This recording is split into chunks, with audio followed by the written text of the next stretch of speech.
guy, you know the haters. They wanna be tough guys all of a sudden. Hit you with the ice grill, you know. Cause your boys ain't much of a girl standing here. Little do they know,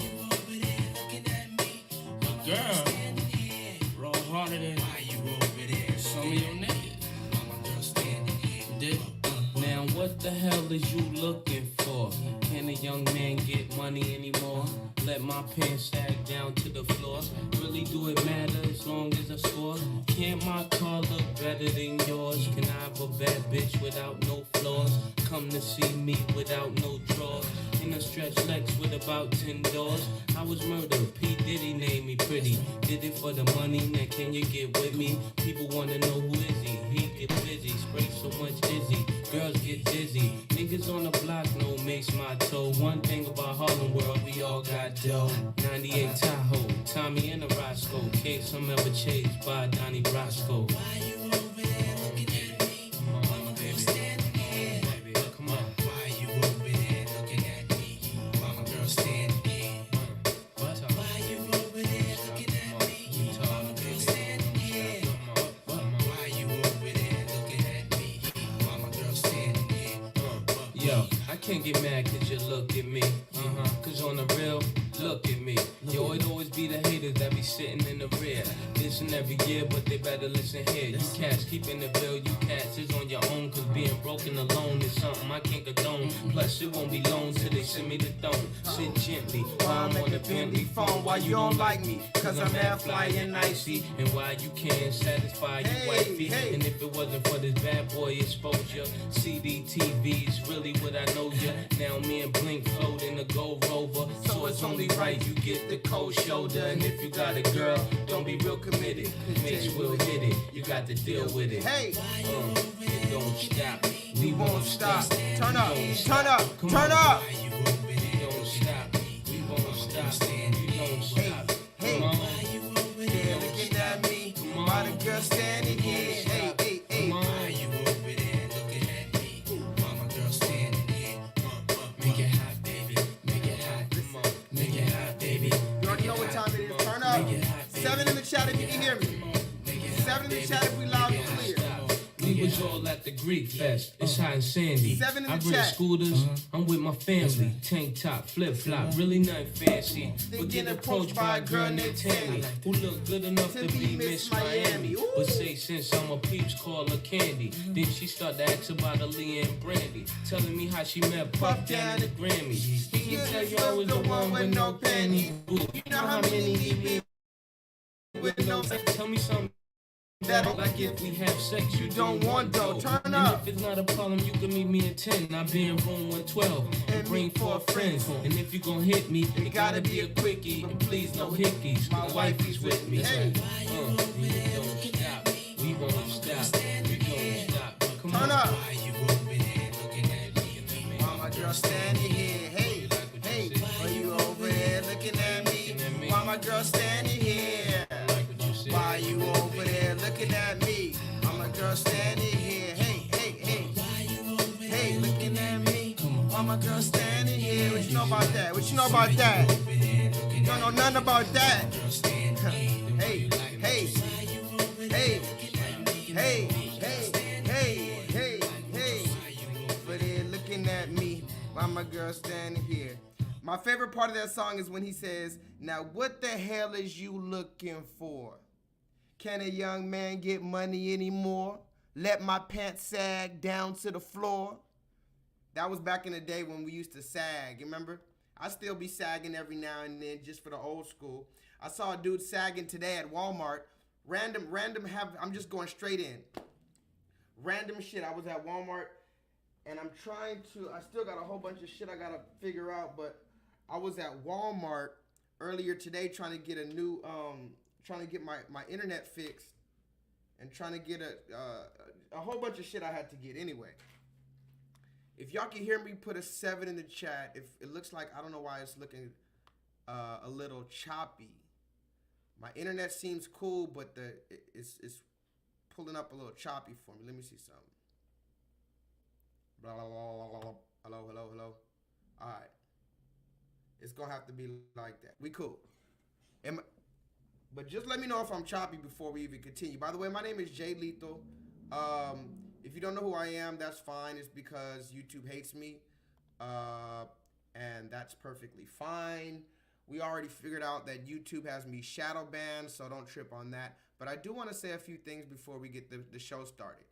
The first thing I would like to say is that the quote-unquote federal law allows citizens such as myself to reproduce, distribute, or exhibit portions of copyrighted motion pictures, videotapes, or video discs under certain circumstances without, listen closely, without the authorization of the copyright holder. Now, this is called fair use and is allowed for purposes of criticism, news reporting, teaching, and or parody, which does not, I'll repeat that one more time, which does not infringe under copyright 17 USC 107. Now, I have to let that be known because every single time I do this live stream, or should I say this online pro bono learning course, every time I do these online pro bono learning courses, well, maybe not every time, but a good amount of times, YouTube tries to give me a fucking strike. I don't know why. I have no idea why YouTube always tries to give me a little copyright strike, or, well, actually I do. I mean, they're mad at me because I'm not monetized and they can't get paid off of me. They're also mad at me because I talk about the stuff that I talk about. They're also mad at me because they cannot recruit me into the Illuminati, but that's a whole nother story for a whole nother day. We'll talk about all that later. I didn't see you guys, so now I am here. We'll get into all the particulars, but everybody just, give each other some blessings when you get in the chat. I'm going to read the comments in a minute. But like I said, federal law allows citizens such as myself to reproduce, distribute, or exhibit portions of copyrighted motion pictures, videotapes, or video disc under certain circumstances without the authorization of the copyright holder. Right? This is called fair use and is allowed for purposes of criticism, news reporting, teaching, and or parody, which does not infringe under copyright 17 USC 107. Okay? So now that we got all the particulars out the way, the last thing I'm going to ask you to do is please press the thumbs up button because YouTube hates me. Okay? We already know that YouTube hates me. So please go press the thumbs up button. Also, go tell a friend to tell a friend that J-LEETHAL is live. Hold on. Yeah. Tell a friend to tell a friend that J-LEETHAL is live. Please go press the thumbs up button. And also buckle your seatbelt because I'm not warning you today. I'm getting straight into the straight to the business. Straight to the business, y'all. How are y'all doing? I haven't seen you. I took a little break. I'm back. I'm right back at it though. If my internet is not choppy, let me know. Or if it is choppy. Bryce Hall, let me know. How does my shit look? Let me refresh just to make sure.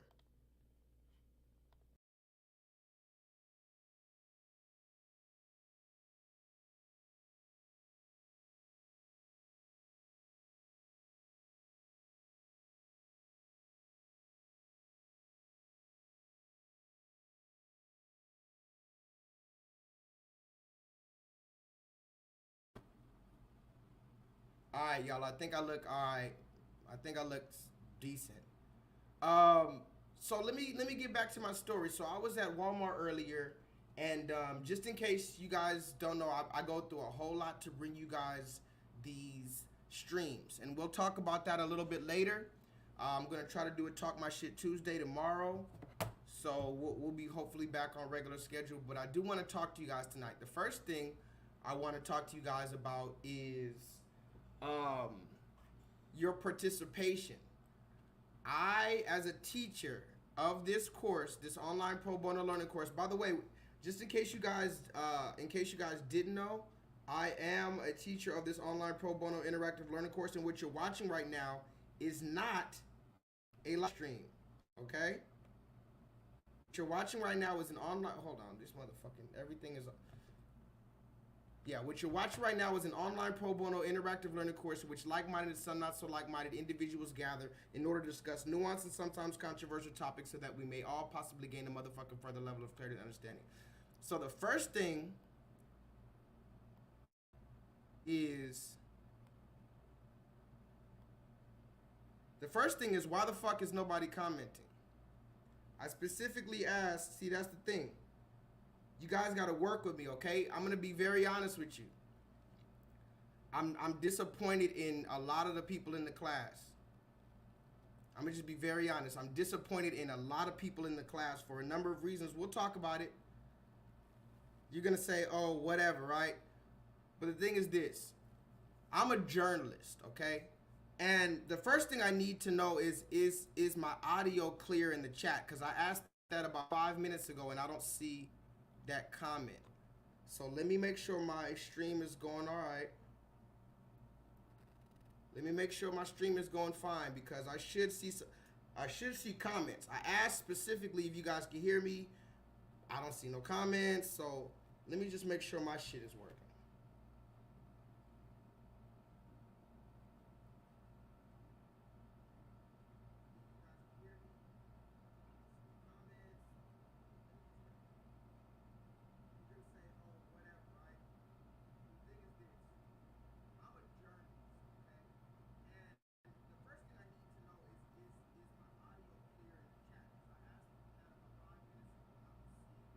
Okay, now I see you guys commenting. The first thing I need from you guys is participation. That's the first thing I need from you guys. Okay? Hold on. We're going to have a great show tonight. But the first thing I need from you guys is participation. That's literally the first thing I need from y'all. Okay? I need participation in the chat, period. When I ask a question, I need to see some answers, okay? Because the problem is I start feeling like I'm doing all this in vain. And we're going to talk about all of that later, but thank you guys for joining me for another special edition. Now, without further ado, we're going to get straight into it. I'm going to give a few moments for my people to get in the chat. I didn't see you last week. And Bob asked me a good question.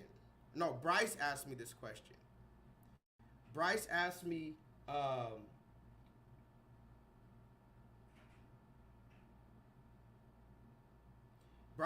what happened to your last few streams, right? Now, maybe you guys might not notice. Maybe somebody didn't notice. Maybe you guys did. I don't know if you guys noticed. It's funny. Thank you, Bryce, for noticing. Thank you, Bryce, for noticing that I deleted like 30 videos. I don't know, what was the last video that's on my channel? How long ago was the last video that's on my channel? I took away all those recent videos, all the live streams, all the courses. I just took them away. I took them away because why? Why did I take the videos away? Because you guys do not care. And I'm not going to get on a big tangent, because I had to really think about it. I had to get over my pride. I had to get over my ego.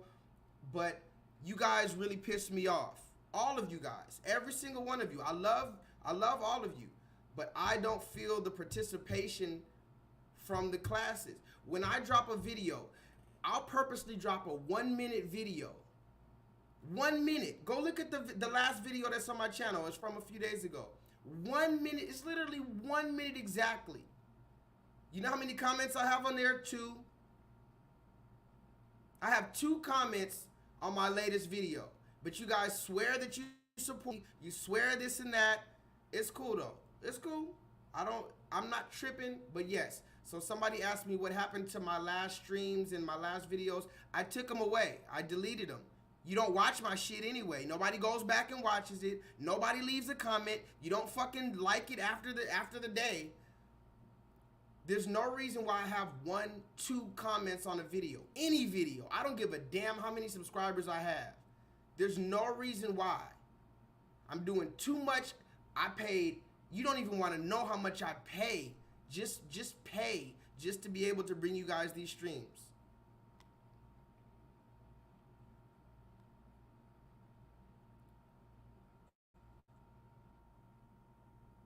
I'm just trying to make sure my internet's cool right now.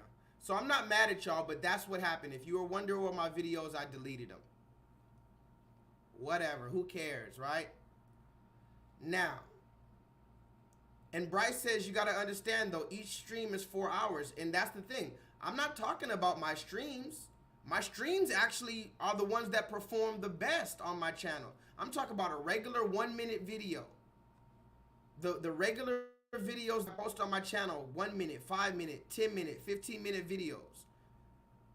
Just go to the channel and press the goddamn like button. It's not hard. Leave a comment. Literally leave an emoji. Just so I know that I'm not insane. Just so that I know you guys, you know what? For right now, until you guys prove to me that you can actually, you know, help my algorithm at all, I'm going to think of you guys as my imaginary friends. That's what I'm going to do. I believe right now that every single one of you is in my brain imaginary friends. That's what I think. I feel it. It's just like y'all must be my imaginary friends that I'm just talking to. Nobody goddamn talk back. So that's why I deleted my video, because you don't realize how much it takes to edit a video. You don't realize how much it takes to produce all this type of stuff. When I put it out and I get 60 views, 70 views, maybe 30 views or some shit like that, it's very discouraging. Okay, we're gonna talk about that later, but like I said, I had to swallow my pride to be here tonight. I had to swallow my pride to be here tonight because this is bigger than me. This class that we're doing, this online pro bono interactive learning course, is much bigger than me. It's much bigger than you. It's much bigger than us. And just so you know, I'll be honest. No, I'll tell you about that later. We'll talk more. Talk your shit Tuesday is tomorrow. So I'm not even going to talk to you guys about that. Thank you guys for being here tonight.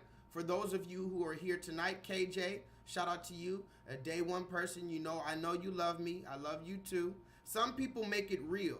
And I'm not asking you to donate. Just so we're clear, anybody who's like, oh, he's turning into a YouTuber, he wants us to donate, we're in a recession, we're in World War III. No, that's not what I'm talking about. When I say support, if you can't physically donate, you can press the thumbs up button. You can leave a comment. If I went down my videos, you guys are not commenting. It doesn't matter if you're in the class. If you're in the class and you spend 4 hours in the class, you mean to tell me you can't go and leave a comment on a 1-minute video? How the fuck are you sitting in a 4-5 hour class? But when I ask you to simply comment something to show that, yeah, you were there once the shit is over, it's ghost town. But again, I have to get over it. And this is bringing to my first thing. This is gonna bring me to my first thing, and maybe I'll bring this up again tomorrow.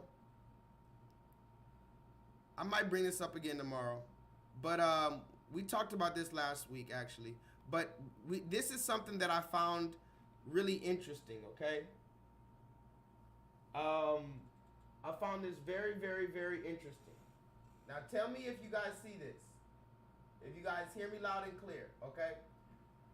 This is something that I found when I called myself taking a little break, and I was mad at you guys or whatever because I'm like, these motherfuckers don't comment. These motherfuckers don't, like, you guys, I just feel like you watch my shit like I told you, go watch BMF, go watch Power if you want some shit to entertain you. I personally, let me say this. I do have to say this. Hold on. I do have to say this real quick.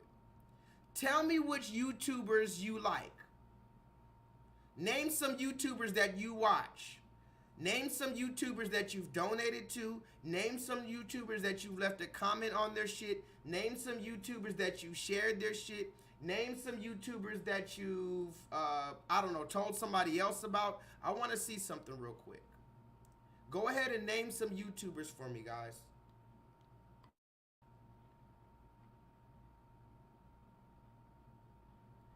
KJ says one of the clips that she posted on TikTok for me has like 1,000 views. That's why I feel you'd be great on that platform. But I know you're not rocking with TikTok. From what I heard, TikTok's not even gonna be, is TikTok even legal? I heard you can serve 20 years for going on TikTok. They're trying to give a nigga 20 years in jail. I don't know if this is true or not, but again, we're going to talk about journalism tonight. I heard that you can get 20 years for going on a goddamn TikTok app. Imagine spending 20 years in jail and they ask you, hey man, what you in for? I was scrolling on TikTok. I can't do it. I can't do it. I'm already on the run from the police. I don't need a whole nother warrant for being on TikTok. But I do need to say this. Let me ask you, who do you guys watch on YouTube? Because I really need you guys to understand where I'm coming from with this. I'm not, and a lot of YouTubers have quit because they don't get donations or because they can't monetize their channel. My channel is not monetized. Let's get that shit clear. But I do have a lot to talk about tonight. Where my nigga Solo at, man? I need my nigga Solo Dolo in the motherfucking chat. Solo Dolo, that's a real nigga right there. That nigga supports. Now Bryce supports too. Bryce is always here. Bryce is always commenting. I'm gonna keep it funky with y'all tonight. So let me see who you guys have in the comments.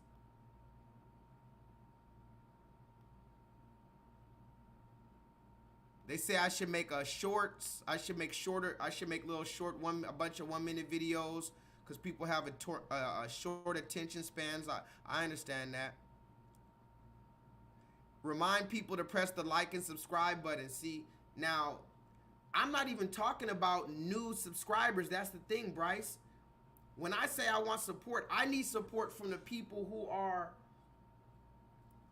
I need support from y'all, the people who are here. Don't you know that I don't get any new subscribers? You guys know I don't get no new traffic around this motherfucker. I'm not even asking for new subs. I told you before, it would be nice. All I really want is 1,000 subs just to look like I'm not a fucking scrub. But out of the ones that are here that say that's rocking with me, I'm telling you what I want. I need viewership. I need interaction on my shit. When I drop some shit, why would I want to edit some shit for 10, 12, 15, 20 hours out of my time and put a video out and not even get 100 views? So let me ask you, who do you guys watch? I need to read these comments. I don't know why my internet's moving like this, but it's cool.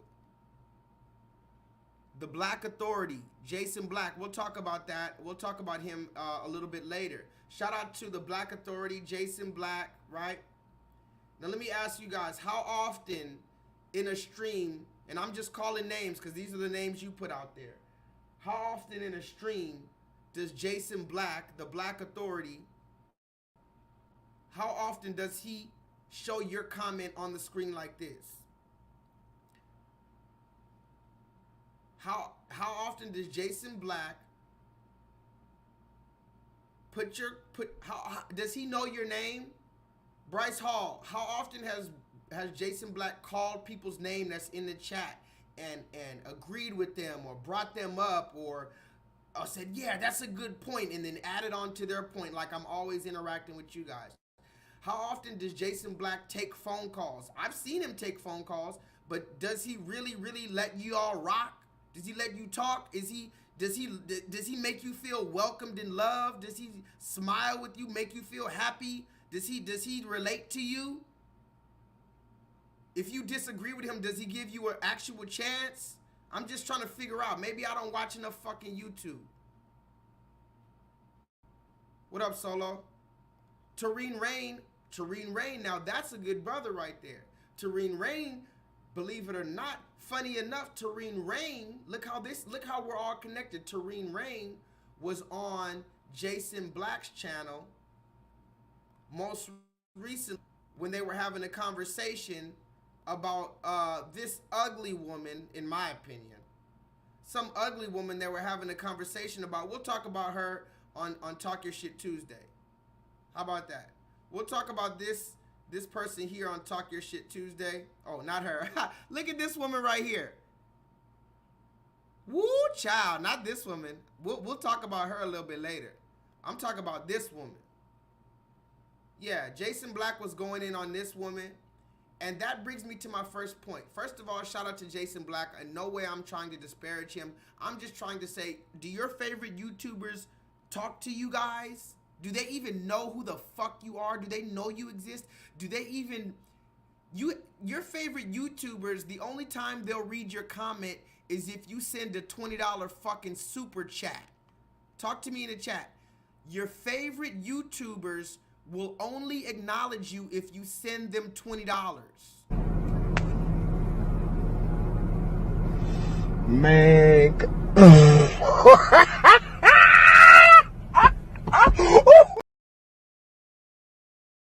Y'all hear me? Hold on 1 second.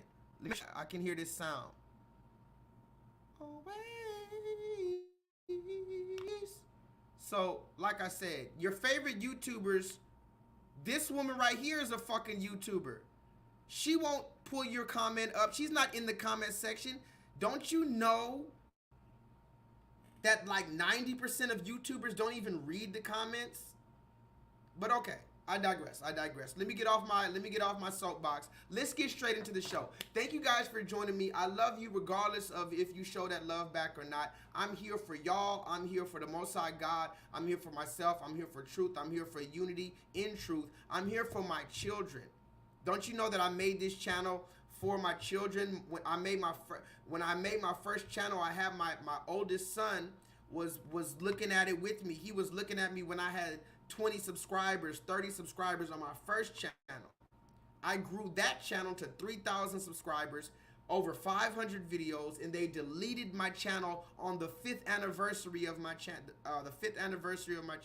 I started a new channel and I did an online pro bono interactive learning course in which like-minded, some not so minded individuals gather in order to discuss nuanced and sometimes controversial topics so that we may all possibly gain a motherfucking further level of clarity and understanding moving forward. I started that last year.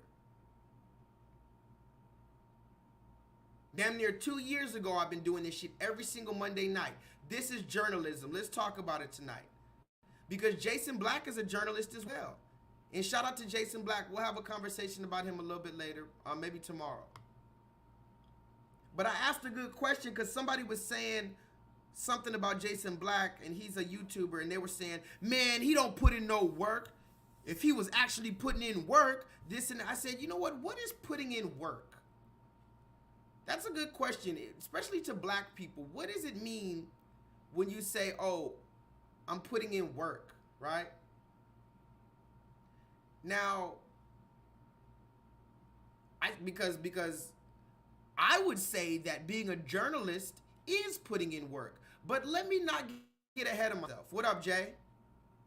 You see how I'm saying, what up, Jay? And Jay knows exactly what I'm talking about. Jay knows that I know Jay, and Jay knows me.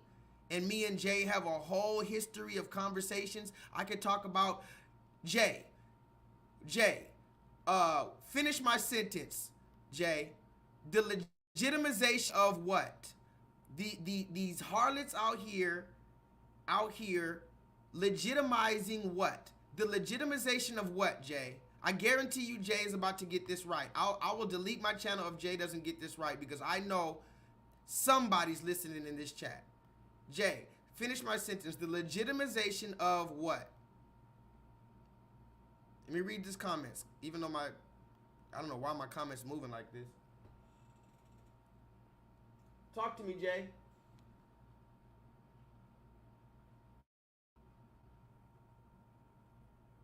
These women are out here, Jada Pinkett Smith, Aisha Curry, they're helping to legitimize what? Hurry up. Don't take too long, Jay. Jay. It's your channel right now, Jay. We're not moving forward until you comment, Jay.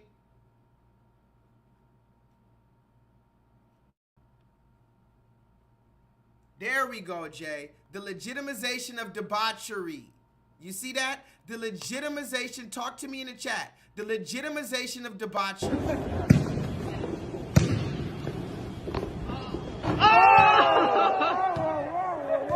Walk off. That's what I do. That's what I do.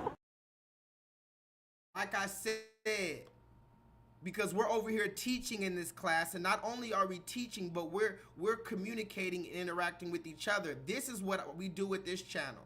I don't know about the other channels you just watch and you support all day and they don't even know who the fuck you are. But when you come to this channel, when you get here, take your shoes off, wipe your motherfucking feet before you touch this Persian rug, and respect the household. Now,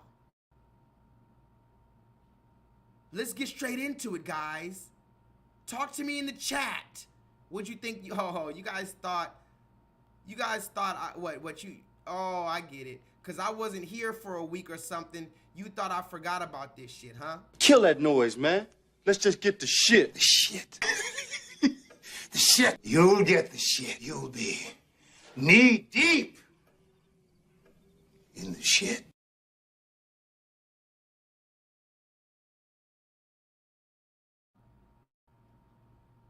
So we're straight back into it.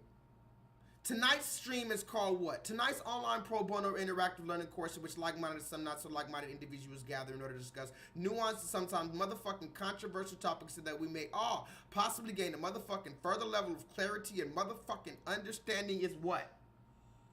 Journalism. There you go. Talk that shit, KJ. Now, I need everybody in the comments to tell me the definition of journalism. You can put the first definition you find on Webster's Dictionary, on Oxford Dictionary. You can give me a deeper definition. I hope at least I get 2-3 definitions. But give me the definition of journalism because we're going to talk about it tonight. We're going to talk about the importance of journalism and the importance of journalists. You hear me? The importance of journalism and the importance of journalists. Certain people here because this is why people get at me. Yo, you not a journalist. Nigga, fuck journalism. You journalists are broke. I got Lambos, cars, mansions, all type of shit. I do what I want, okay? I'm here to be entertaining. Now, I'm not a liar, number one. But still, y'all little journalistic standards, get the fuck out of here. I'm not reading no big-ass book to tell me how to act. I'm a nigga. I act like a nigga. So I love all this bullshit. This is great. Talk to me in the chat. The importance of journalism and journalists. Please understand something about most journalists. We all know 75% more than what we reveal. Wow. Never forget that. We all know more than we reveal. So your It's opinion just means that- more for that too. It's just that, you can't, you listen, you can bring people in the White House. They cover the White House. They don't tell you everything. They tell you there's certain stuff that they tell you and there's certain stuff that they hold. People that cover Hollywood, there's certain stuff that they say and there's certain stuff that they hold. You can't say everything because if you say everything, no one will trust you. That's right. Yeah. No one will trust you. That's right. You gotta prove that you're someone who can keep. That's suspicious. That's weird. And you want to know what else is funny? Tell me in the chat, how much money does Stephen A. Smith make in 1 year? Go Google it. How much money does Stephen A. Smith make per year?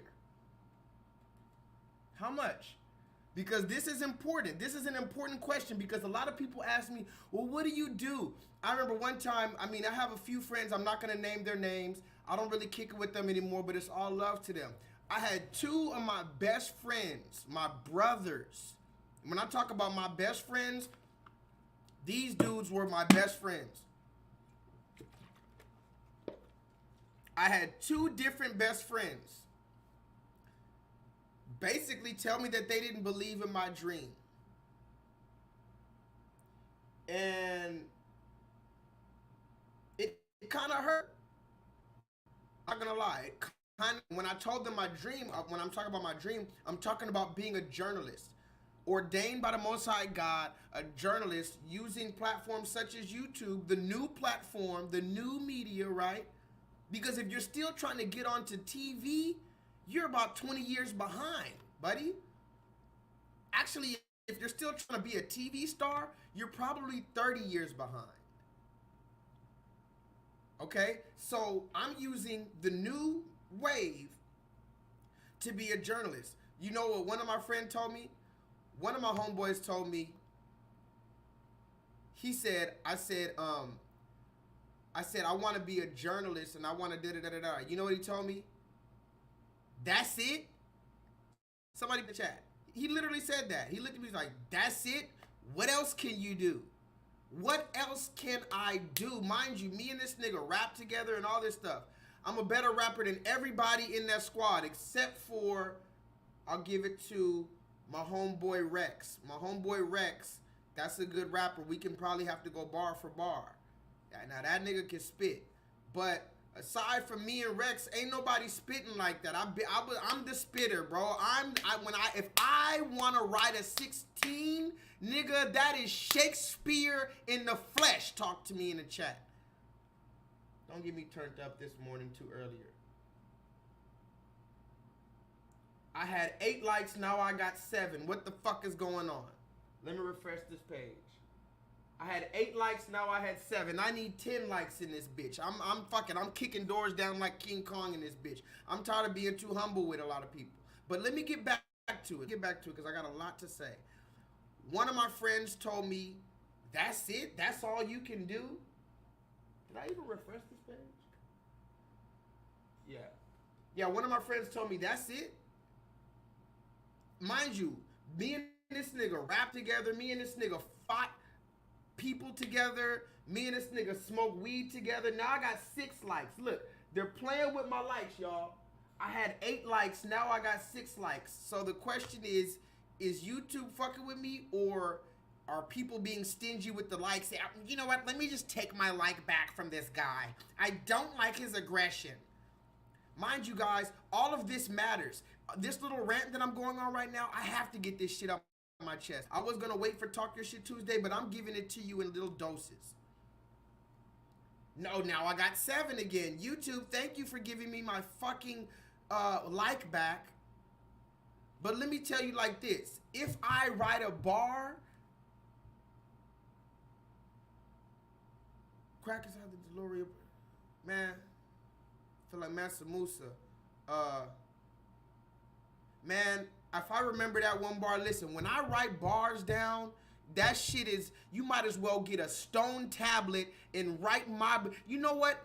I'm going to start writing my raps on a stone tablet, God. Niggas ain't fucking with me in the booth. You niggas still talk about, yeah, and my bitch and that and this and the third. I can't even rap about murdering another black man because it's not true. I don't murder people. I can't rap about this, that, and the third. I can't even let it come out my mouth no more.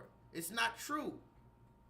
I'm only spitting shit that's gonna I'm only spitting shit that's gonna break the space-time continuum.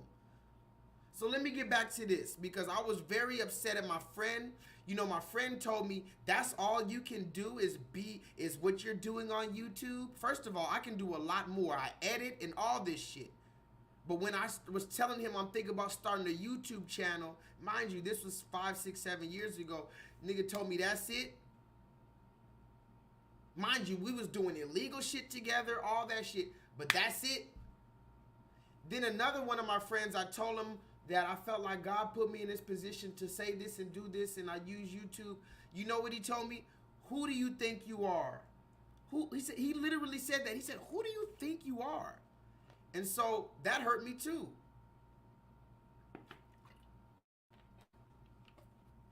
And I'm going to read the comments, guys. But you know what hurts me? I'm going to tell the truth. Those people aren't here. They're here. They're alive. And sometimes they might listen. But you know what hurts me? I'm going to tell you guys since you're here. It hurts me when you guys, yes, I'm not asking you for your money. So please get that out of your mind. I'm asking for some of your time. A small portion of your time, much smaller than I dedicate to this channel, and I hope that you guys are either entertained. What are you when you watch this? Do you come for me for entertainment, to learn, for fellowship? Which one is it, guys? I'm gonna give you just 3 choices. Do you come here to be entertained and laugh and shit, and scared and shocked, or do you come to learn, or do you come for fellowship? I really want to know this. I really want to know. Because I'm putting a lot into these streams, and I'm going to get to the class. But I had to let this foundation go. Because y'all don't realize how much these classes take out of me. Yes, I get a big boost of adrenaline when I can do the show. I can sip my champagne. We can have some laughs. We can have some jokes. We can watch some fucking streams. But this shit takes a lot fucking out of me. And the least I ask is if I post a fucking video, just occasionally stop by my channel and leave a like. Put a 7, a fire emoji, a yes God, a amen. Take the vaccine. Somebody put that in the chat. Take the vaccine. Something. But you know what? Like I said, we're not gonna do that. We're getting back to the topic at hand. Does anybody know the name? It's a nice online pro bono interactive learning course in which like-minded and so not so like-minded individuals gather in order to discuss nuanced, sometimes controversial topics so that we may all possibly gain a motherfucking further level of clarity and understanding moving forward. Bryce says he comes to be put on all the trending topics I talk about. Bryce, remember that one time you asked me a long time ago where I get these receipts from? Remember that? And I love you, and I need you to understand. I go and you don't even understand these trending topics. I don't even. Oh my God! Don't you understand all of this, how much work this is, and the fact that I could take a trending topic and make it about our society at large? When I talk about Mama Duck, speaking of Mama Duck, you remember Mama Duck with her OnlyFans, right? I don't talk about Mama Duck to shame her. I talk about it because I was one of the first ones that told you that this OnlyFans thing was going crazy. Even though I told you that I've subscribed to some people's OnlyFans. Look at this woman. This woman was on the Bernie Mac show, a child star on the Bernie Mac show. A show with a black man who was protecting his family and taking on children that weren't even his. Now Bernie Mac is dead. Like all black men are dying before 50 and 60 years old. There's no grandfather in the house, so it's Big Mama's house rules since 1970. We're going straight back to the motherfucking plantation with it. So I've been talking about all of this. But what kind of thanks do y'all give me when I talk about Mama Duck and all this shit? Don't you know, look at this right here. I make little catchy little fucking little pictures, little catchy pictures. I had to go find the perfect picture to go with the title defense because I made a whole 5-hour show to tell you guys to always be on defense and to protect your energy.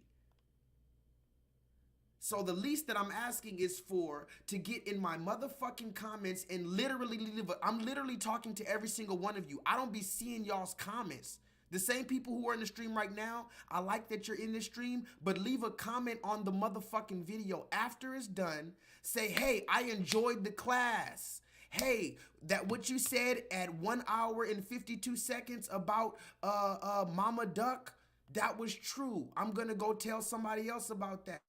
Hey, when you showed me this picture right here, I've never seen an old school picture of the masonry, buck breaking, I want to be a Shriner pictures. Hey, J-Lethal, you know you are the one that told me about Kanye's daughter way before everybody else.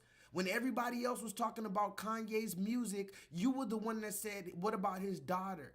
And now everybody's talking about it, J-Lethal. Nobody came and said, hey, Jay, thank you for covering the Kanye story. Do you know how many fucking hours I put into this Kanye story? Just following his daughter? Just following his daughter, not even Kanye. I said, fuck Kanye. I told you, don't even say his name. Talk about his daughter, but nobody can talk about his daughter. How about the Zaya Wade? How long have I been following the Zaya Wade story? Since before you even knew the nigga was a transgender. Don't get me started on Lil Nas X. We don't even talk about Lil Nas X anymore. I haven't even talked about Lil Nas X on this channel in 2 years since I started this channel because I destroyed him on my last channel. And the most that I want from you guys is a motherfucking like. Oh, I can't do it, man. I'm tired. I forgot. Oh, my God. I'm tired, man. I had to go to work at 7:30 in the morning. Bitch, like my video on the way to work when you're making your goddamn cappuccino. Press the fucking like button on YouTube. It's not hard to do. But I had to remember this also, because these are the type of things that I be thinking about in my head, like, man, fuck that, right? And then I seen this, and then it made me calm down. It said here, there's a difference between the ego and the soul. So I'm not subscribing 100% to this, but just for the sake of the argument, it did make me feel better. It said, okay, the ego is the false self. The soul is the true self. It says the ego seeks to serve itself. The soul seeks to serve others. The ego sees life as a competition. Soul sees life as a gift. Ego seeks materialism. Soul seeks spiritualism. Ego speaks with pride. The soul speaks with love. Ego holds resentment. The soul forgives peacefully. Ego sees separation. The soul sees unity. Ego is me. Soul is we. So I had to go down that list and I said, where am I being egotistical in this YouTube thing or whatever you want to call it? Am I being egotistical? Am I serving myself when I say I want more views or I want more interaction? Am I seeing it as a competition when I see all these other so-called YouTubers and at least they have some traction on their shit? At least they could get a couple thousand to legitimize themselves. Am I seeking materialism when I say, damn, I at least want to be able to provide for myself off of the hard work that I put in? I can't do physical labor my entire life. My body will start to break down. Am I speaking with pride when I say I am Shakespeare in the motherfucking flesh? I'm literally Shakespeare. And niggas acting like I'm just some random nigga. Like, that's the biggest thing to me. Like, niggas be acting like I'm regular, like all the time in regular life, on the internet. Like, what? Are you not watching these streams? Who's bringing out this information back to back like this? Most people do a stream about one topic for 3 hours. You can't even show me somebody. Tariq Nasheed is probably the only person that I've seen talk about a few different things in his stream. But even then, he still kind of talks about one main thing. He's kind of always talking about race, right? Haven't you noticed I don't really talk about race every single time? So I'm talking about a plethora. But you know what? I had to realize this is for others. I started my YouTube channel to serve others. The truth of the matter is, when I started my YouTube channel, I didn't even know anybody on YouTube. I just put my video out and people started commenting, and then I realized, hey, this is pretty cool. So here I am caught up in how you guys are interacting with me, when in actuality, I didn't know anybody when I came on this bitch. The soul sees life as a gift. I see it as a gift that I'm able to get on YouTube and pop my shit and give this stuff, and my children could watch me. And people in Europe, what was the last dude? He was in some country. I don't even remember what country the dude called in from last time. Okay, so with all that being said, forgive me for going on a rant. I love y'all. I just want y'all to meet me halfway. Can y'all do that? Can y'all at least meet me halfway? You don't have to do what I do. You don't have to start a YouTube channel. You understand that? You don't have to start a YouTube channel. Just meet me halfway in this thing so we can make this thing together. I can't do it by myself. So with that being said, let's get straight into it, guys. I've already wasted enough time. Put the definition for journalism in the chat. Put the definition for journalism in the chat and let's move forward. Tonight's online learning course is called journalism, y'all. Certain people here, because this is why people get at me. Yo, you not a journalist. Nigga, fuck journalism. You journalists are broke. I got Lambos, cars, mansions, all type of shit. I do what I want, okay? I'm here to be entertaining. Now, I'm not a liar, number one. But still, y'all little journalistic standards, get the fuck out of here. I'm not reading no big-ass book to tell me how to act. I'm a nigga. I act like a nigga. So I love all this bullshit. This is great.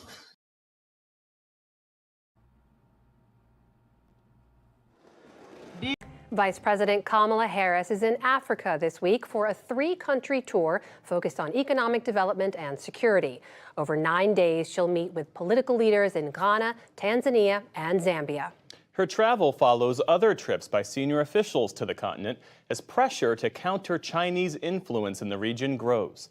Laura Barone Lopez reports on the trip's historic and strategic significance. For America's first black female vice president, a trip with deep political and personal meaning.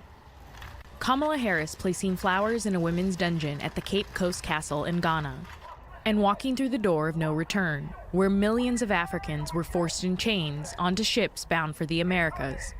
So being here was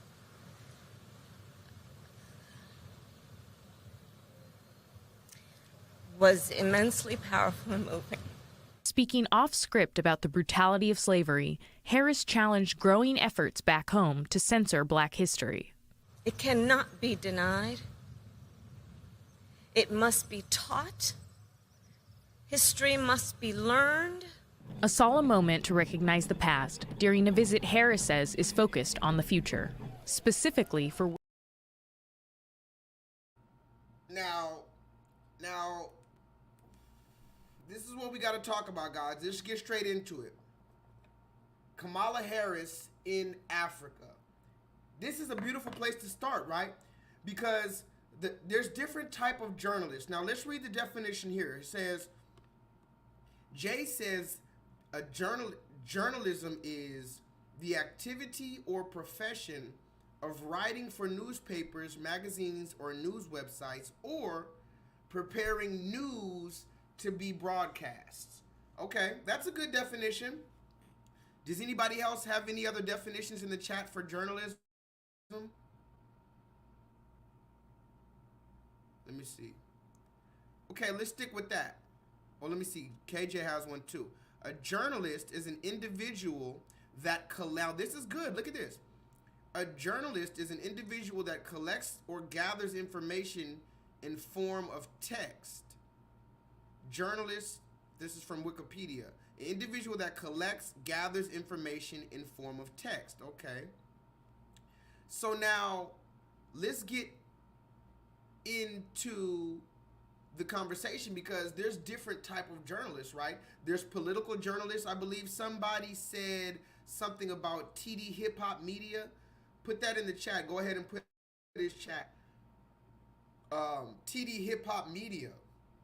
This is a brother. I don't know who put me on to him. I really don't know how I found out about his channel, but the brother, he talks about politics. Now I don't know what he calls himself, but I call him a journalist. He's definitely a journalist among whatever else he does, but he's a political journalist, okay? So this is, and remember, we talked about politics, right? The definition of politics is what? A fight over power, basically, a struggle over power. So TD Hip Hop Media, he does political journalism, and this is important because if you're anything like me, politics is so boring, particularly when we talk about the legislation and the Senate. Does anybody know what I'm talking about when you're talking about the Congressional House and the Senate and the lobbyists? And it's like, what the fuck? I don't give a fuck about none of that shit, but I realized that I had to be at least aware of politics, at least on a surface level. So there's political journalists, there's these different, I pride myself on being let's just say a cultural journalist, a journalist of the culture, as it were, because politics, pop, music, all time, the baby mama drama thing, being black in America, all of this is part of the culture that we're going through. So I'm just an observer of times and I'm writing it down. But this is the important point that I want to make about journalism. The important part about journalism, guys, is this. Infinite Charms in the mucking building. Infinite Charms is also a day one, okay? But also, Infinite Charms, I need you to go harder on the comments, because listen, if y'all knew me in real life, I'm an antisocial person. I'm a very weird person, okay? I'm a very, very, very weird person. I'm on the run from the police. I've halfway lost my mind, but I'm still somehow, holding it together. I need your guys' cooperation. Now, let's get back to this. We're talking about Kamala Harris. I'm not a political journalist, so I'm not going to sit here. Shout out to my boy Chaka, King Chaka ENT. You see how I can give out Now tell me another thing. Which one of your favorite YouTubers, I told you that your favorite YouTuber doesn't know your name. Yeah, whoever's watching right now, your favorite YouTuber doesn't know your name. Your favorite YouTuber doesn't pull your fucking comment up on the screen unless it's a $20 Snapchat, a super chat. Yeah, we're going to talk about all that. But let's get back to this. The journalistic standards and what is the reason for having journalistic standards. Now remember, DJ Academics, he says fuck journalism. Remember DJ Academics, right? This nigga has, okay, I'm going to tell you again before I move forward. How many followers does DJ Academics have on Instagram and YouTube, respectively? And how much money does Stephen A. Smith get paid a year? This is where it's an interactive live course. I need y'all to be interactive. One of y'all find out how much DJ Academics make, how much its Instagram followers he has. Another person find out how many YouTube followers DJ Academics has. And then another person tell me how much money Stephen A. Smith makes a year. Don't worry about Academics' money. Just worry about his influence. Because Academics, he's one of those what they call an influencer. We're going to get into that. He's what they'll and think about these words, guys. Think about these words. Influencer. An influencer. Think about that word. Where did that word come from? Was that a thing in the 1990s? Maybe there were influencers, but they weren't called that outright. When did we outright just be cool with calling another human an influencer? Who, what, when, where, and how did they become an influencer? Over what are they influencing? Who are they influencing? Who put them in the place to be influencing? You remember Dwayne Wade? Dwayne Wade said, I'm the leader. I've been placed as the leader of the black community. Here's another thing. Who's been on Dwayne Wade's head? Who's been on Gabrielle Union's head? Who's been on Angela Yee's head? Who's been on Brittany Griner's head? Who's been on Steve Harvey's head? Nigga, talk to me in the chat. Don't make me turn up, guys. Don't make me, please, guys, don't make me turn up. I said, who's been on Dwayne Wade's head? Who has been on Kendra G's motherfucking head? Name the name, goddammit. Who's been on Potato Head, Steve Harvey, Mr. Potato Head? They don't even make Mr. Potato Head. Who's been on Mr. and Mrs. Potato Head? I have videos talking about Mr. and Mrs. Potato Head. Niggas thought I was crazy. Now you can't even go find a Mr. and Potato Head. You know why? Because Mr. and Mrs. is not inclusive. And you all know that now. You see, I was trying to prepare you for the conversation, but now you guys have been hoisted and thrust into the conversation. Now everybody knows what a pronoun is, whether you want to or not.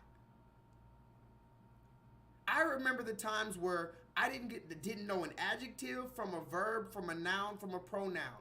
That's where I want to go back. But who's been on Mr. and Mr. Potato Head? I told you they was getting rid of Mr. and Mrs. Potato Head because they don't want a Mr. and Mrs. to exist. Now in Congress, they can't even define woman for you. You see how the times turn so fast? I'm ahead of the curve every time. And I mean, let's just be real. I'm not a good basketball player. I'm not a fucking mechanic. I have to be good at something, right? I'm not fucking Michael Phelps. I can't jump into a pool and just start backstroking. I have to be good at something, right? This is what the fuck I'm here for. I am Shakespeare in the flesh, but all praise be to the Most High God, because that's where I get it from. That's who I do it for. And I ain't shit with the Most High God, so just remember that. The last thing I'm going to say is this. Who's been on Steve Harvey's head? Talk to me in the chat. I'm going to read the comments. Who has been on Steve Harvey's head?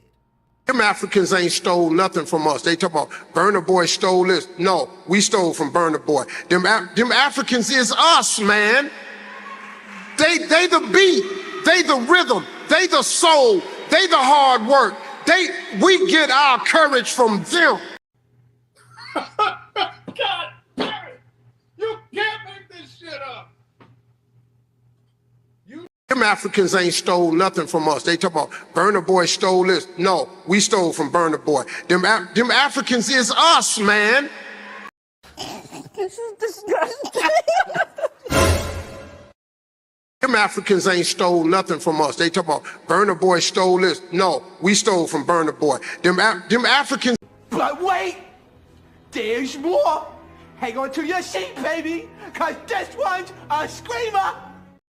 Them Africans ain't stole nothing from us. They talk about Burna Boy stole this. No, we stole from Burna Boy. Them Africans is us, man.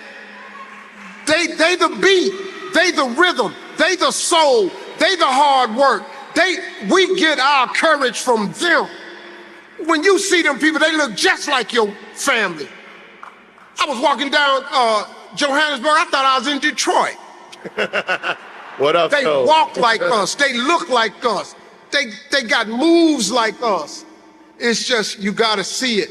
And we gotta, my goal is to help bridge this gap because we got to touch base with them because they love y'all, man. You don't even know. They think y'all to catch me out. They think y'all to lick. You know why? Because they know what you went through.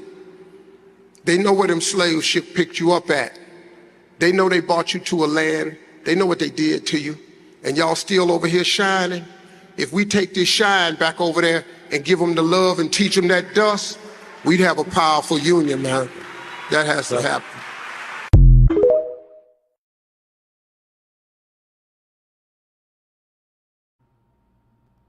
Oh my God! Wow! Oh my God! This is where you're going to think I'm being divisive, right? A lot of people are going to listen to that and say, what's wrong with that, J-Lethal? Right? Can y'all hear me? A lot of y'all are going to say, look at that and say, well, what's wrong with that, Jay? What did he say? Why are you mad now? What did he say wrong? He was just trying to bridge the gap. You hear him? I'm trying to just bridge the gap between black people in America and Africa. I just want to bridge the gap. Whoa, hey, why are you insulting my intelligence? Are you serious? Just wants to bridge the gap. But if you listen closely, you have to listen closely to these buck-broken Negroes. They'll tell you everything you need to hear. This buck-broken Negro, listen to what he says. He says, we stole from Africa. Oh.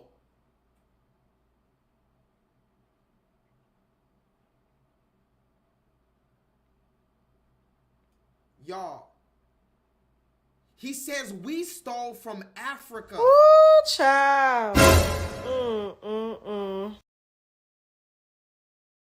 Them Africans ain't stole nothing from us. They talk about Burna Boy stole this. No, we stole from Burna Boy. Them Africans is us, man. They the beat, they the rhythm, they the soul, they the hard work. We get our courage from them. When you see them people. See, this is where you fucked up, Steven. Somebody put that in the chat. This is where you fucked up, Esteban. So, we stole from Africa now. You see, the attacks are just overwhelming. I'm just overwhelmed with the amount of coonery and buffoonery. From every angle. It's not bad enough we have Akon and these niggas and those niggas, but we look. I could start a fucking Dr. Seuss book. We've got these niggas and those niggas and field niggas and house niggas and small niggas and mouse niggas. Like, y'all are crazy with this. So now Steve Harvey says we stole from Africa. They're the ones with the hard work. Wink, wink. Pearly things. Wink, wink. The Africans are the ones with the hard work. We stole from Africa. They have all the rhythm, so that goes back to what Akon said, that they're better performers and we just get on stage and we're just high and drunk and, right? So do you see how these tropes are being constantly reinforced about our society? And because we have these sellout Negro, bourgeoisie, boule ass, I want to be a Shriner ass, spank my booty and put a hot iron. You know, they took a hot iron and branded these niggas like a fucking, I remember when I was young, I used to see that these dudes had this symbol branded on them like a fucking cow or like a slave. You could never get me to do that. The Most High God would never want you to brand yourself in such a way. For what? With what brand? What brand is powerful enough to do that on your body? What is that called, guys? When they that thing? Y'all know what I'm talking about? When they take that thing at the fraternity and I want to be a Shriner ass niggas. Anyway, so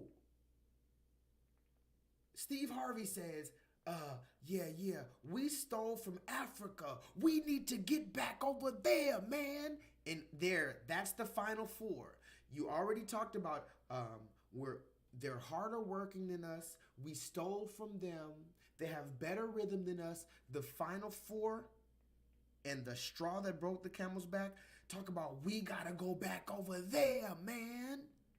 What do you mean? And I'm tired of this thing where it's like, go back over there. The Africans love you, man. Bro, we've had this conversation over and over and over. If they love us so much, they'd be coming here and just dropping to our... You remember the movie,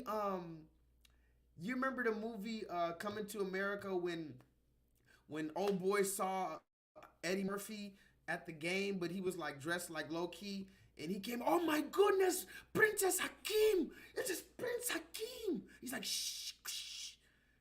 I need Africans to come here treating me like, oh my gosh, wow. I need you guys to come up to me like that. I never had no African come up to me and say, oh my God, wow. Oh my God, wow. Oh my God. I never had it. But Steve Harvey, he somehow feels like, yeah, we stole from Africa. We don't got the rhythm. We don't got the hard work. And we need to go back to Africa.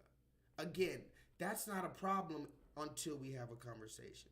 It's not a problem, but we just got to have a conversation. And speaking on Africa, let's talk about that again. So Kamala Harris is out in Africa. And when you look at there, she's out in where? They say she's out in Ghana. She went Ghana, Tanzania. And Kamala Harris, look at her. Look at Kamala. She looks so sad, guys. Kamala, she went to Ghana, and I guess she saw the slave ports or something, and she says, this is unthinkable. Go watch go type in Kamala Harris goes to Ghana. And it says, oh, Kamala Harris was shaken. She was visibly shaken when she went to Ghana. Oh my God. Oh my God. She was physically shaken, Kamala Harris, going to Ghana. She said, the atrocities here. And then I watched, it's like 6 minutes. Of course it's 6 minutes. It's a 6-minute video. She's over here. She's trying to force a tear. She can't force a tear. She's just shaking. Oh my God. The atrocities that these people went through. And they went through the transatlantic slave trade. And they did this and that and that and that. And oh my God. And got to America. And it was just torture and tragedy. You would almost think that this woman didn't say this right here. Do you support reparations for black people? Well, listen, I'm not going to sit here and say I'm going to do something that's only going to benefit black people. No, because whatever benefits that black family will benefit that community and society as a whole in the country, right? Whatever benefits that black family will benefit that community and society as a whole in the country.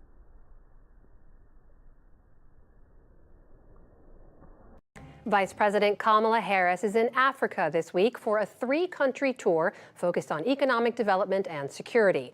Over 9 days, she'll meet with political leaders in Ghana, Tanzania, and Zambia. Her travel follows other trips by senior officials to the continent as pressure to counter Chinese influence in the region grows. Laura Barone-Lopez reports on the trip's historic and strategic significance. For America's first black female vice president, a trip with deep political and personal meaning. Kamala Harris placing flowers in a women's dungeon at the Cape Coast Castle in Ghana, and walking through the door of no return, where millions of Africans were forced in chains onto ships bound for the Americas. So being here was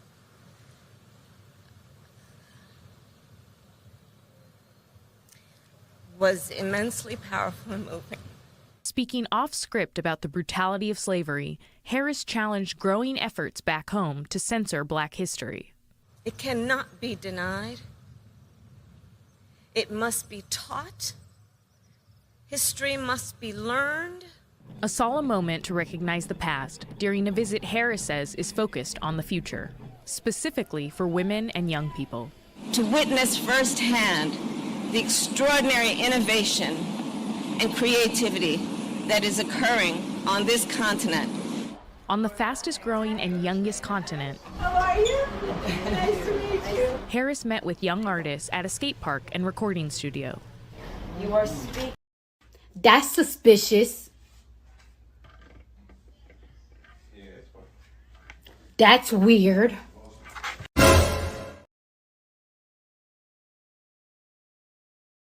Now, like I told you, Kamala Harris is out here in Africa, right? And some people would say, what's wrong with that, J-Lethal? What's wrong with Kamala Harris? She feels sorry about slavery, even though you saw the video where she said she's not giving a shit. So how the fuck can you go to Africa and you feel so sorry? You're visibly shaken and you're lecturing. Did you see? Go watch the video, Kamala Harris. She's basically lecturing us like we don't know about slavery and all the shit. Like we haven't been screaming this to the top of our lungs for about, what, 400 years now?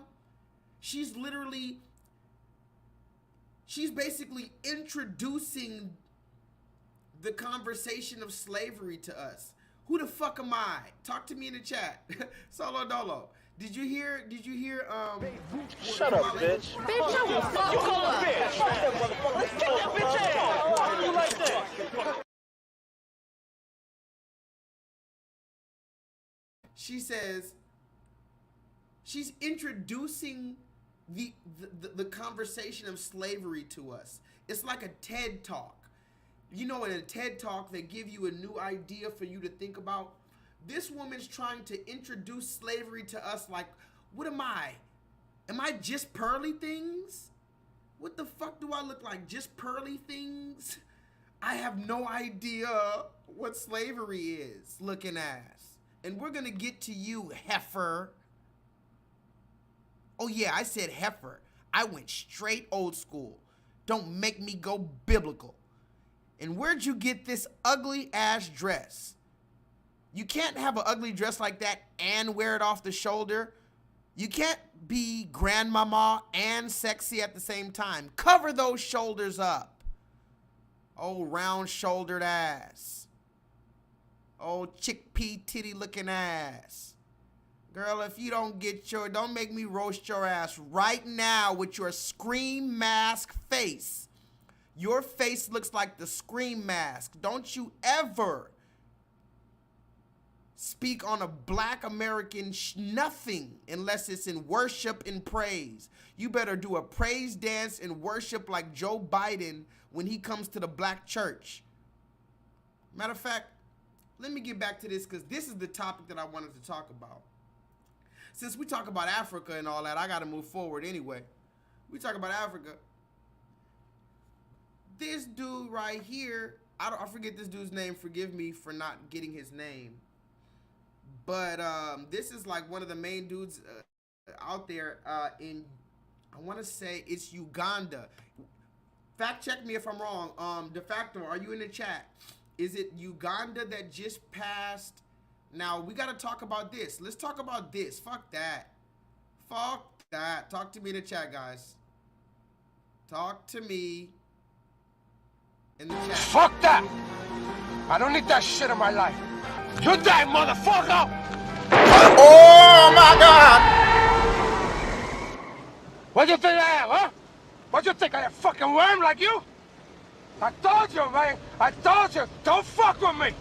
I told you, no fucking kids. No, but you wouldn't listen. Well, you stupid fuck. Look at you now. This House will not shy to restrict any right to the extent of the House recognizes, protects, and safeguards the sovereignty of this country, the morals of this country, the cultures, and will always legislate for our people.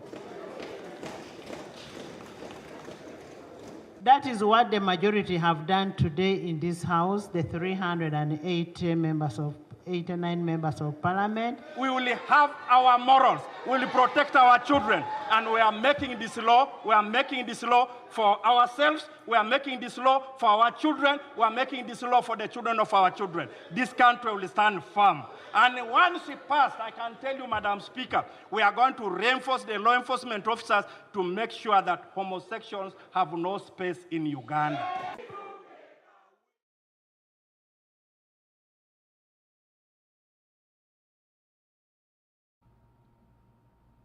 Take vaccination. Take vaccination. Take vaccination. Take vaccination. Now.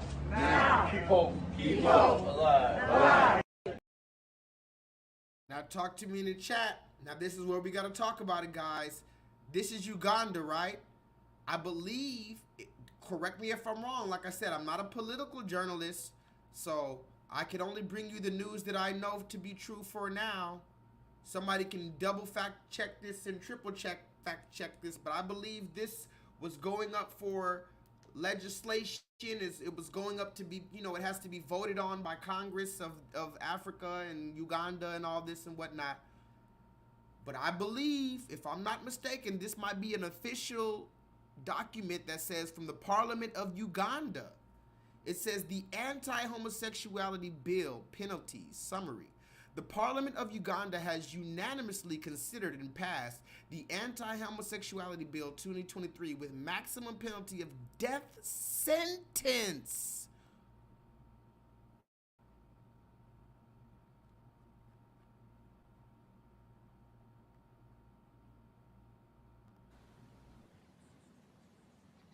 What? The Parliament of Uganda has unanimously considered and passed the Anti-Homosexuality Bill of 2023 with maximum penalty of death sentence and imprisonment for other offenses as shown. Okay, it says number 1, offense. Persons convicted of aggravated homosexuality.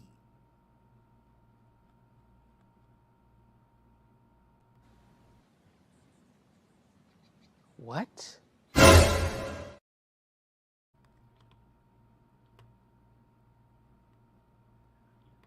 You hear this? Persons convicted of aggravated homosexuality. Death. What?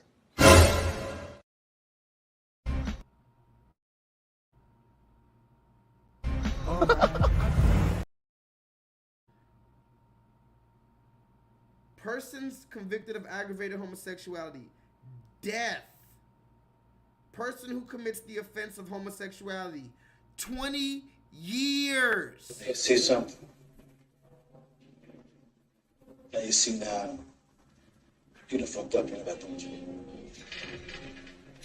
I think I thought. No, so you understand that you done fucked up now, you know that, don't you?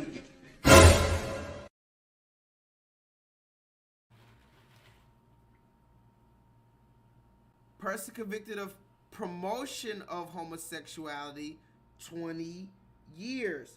Person recruiting children into homosexuality, 20 Years. Shame. Shame. Shame. Shame. Shame. Shame. Stop everything. Hold on. Stop everything. Take this off the goddamn screen. Stop everything. Did you mean to tell me that in Uganda, you want me to go back to Africa? Did you hear Steve Harvey? He said, go back to Africa. You want me to go back to Africa where the most bourgeoisie niggas around are still wearing European powdered wigs? This is supposed to be the most established and reputable, the leaders of the nation. You want me to go out there where when they graduate and they go into law, they literally have to put a powdered wig on, when we know from our studies that a powdered wig was popular in Europe during the 15th century because of the disgusting amounts of lice and syphilis in Europe. And this is what we learned from independent journalism, that those powdered wigs that they were wearing were to cover up their funky ass, dirty ass, lice infested, syphilis infested heads. And this is what you're wearing? This House will not shy to restrict any right to the extent of the House recognizes, protects, and safeguards the sovereignty of this country, the morals of this country, the cultures, and will always legislate. Again, there's conversations that need to be had. How are you wearing a European wig? Like that should be the most obvious thing, right? That must be the Large Hadron Collider. Anyway, let me finish reading this because I have a lot more to say, guys. I'm not even close to done. Thank you guys for joining me tonight. I got some shit I got to get off my chest. Look at number 5.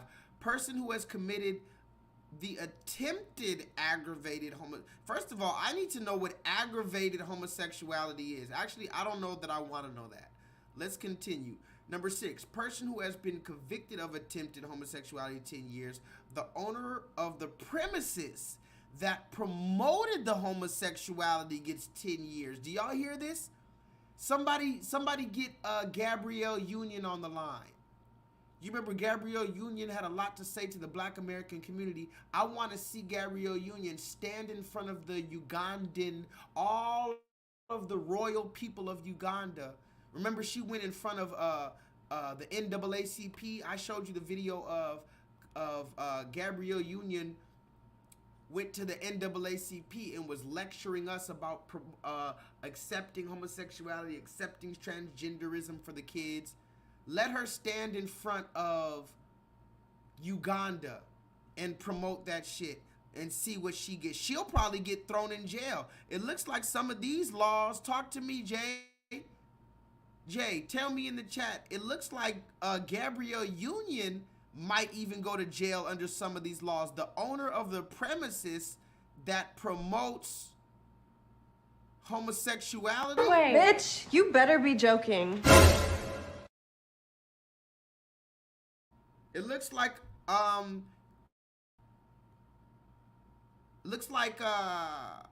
Gabrielle Union is a fugitive to Uganda. You're a stupid dumbass. Dumbass. Gabrielle Union is a fugitive to Uganda, y'all. Can y'all hear me? Now let's move forward, because I got a few more things to say about this particular topic. Actually, one more thing, and then we can move forward. Since we're talking about this Africa thing, and we're talking about Kamala Harris, you remember it said Kamala Harris, Kamala Harris left, or she went to Africa to strengthen the bonds between us and Africa. Now, politically in the backdrop, they're saying something about America is trying to use Africa as an ally because China and Russia, there's all type of shit going on. We could talk about the China-Russia stuff. I don't know too much about that. So I'm going to let my people that know much about that go into that. But yes, I've been looking at that. China and Russia are looking like they're friends. Allegedly, the Saudi Arabia, I believe, dropped the dollar. And so I don't know. All of it looking like it's crazy. Kenya said you better not have a dollar bill no more. It looks like everybody's getting rid of a dollar. But this is the last thing I wanted to say about this topic.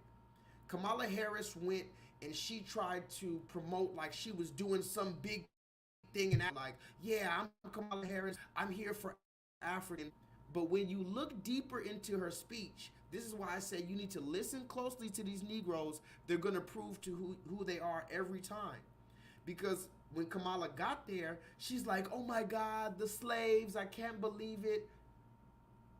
And then look at what Kamala Harris said before she left Africa. When she got there, she said, oh, look at these slaves. Look at all this. I can't believe it. But before she left Africa, she made sure to say this. A great deal of work in my career has been to address human rights issues, equality issues across the board, including as it relates to the LGBT community. And I feel very strongly about the importance of supporting the freedom and supporting and fighting for equality among all people, and that all people be treated equally. That's stupid, guys. Is this camera on me? Yes, it's on. That's stupid. Use A great deal of work in my career has been to address human rights issues, equality issues across the board, including as it relates to the LGBT community. And I feel very strongly about the importance of supporting the freedom and supporting and fighting for equality among all people, and that all people be treated equally. I will also say that this is an issue that we consider, and I consider, to be a human rights issue, and that will not change. Question. First of all, we don't have any such legislation here in Ghana. A bill has been proposed to the Parliament of Ghana, which has all kinds of ramifications, which is now being considered by the Parliament. It hasn't been passed, so the statement that there is legislation in Ghana to that effect is not accurate. No legislation. The bill is going through the Parliament. It's going through the Parliament. The Attorney General has found it necessary to speak to the committee about it regarding the constitutionality or otherwise of several of its provisions, and the Parliament is dealing with it. At the end of the process, I will come in. But in the meantime, the Parliament is dealing with it. And I have no doubt that the Parliament of Ghana will show, as it's done in the past, first of all, its sensitivity to human rights issues, as well as to the feelings of our population, and will come out with a responsible response to the proposed. The legislation was a legislation that is being provided as a private member's bill. This is not an official legislation of the government, but it is one that has been mooted by a handful of private members. So we will see what the final outcome of it. But my understanding from a recent discussion I had with the chairman of the committee, that substantial elements of the bill have already been modified as a result of the intervention of the Attorney General. We will see what the final outcome. So this is what's going on. As I told you, Africa is not just one place. There's different countries. And as Solo Dolo says, a lot of the let me see the hold on, where's the comment Solo left? A lot of these officials are sellouts. So this is another conversation. Just go to Africa. You will belong in Africa. Okay, okay, so if you're telling me to go to Africa, basically you're telling me to dismiss my own eyes. You're telling me I don't see those coon ass niggas out there, just like I guess it's like telling me I guess you're trying to, it's basically like convincing me to like Barack Obama or to like Kamala Harris, even though I can see with my own eyes. I can see these sellout Africans with my own eyes. And you're telling me that that's not the case just because I didn't go out there. You want me to go out there just to see this shit? What, in person? No, I'm cool. I'll see it from a distance. Matter of fact, fuck all that. What does Joe Biden have to say about this? Because remember, Kamala Harris went out there on Joe Biden's watch. So what does Joe Biden have to say about all of this, man? God damn it. From the White House.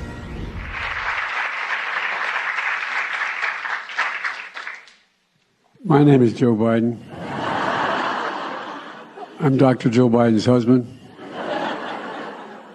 And I ate Jenny's ice cream, chocolate chip. I came down because I heard there was chocolate chip ice cream. By the way, I have a whole refrigerator full upstairs. You think I'm kidding? I'm not. God. Ben, how are you, pal? One of the best guys in the United States Congress, Ben Cardin.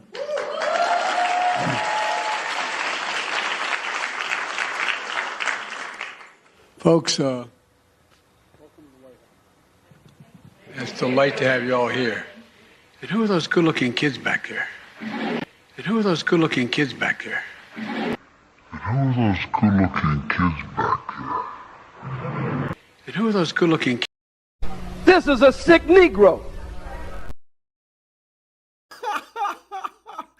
This is a sick opposite of a Negro. Talk to me in the chat. This is the sick opposite of a Negro. From the White House.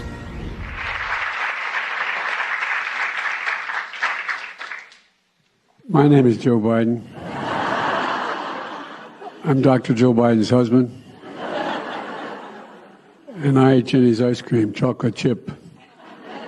I came down because I heard there was chocolate chip ice cream. By the way, I have a whole refrigerator full upstairs. You think I'm kidding? I'm not. God. Ben, how are you, pal? One of the best guys in the United States Congress, Ben Cardin.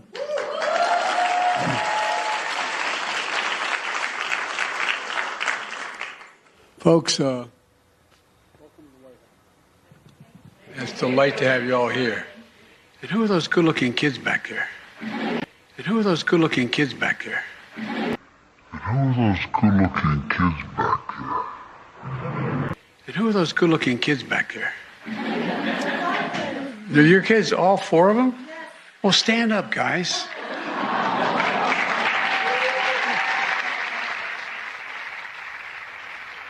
John, we'll jump back in here. Yeah.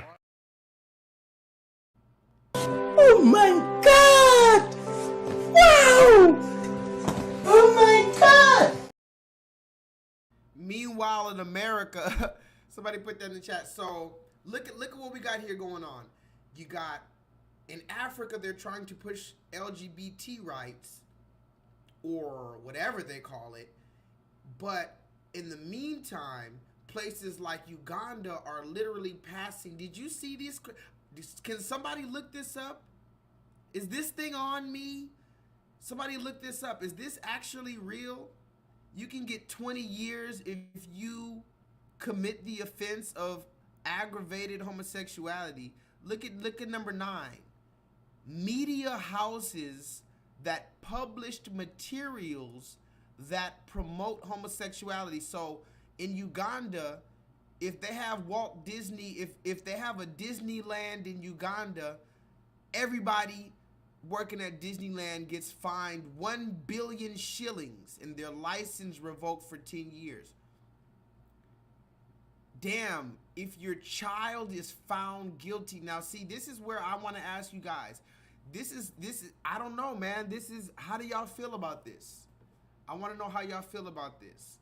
You know, I'm not a homophobe. I'm not homophobic, whatever they call that. You know, and I've told you before, and I'll say it again. A grown man having sex with another grown man, or a grown woman having sex with another grown woman, that's their business. It's always been their business. I never said anything about a grown man having sex with another man. Now, if you're out here wilding on some dumb shit and it's teetering the line of agenda pushing, we're gonna get on that head. But if you're just a grown man, your name is Jonathan, and you're having sex with another grown man, his name is Billy, and you go about your business and you go to work, I don't give a damn. But see, Uganda look like they on some whole nother stuff. And now, what is this, guys? Is this now, talk to me, is this maybe Uganda taking a stand like against the rest of the Western society? Like, we see how y'all are promoting the agenda of homosexuality. We're gonna go to the extreme opposite of what you guys are doing, because you guys are being extreme in one way. We're going to be extreme in the other way, and you can't tell us anything. Because when you watch that video, it was a room full of black people in Uganda. Again, why the fuck does this woman have a powdered wig on? But yes, it was a whole room full of black people, and the black dude that was standing up there, he was trying to convince them, like, look, we're gonna pass these laws, ain't nobody gonna fuck with us, we gonna do what we gotta do, we gotta stand on this business. Somebody put that in the chat. We gotta stand on this business. And it looked like all them goddamn Africans in the back was looking shook. I'm not gonna lie, the Africans in the back was looking shook like a motherfucker. Let me show you this. This house will not shy to restrict any right to the extent of the house recognizes, protects, and safeguards the sovereignty of this country, the morals of this country, the cultures, and will always legislate for our people. That is what the majority have done today in this house, the 389 members of parliament. We will have our morals. We will protect our children. And we are making this law. We are making this law for ourselves. We are making this law for our children. We are making this law for the children of our children. This country will stand firm. And once it passed, I can tell you, Madam Speaker, we are going to reinforce the law enforcement officers to make sure that homosexuals have no space in Uganda.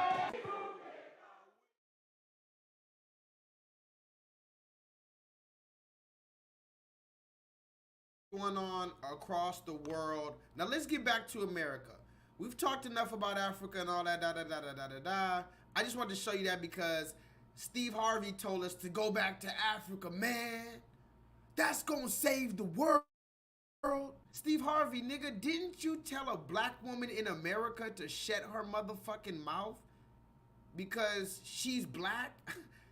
Remember that, guys? I'm not even gonna play the video because I got too much to talk about. I got other shit to talk about. But go look up Steve Harvey telling a black woman to shut her mouth because she's black. He told Monique, shut your mouth. You're black. You can't do what you want. What? Anyway, Joe Biden, what you gotta say about that, man? Protect trans kids! Protect trans kids! Protect trans kids!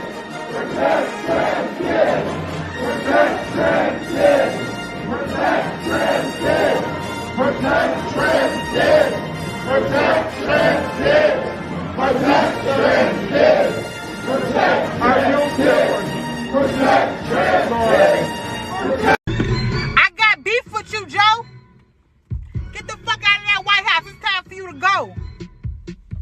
Joseph, you a motherfucking bitch. You got in that office and you motherfucking switched. The people should have never chose your ass. You trying to kill the world with all the motherfucking gas? Animals is crying, Mother Earth dying. You don't give a fuck because your ass gonna be lying down in that grave because you old as shit. Alaska's supposed to be cold as shit. Y'all gonna melt that ice. That's not nice. Take my advice and get your ass out of that White House. It's time to go. We did it, Joe. No, the fuck you didn't. And take Kamala with you, too. Both of y'all asses grass. If she rocking with you, I'm on her ass. I ain't fucking playing. Global warming real is what the fuck I'm saying. They're trying to drill oil for some motherfucking money. But if we all did, who the fuck gonna spend the money, dummy? You tell me that. Since you got your fancy political degree, you know every motherfucking thing. Who gonna spend the money if y'all kill all of us and y'all kill all of the fucking animals? What we gonna eat if we ain't got no meat? Well, those ain't the animals that we eat, but they still don't deserve to motherfucking die. Ooh, child. Now the people getting mad at Joe Biden. You see this, guys? The regular people are getting mad at Joe Biden. This is a beautiful time to be alive. I can guarantee you that woman, she did not have that energy when Joe Biden was running for president the first time. Damn, that's bright as hell. I can guarantee you that woman did not have that energy when Joe Biden was running for president. She didn't have that energy. But we all have a chance to change. That's the beautiful thing. But I need you guys to focus on what I'm talking about. What's the name of tonight's online pro bono, guys. Journalism. Why? Ooh, child.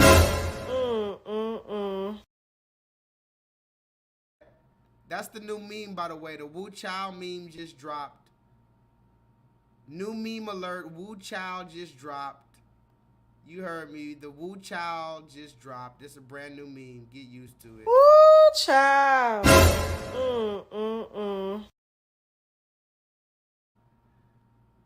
But the funny thing about this journalism thing is certain black people have been always telling you about Joe Biden. Somebody put that in the chat. Who was telling you about Joe Biden a long time ago? Who was telling you about Joe Biden? Remember when people were mad at, some people don't have a, and somebody said that earlier, that the reason why my channel might not be because people have a short attention span, whatever. I guess y'all have a short attention span, but do you not remember that everybody hated Donald Trump and then they voted for Joe Biden? You don't remember that? Or you don't remember when, before that, they really hated Donald Trump when he was going against Hillary. You don't remember that? You don't remember the Donald Trump rallies everybody was fighting? You don't remember that? See, the reason why you don't remember that, and I'm going to show you a perfect example. This is a perfect reason for journalism. And I'm tired of you guys playing like journalists don't deserve what we get, or we don't have a place in this society. Actually, without journalists, you motherfuckers would be in the Twilight Zone. Half of you are already in the Twilight Zone, even with the real journalists out here. But let me show you this comment that I saw on a video. Now, mind you, there was a recent alleged shooting. Where was that? Where was that at, guys? Nashville or something? Where was that?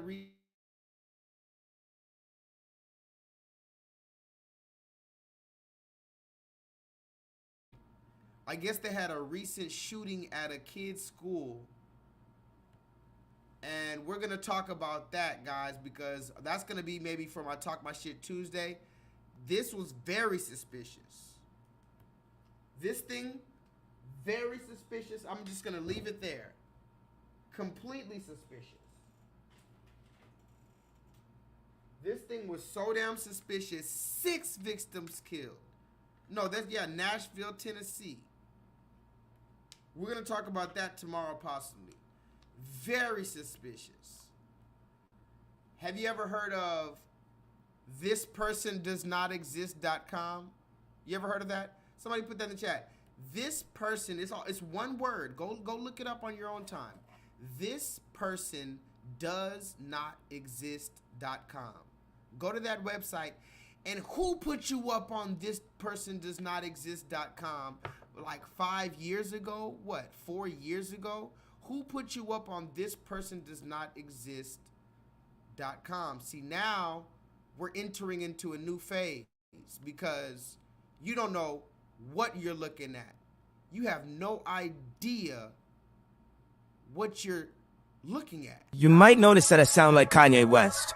No, Yeezy didn't record a voiceover for me for this video. I didn't learn how to do impressions. This is AI. So let me come back to my original voice for a second because this is crazy. Today on Metaverse, I posted AI Kanye covering popular songs. Here's an example of him singing Day and Night. Whoa, I toss and turn, I keep stressing my mind. So that's clearly crazy, and I started thinking, what are the implications of this for the music industry? Now all you have to do is record reference vocals and replace it with a trained model of any musician you like, which is exactly what I did. I found this Kanye-style beat on YouTube. I wrote 8 bars, and I'm going to record them now, and then I'm going to have AI Kanye replace me. I got a fantasy that's beautiful, that's dark and twisted, but I attacked the whole religion all because of my ignorance. What was I thinking? That was some bitch shit. I lost Adidas, but I'm still Yeezy. Back in the kitchen, man, I'm a genius. Boys in the hood, just like I'm easy. Kanye, Weezy, Southside of Chicago, life ain't easy. All praise be to Lord Jesus. Donda, please rest easy. All right, let me cut it there. So let's hear those vocals I just recorded now with Kanye over them. I got a fantasy that's beautiful, that's dark and twisted, but I attacked the whole religion all because of my ignorance. What was I thinking? That was some bitch shit. I lost Adidas, but I'm still Yeezy. Back in the kitchen, man, I'm a genius. Boys in the hood, just like I'm easy. Kanye, Weezy, Southside of Chicago, life ain't easy. All praise be to Lord Jesus. Donda, please rest easy. Alright, let me cut it there. Yo, that new Yeezy track goes hard.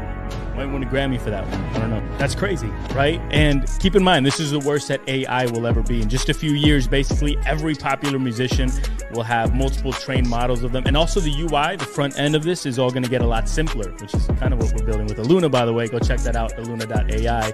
But things are going to move very, very fast over the next 2 years. You're going to be listening to songs by your favorite artists that are completely indistinguishable. You're not going to know whether it's them or not. And I'm just starting to think of all the good, all the bad that's going to come out of this. I want to hear your thoughts in the comments, so drop those below. Let me know what you think, and we'll catch you in the next video. Peace.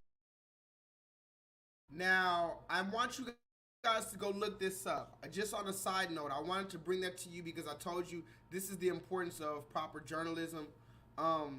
If you go look up, I want you to go on YouTube and look up Kanye West, particularly Kanye West, because they're doing it with Kanye's voice a lot. You can do it with certain artists, but Kanye West's voice, they're doing it a lot. Go look up Kanye West AI, which means artificial intelligence. So just put in Kanye West AI song, and you'll see maybe hundreds, if not thousands, of videos of where they have the technology to use someone's voice to the point where they can make a whole song. Like, you can take someone's song, just think of any song, your favorite song, and then they can make Kanye's voice sing it. And when you listen to this shit, I don't want to play it right now because I got some more shit to say. I might play it later, or I might play it tomorrow. If you listen to the artificial intelligence version of Kanye West songs, I swear to you, you will not know the difference. And this is the craziest thing I've ever seen in my life. As a matter of fact, I almost want to play it. Hold on, let me see.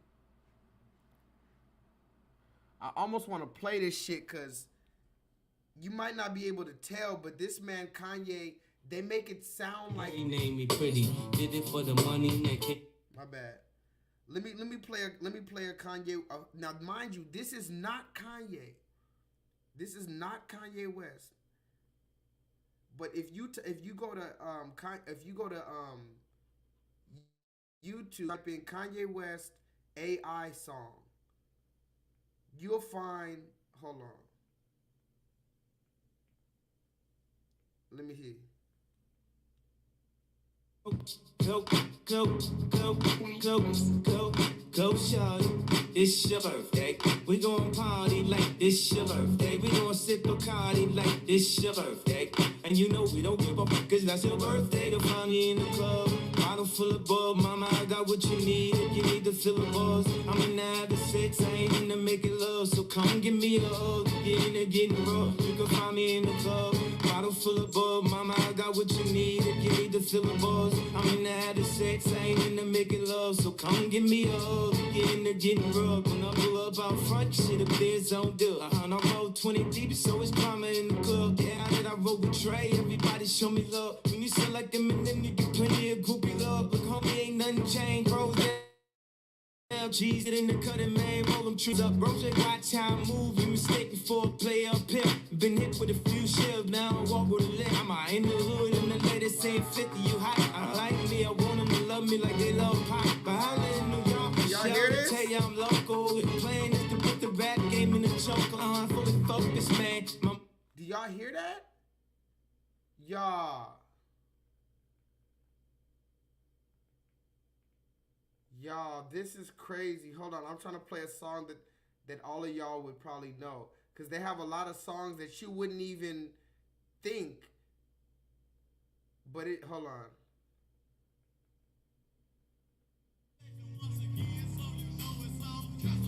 I'm trying to play, I want to play something that y'all might know, just so that y'all can hear how crazy this is. Most of these songs you don't even know. Oh, hold on. Listen to this. I was listening to this one earlier. Listen to this, y'all. Listen to this. Work,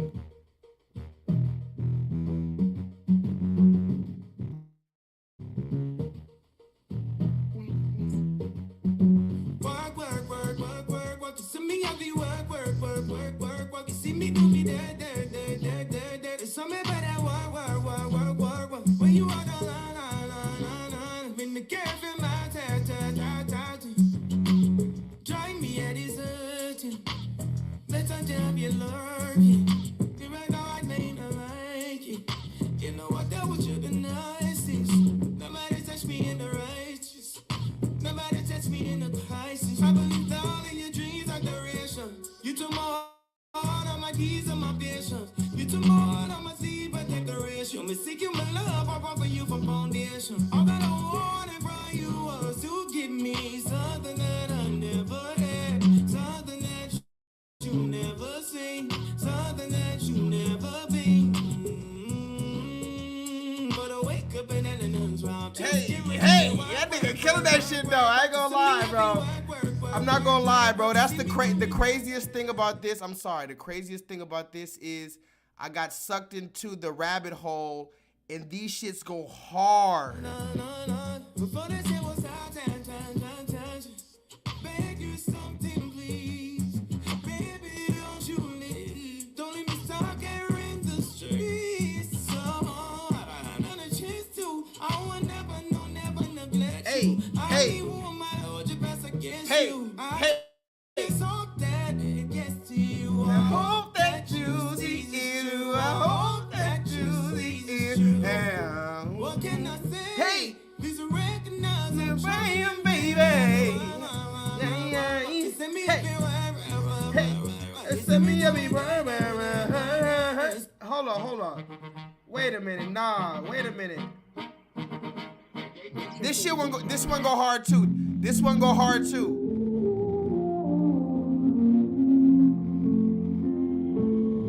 Hold on. We're gonna get back to the regularly scheduled programming, y'all. I just want y'all to see how crazy this is. Please go on YouTube after this and type this shit in: Kanye West artificial intelligence songs. You're gonna just press any song, even if you don't know the name of the song. Listen to that shit.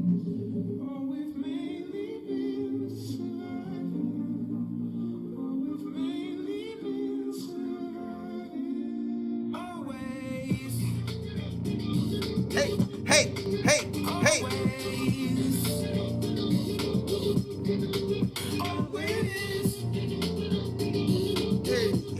Hold on. Turn up.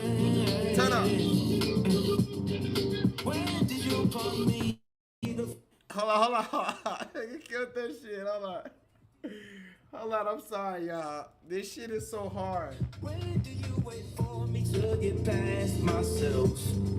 When did you consider my mental health? Always.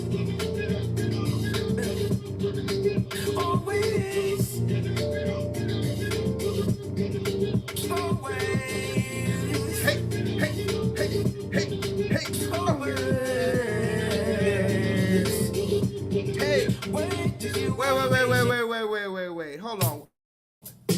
No way. No fucking way. Wait a minute. Nah. Hell nah. Wait a minute. Wait.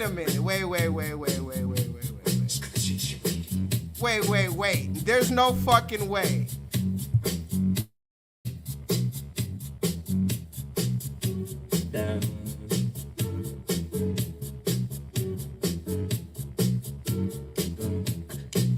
She was more like Billy the Queen from a movie scene.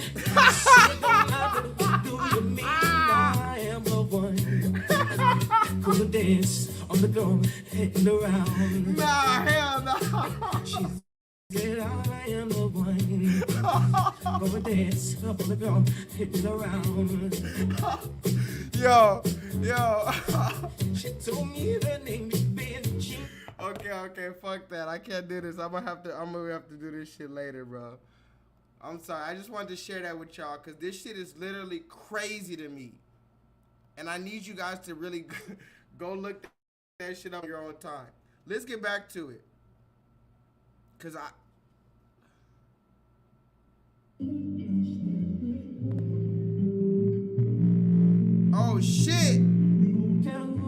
You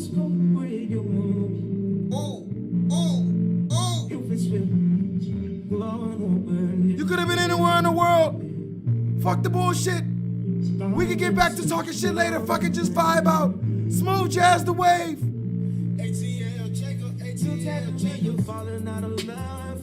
Hey, hey.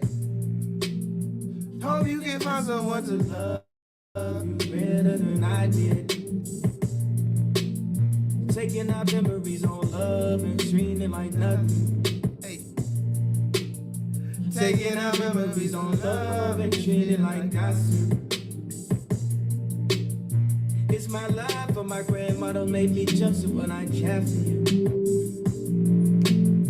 Tell me you're falling out of love, breaking my heart in two. I just don't wanna be in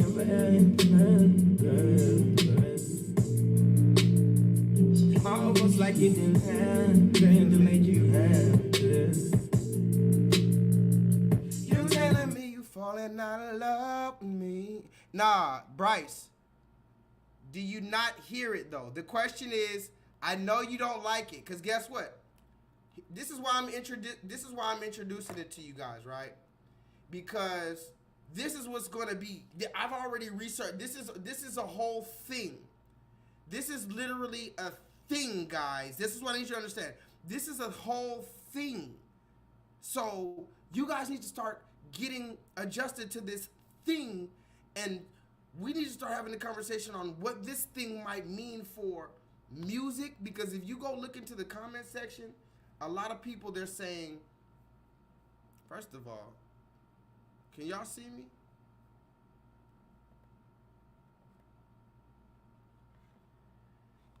If y'all look into the comment section of these videos on AI, what they're saying is,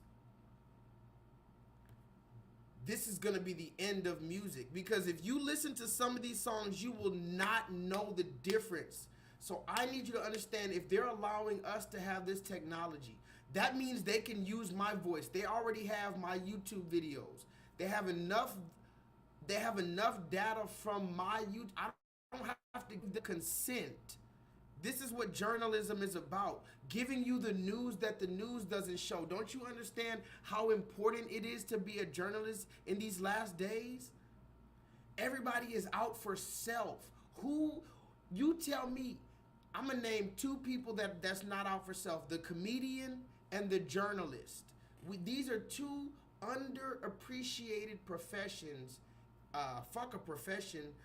These are two underappreciated human beings. These are people who risk their lives. Journalists and comedians historically have risked their lives. Do you hear me? Alike.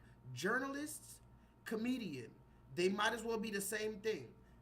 They both risk their life the same amount. True journalists, true comedians. I'm not talking about fucking Steve Harvey. The only thing funny about Steve Harvey is his lifestyle.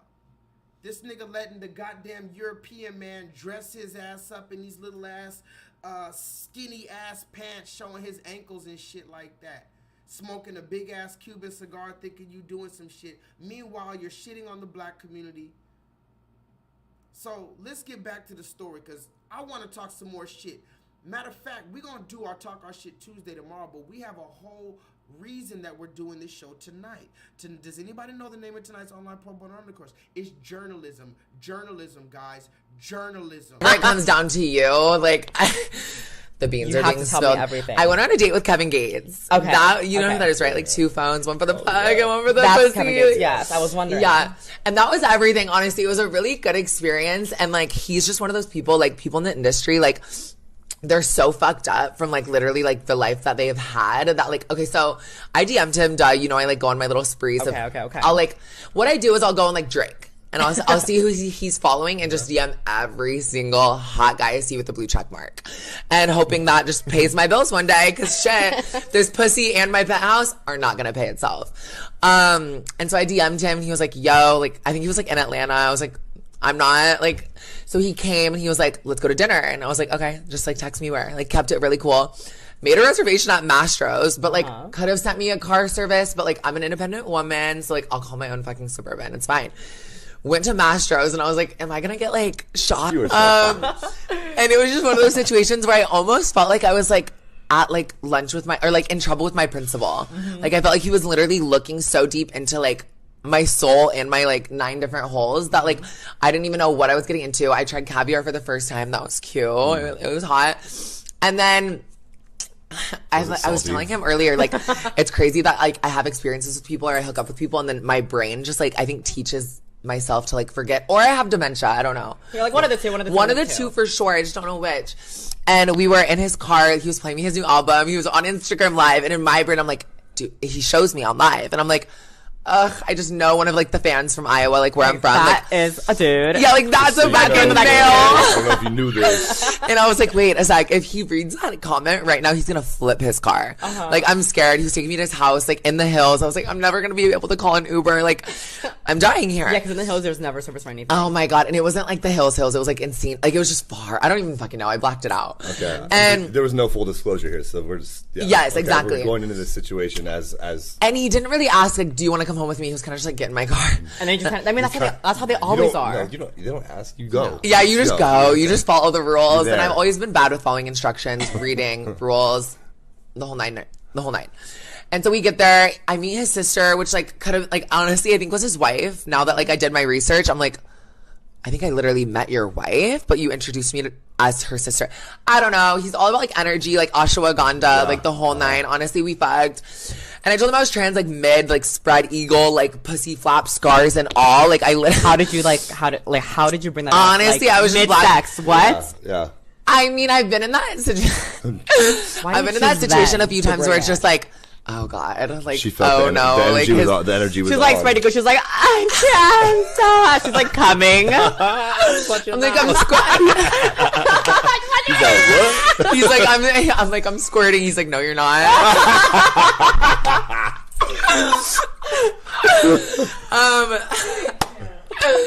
No. Oh my God, you guys kill me. But no, I'm not kidding, like spread eagle. I think he was like eating me out or something, and then in my brain he like stopped, and I'm like, oh, he knows my clit looks different. Like fuck. Like I was like, fuck. What's happening? He was like, yeah, no, he's not out of breath that quick. Let me get this man an oxygen tank. But he was like, can I ask you something? And I go, yeah. And he was like, are you trans? And I go, and I was just like, I was so drunk, like, come on. there, like, What gives you that idea? And I was laying there, and I go, you caught me. And he literally was like, baby, I don't give a fuck. God raised all of us equal, all this stuff. And I was like, that makes you so much more attractive, and that makes you so much more, like, honestly, manly and hot, that you, like, that you know that I had to work harder and pay more than all these other fucking crusty, dusty bitches with, like, stinky pussies. What the fuck? Somebody talk to me in the chat. This is what it is, and this is what it is. And then, you know, I have somebody on my Instagram. There's this one person on my Instagram.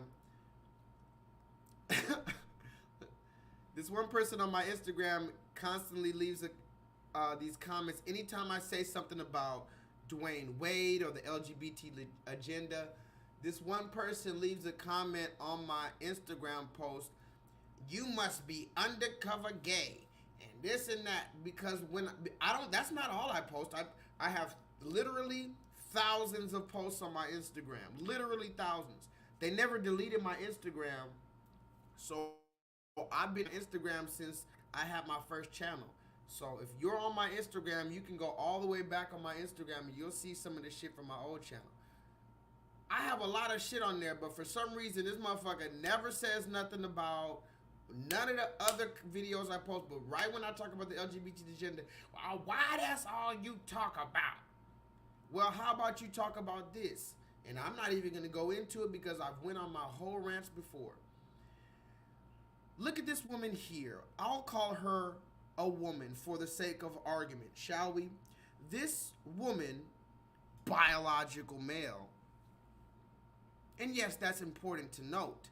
Why is that important to note? Because contrary to popular belief, I still reserve the right. You ever seen a restaurant?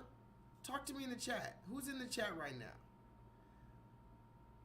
I need to see everybody comment. Mark Sanchez. You ever been to a restaurant? All praise be to the Most High God for my nigga Mark Sanchez. Mark Sanchez. You ever been to a restaurant? What do they say? No shoes, no shirt, no what? No service. So if a restaurant can refuse to deal with you because you don't have shoes on or a shirt on, I surely can refuse then to fuck you because you got a dick like me. That's suspicious.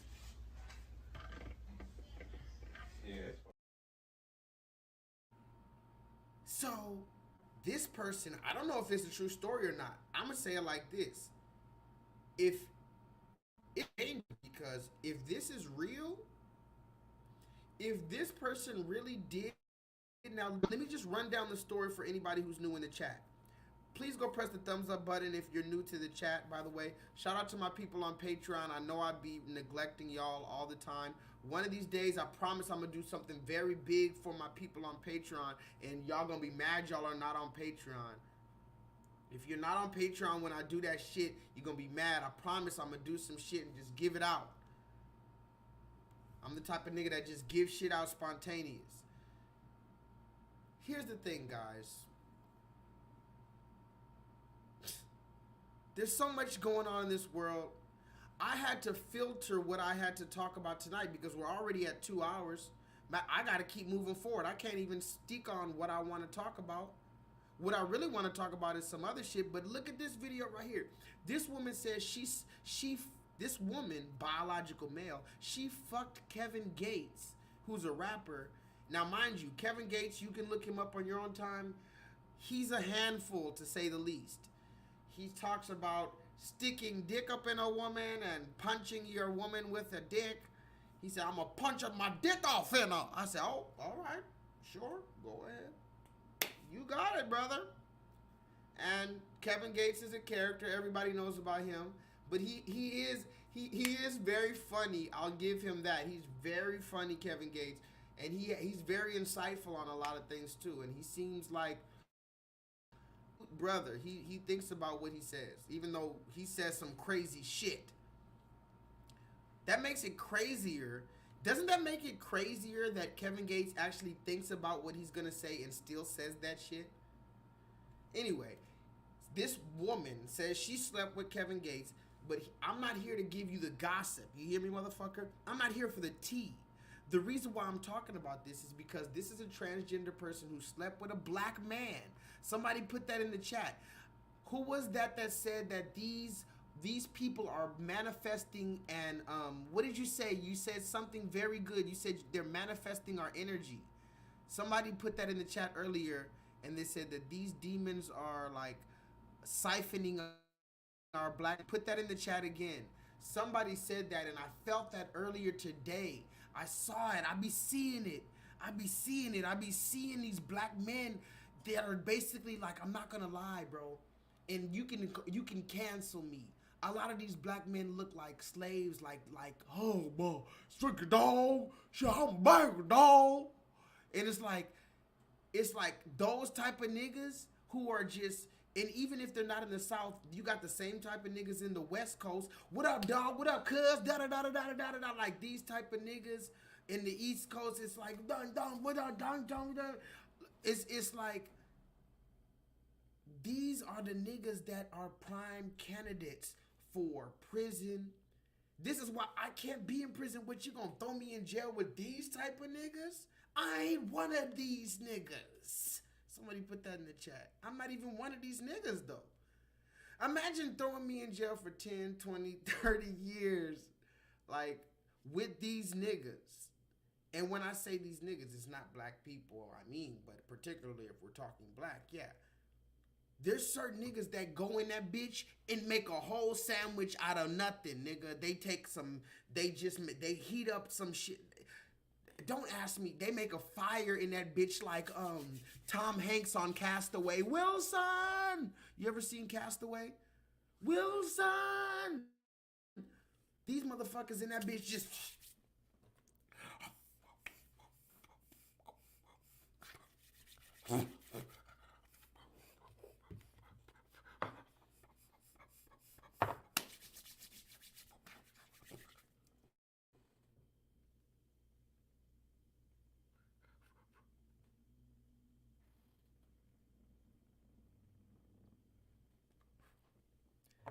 In jail, these niggas learned how, I don't know how they do it. In jail, these niggas learn how to make a fire with their bare knuckles. They just be ashy as fuck, just ashy. You've been so ashy, you just made a fire. I don't know what they do in jail. I'm not trying to learn how to make a fire from my knuckle ash. I'm not trying to be, you see they drink liquor from the toilet in that bitch? I remember the first time I seen, this is a real story. They make like wine and alcohol in the toilet. The same toilet that Big Bubba took a shit in, what, 30 minutes earlier? How about this? I'm just gonna pass on the whole thing. I'm just gonna run away from the goddamn police. I'm not gonna go to the fucking jail. Fuck these motherfuckers. And on a side note, since we're talking about the jail, let me show you why I can't fuck with these motherfuckers again. Let me just remind you, anybody who's watching, this is why I can't fuck with them. A Houston mom is calling for changes at the Harris County Jail after her son died while in custody almost a year ago. Family and community members held a march and vigil to remember Evan Lee. Rochelle Turner joins us live from downtown Houston with new information you will find only on 2. Rochelle, good evening. Zach, good evening. And in that report, it lists several deficiencies about the Harris County Jail involving inmates and deaths. It also involves officers and observation times. Now, Jacqueline Griffin says that she hasn't been able to get any answers about her son's death, and she says the jail needs to make big improvements. What's his name? His name is Evan Lee, and on Saturday, family and community members held a march and called for justice for the 31-year-old. It's 353 days today that my son was murdered here in Harris County Jail, and I don't have any answers. Jacqueline Griffin says her son's death was ruled a homicide. He was in jail, unfortunately, on an error. It's my understanding there was an error in the system from a previous charge. Griffin says Lee was a passionate person who loved working on dirt bikes and four-wheelers. She says Lee had medical conditions that the jail was aware of. I have started a bill for my son so that the policies, especially those that are ill with medical issues, that they are detoured in a different location and not detained in a building that's not designed for a long-term stay. Last year, 27 inmates died while in custody at the Harris County Jail, according to KPRC2 records. 4 deaths were reported in January of this year. For months, there has been complaints of overcrowding, long jail stays, and understaffing. The policies here are definitely broken. KPRC obtained a copy of a jail inspection report sent to Harris County Judge Lena Hidalgo and Sheriff Ed Gonzalez last week that highlighted several deficiencies at the jail. It said inmates were in holding anywhere from 63 to 70 hours. Inmates were not seen by medical staff within 48 hours as required by facility operation plans. In December of 2022, the jail was placed in non-compliance for failing to follow a physician's order and provide medication to an inmate as directed. Families like Griffin say something needs to change. It needs to be fixed right away, or they need to shut the jail down. And in that report, it says that the county judge and the sheriff will have to appear before the jail commission later this year and see what's being done to fix these problems. They're going to have to explain what they've been able to find. As for Griffin, she says she's going to continue to fight for her son and get answers and justice.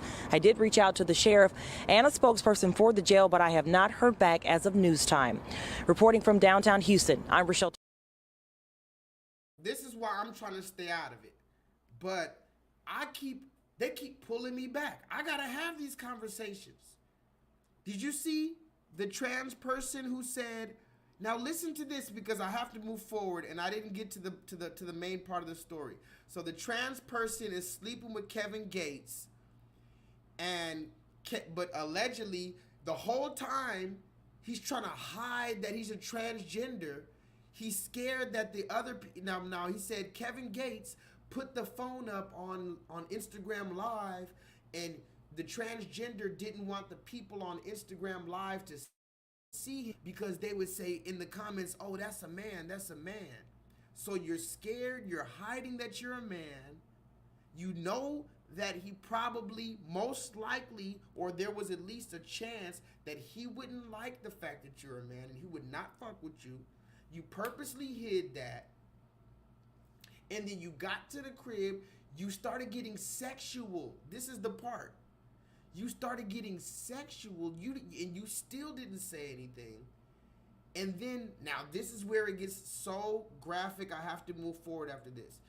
Allegedly, and I don't want to put no dirt on this black man's name, forgive me, Kevin Gates, because this could be the lie that the devil told. I don't know why this person would feel so bold to come out to say that you ate her trans pussy, or his, or they, them, theirs trans pussy.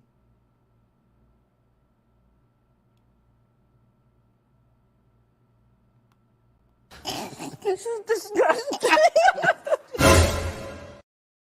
But wait, there's more. Hang on to your seat, baby, cause this one's a screamer. So Kevin Gates allegedly ate this man's trans pussy. But here's the kicker.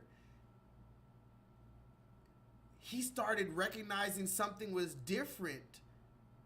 Because remember, you didn't say that you're a transgender. So allegedly, he probably doesn't even know. I don't know what type of shit he got going on. Maybe he did know, because turns out you tried to lie and say you were sweet. Oh my God. This man, oh my, this is too much. This is too much. I said it once. If you don't understand it, go back and rewind it. Said I'm squirting. Kevin Gates said, no, you're not squirting. Something's wrong with your vagina.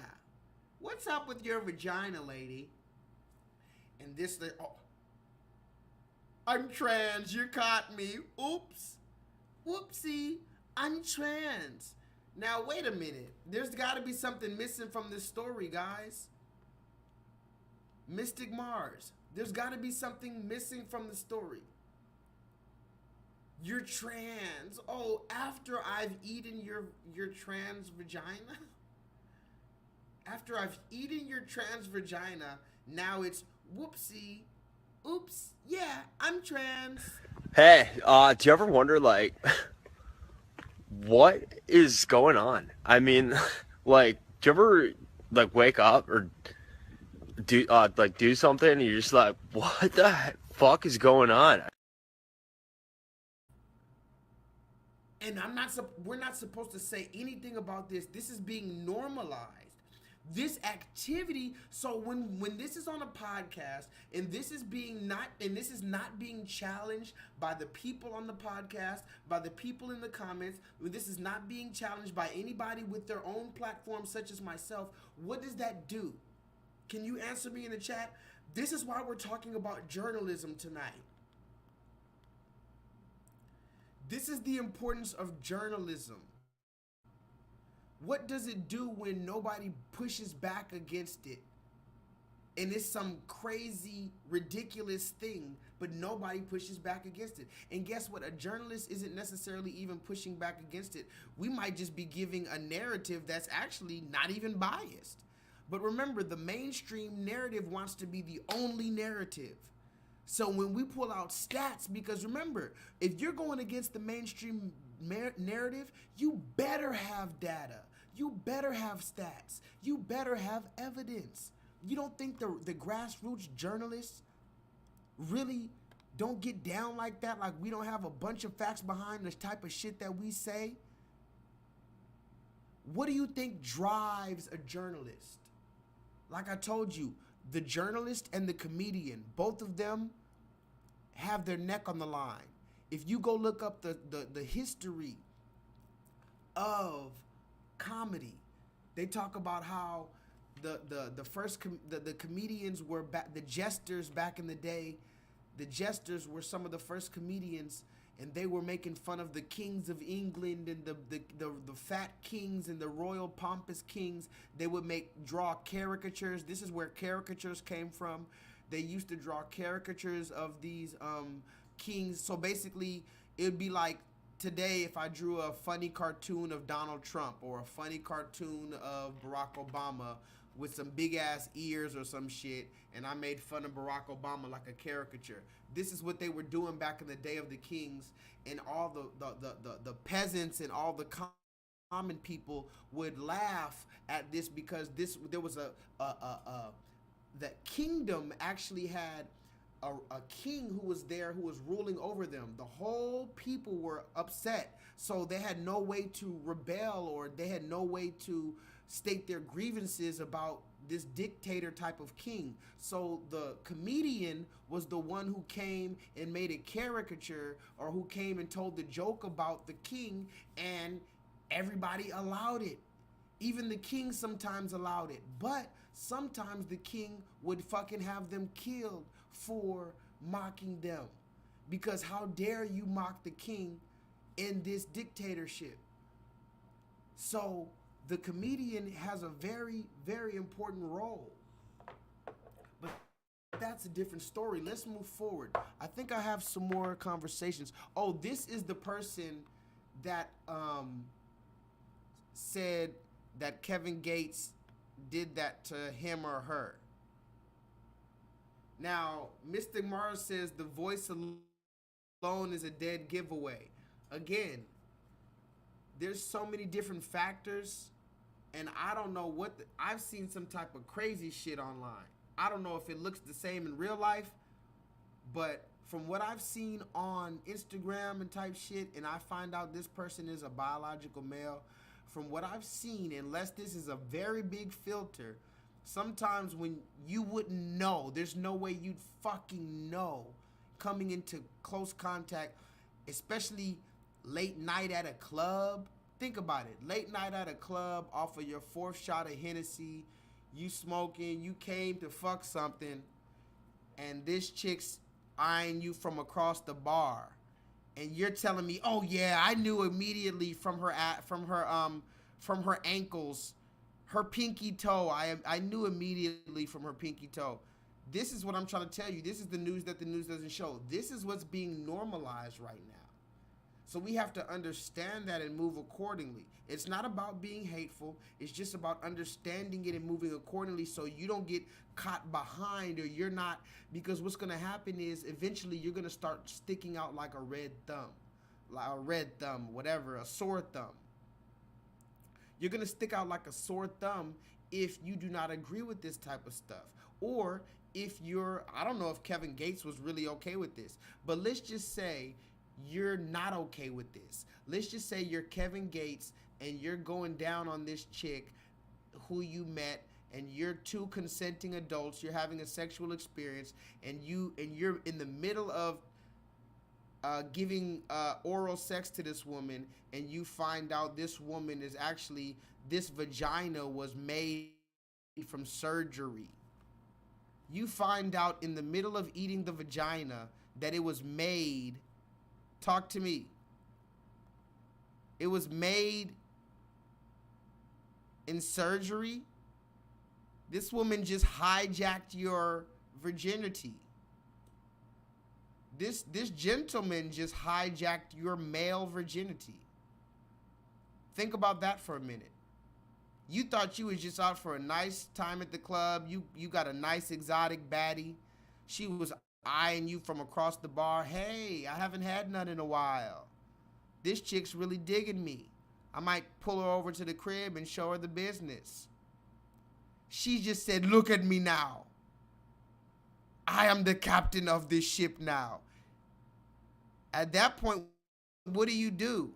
See, boy, at that point, what do you do? Mouthful of vagina, or surgery vagina. I mean, I don't know what you want to call it. I don't want to be disrespectful, but this is not the same old vagina that your grandma used to make. This is a different kind of vagina. Mouthful of whatever that is, and then You find out that's not even a female. And what? She says, oopsie? And what are you supposed to say after that? What are you supposed to say to that? And so now you're mad at Uganda because Uganda said, say no to homosexuals, lesbians, gay.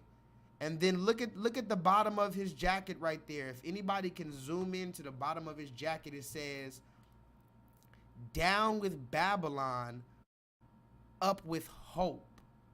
You see this? This is in Uganda. This is a beautiful time to be alive, guys. This is in Uganda, and I'm not saying I agree with, just if you're asking my personal opinion, I don't necessarily agree personally with these outrageous numbers in prison for being homosexual. Hold on, this is a different conversation. We're gonna have a conversation about this one later. But I don't agree necessarily personally with these. To me, if you ask me, I feel like this is an egregious, shout out to ZZ, this is an egregious number. Like, right? Like, some of these numbers are egregious. Right? But that's what they go by. Some of the numbers for having crack cocaine in America were egregious. Some of the numbers in America are egregious. But for some reason, we've been trained not to critique America, but everybody else, they can be chastised and told what they need to do.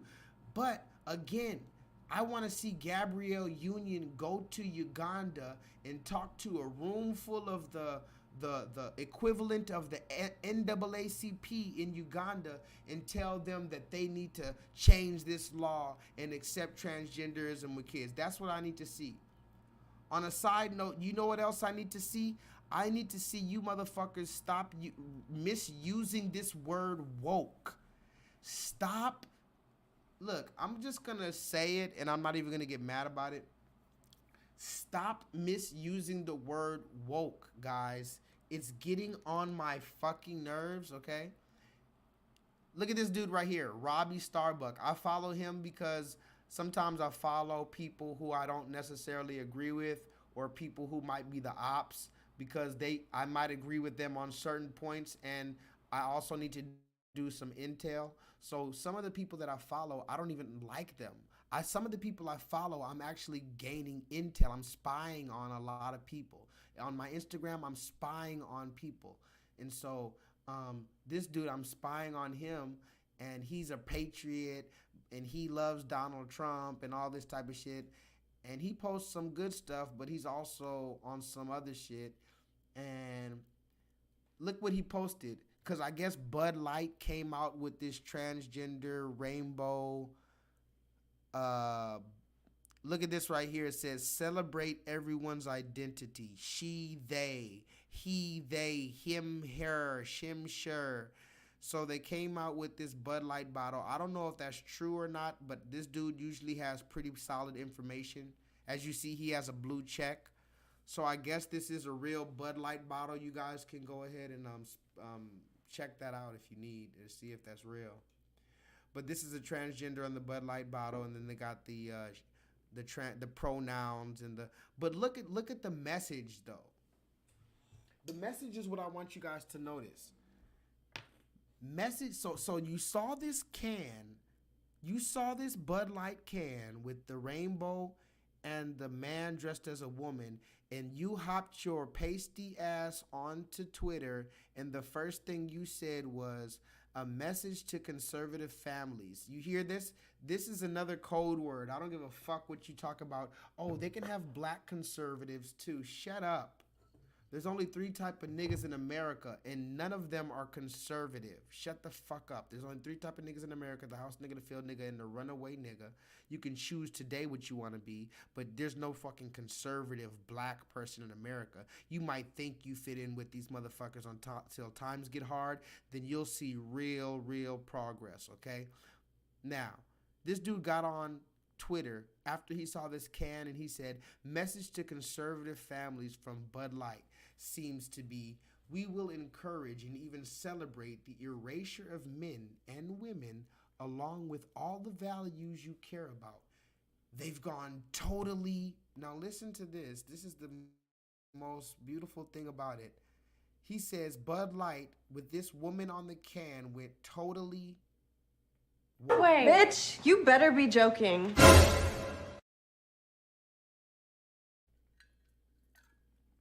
And now he asked his audience, will you ever spend your money with them now?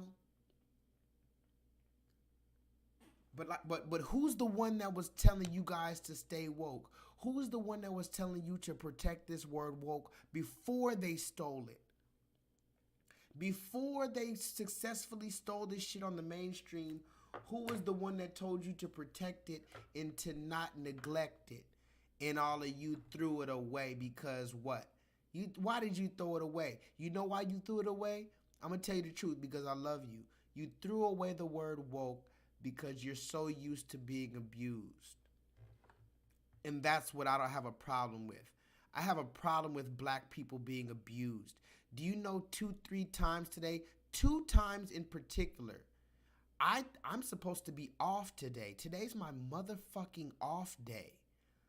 I have to handle all this business to be able to be here tonight with you. You could have been anywhere in the world, but you're here with me tonight. I had to handle all this business to get here. My other computer fell out, this, that, the third. I had to get there. I had to try to fix my internet. If you notice, my internet, all praise be to the Most High God, has been good tonight. We haven't had no interruptions because I went and bought a whole nother fucking thing from T-Mobile, spent a whole nother bag, and whatever the case, I'm going to get my shit right, even though they got me shadow banned. But who's been on that telling you to protect that word woke? And why did you throw away the word woke? Because you're so used to being abused. That's why you let them follow you around the store and you just say, okay, I'm just gonna go. I'm not gonna shop here no more. Oh, whatever. We've been abused for so motherfucking long. And I'm gonna show you tomorrow. There's one video I didn't even upload. I'm gonna show you on Talk My Shit Tuesday. We've been abused for so motherfucking long that we don't even stand up for ourselves. I'm one of those rare niggas that even to my death, I'm gonna make sure we do that. And that goes for protecting our language too. Woke is our language. That means something. They took that from you. They changed that. And you're telling me, and excuse my French, but you're telling me you pussy bumbleclot motherfuckers gonna let them take some shit from you and change the meaning, especially something so significant like that? It was different when they took bling bling from us. You know how many fucking Arab people passed me by at the mall?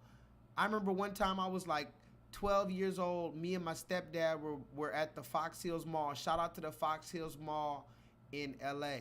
I was like 12 years old at the Fox Hills Mall with my stepdad.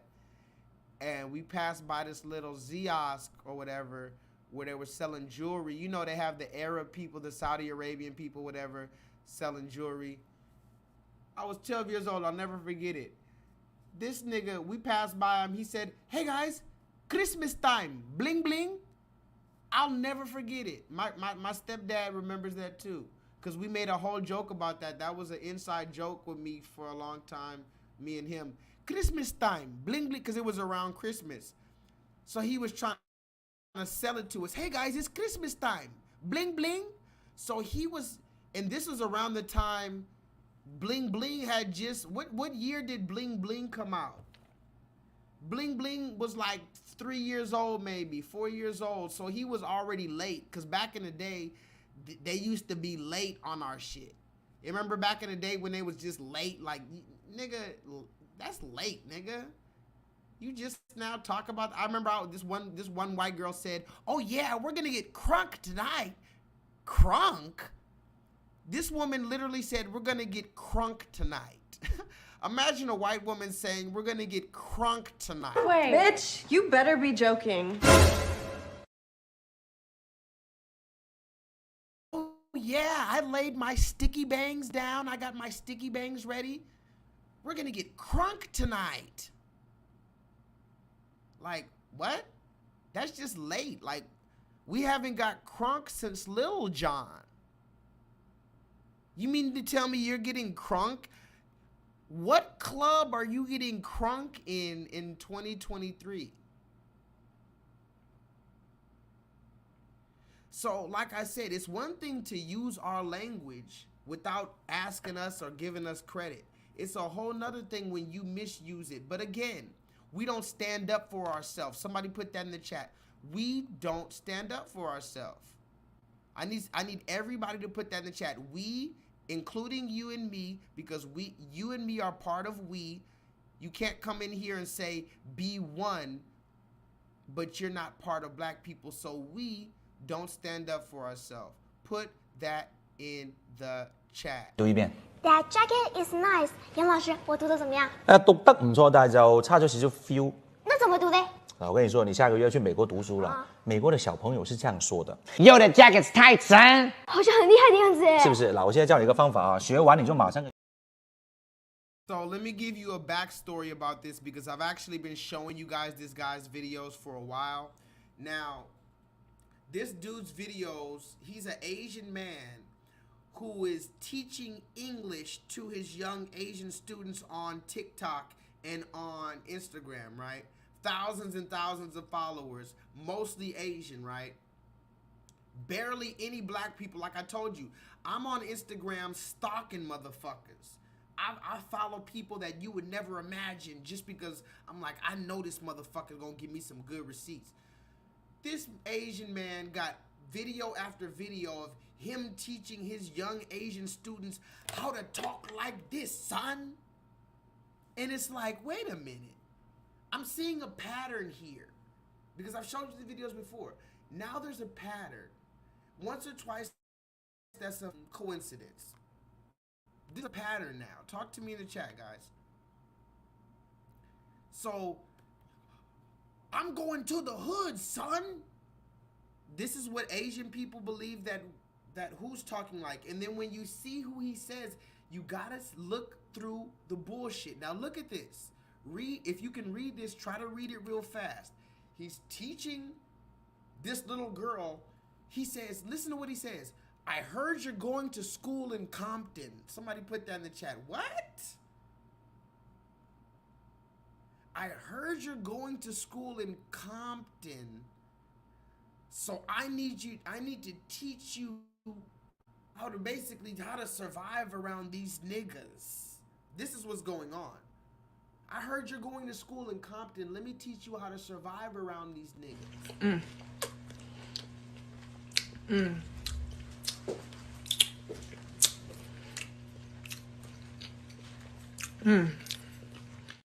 读一遍。 That jacket is nice. 读一遍。 That jacket is nice. 杨老师，我读的怎么样？讀得唔錯，但係就差咗少少 feel。那怎么读的？我跟你說，你下個月要去美國讀書了。美國的小朋友是這樣說的：“Yo, the jacket's tight, son。”好像很厲害的樣子耶。是不是？我現在教你一個方法啊，學完你就馬上可以出國讀書了。首先這句話呢太正常了，你前面要追加一個字 ，yo。 對，有點態度的嘛。這兩個詞你剛剛怎麼讀的 ？Jacket is。我跟你講啊，你又不是寫作，太正常了。你把這個 i 去掉，直接粘在這個單詞的後面 ，jackets。這樣就好了。那後面這個詞你剛剛怎麼說的 ？Nice。那但是 nice 這個詞呢，對不對？在美國來說太正常了，太斯文了，對不對？他們呢喜歡說 tight。沒錯。後面追加一個詞散。為什麼要說這個散呢？散呢就是哥們的意思，拉近距離用的。所以一整句話是這樣說的 ：Yo, that jacket's tight, son. Yo, that jacket's tight, son. 楊老師，我說的怎麼樣？說的非常好，馬上可以出國了啊，沒問題了。想學更多，記得關注我。 Yo, that jacket's tight, son. Child. 讀一遍。 Where are? 讀一遍。 Where are you? 楊老師，我就是應該讀對了吧？嗱，讀得唔錯，但係咧，美國嘅小朋友唔會咁講嘅。那怎麼讀咧？他們會這樣說 ：Yo, where you at, fam？ 哇，好像很嘻哈耶。對吧？嗱，我現在教你一個方法，學完你也可以變得很嘻哈。首先呢，這個問句哈，我們把 R 去掉。這語法應該不對吧？啊，沒關係，這個老外的語法也是不對的，越不對反而越對。啊，直接呢就連着 Where you？ Where you？ 沒錯了，來。加一個 at，Where you at？ Where you at？ 對了，好，後面呢，我們加一個 fam。Fam 是什么意思啊？ fam 是家人们的意思。哦，那这个家人们就是从这里出来的喽。没错 ，family 嘛。哦 ，family。一整句话呢，前面多加一个 yo， Yo， 所以是 yo where you at fam？ Yo where at fam？ 对啦，你这样就没错了，可以去美国钢田啦。啊，想学更多，记得关注我啦。Yo where at fam？ Y'all, I'm literally speechless. I haven't never watched that one all the way to the end. I didn't read that second one. Did you hear what she said? First of all, wait. Because first of all, she said, y'all, I'm not lying. This woman, first of all, she said, oh, you sound like Snoop Doggy Dogg. Out of pocket for that shit. Way out of pocket. What do you gain from that? She said, oh my God, you sound like Snoop Doggy Dogg. And then listen to what he says at the end. You won't believe it. The nigga tells her at the end, perfect. I know you're gonna be in Compton. I just taught you how to speak English. Now they're gonna invite you. Listen closely. I can't make this shit up. We gotta move forward. The Asian man tells his Asian daughter, now you learned how them niggas talk in Compton. Now they're gonna invite you to the barbecue. I'm not making it up. They're gonna invite you to the next barbecue. Messi!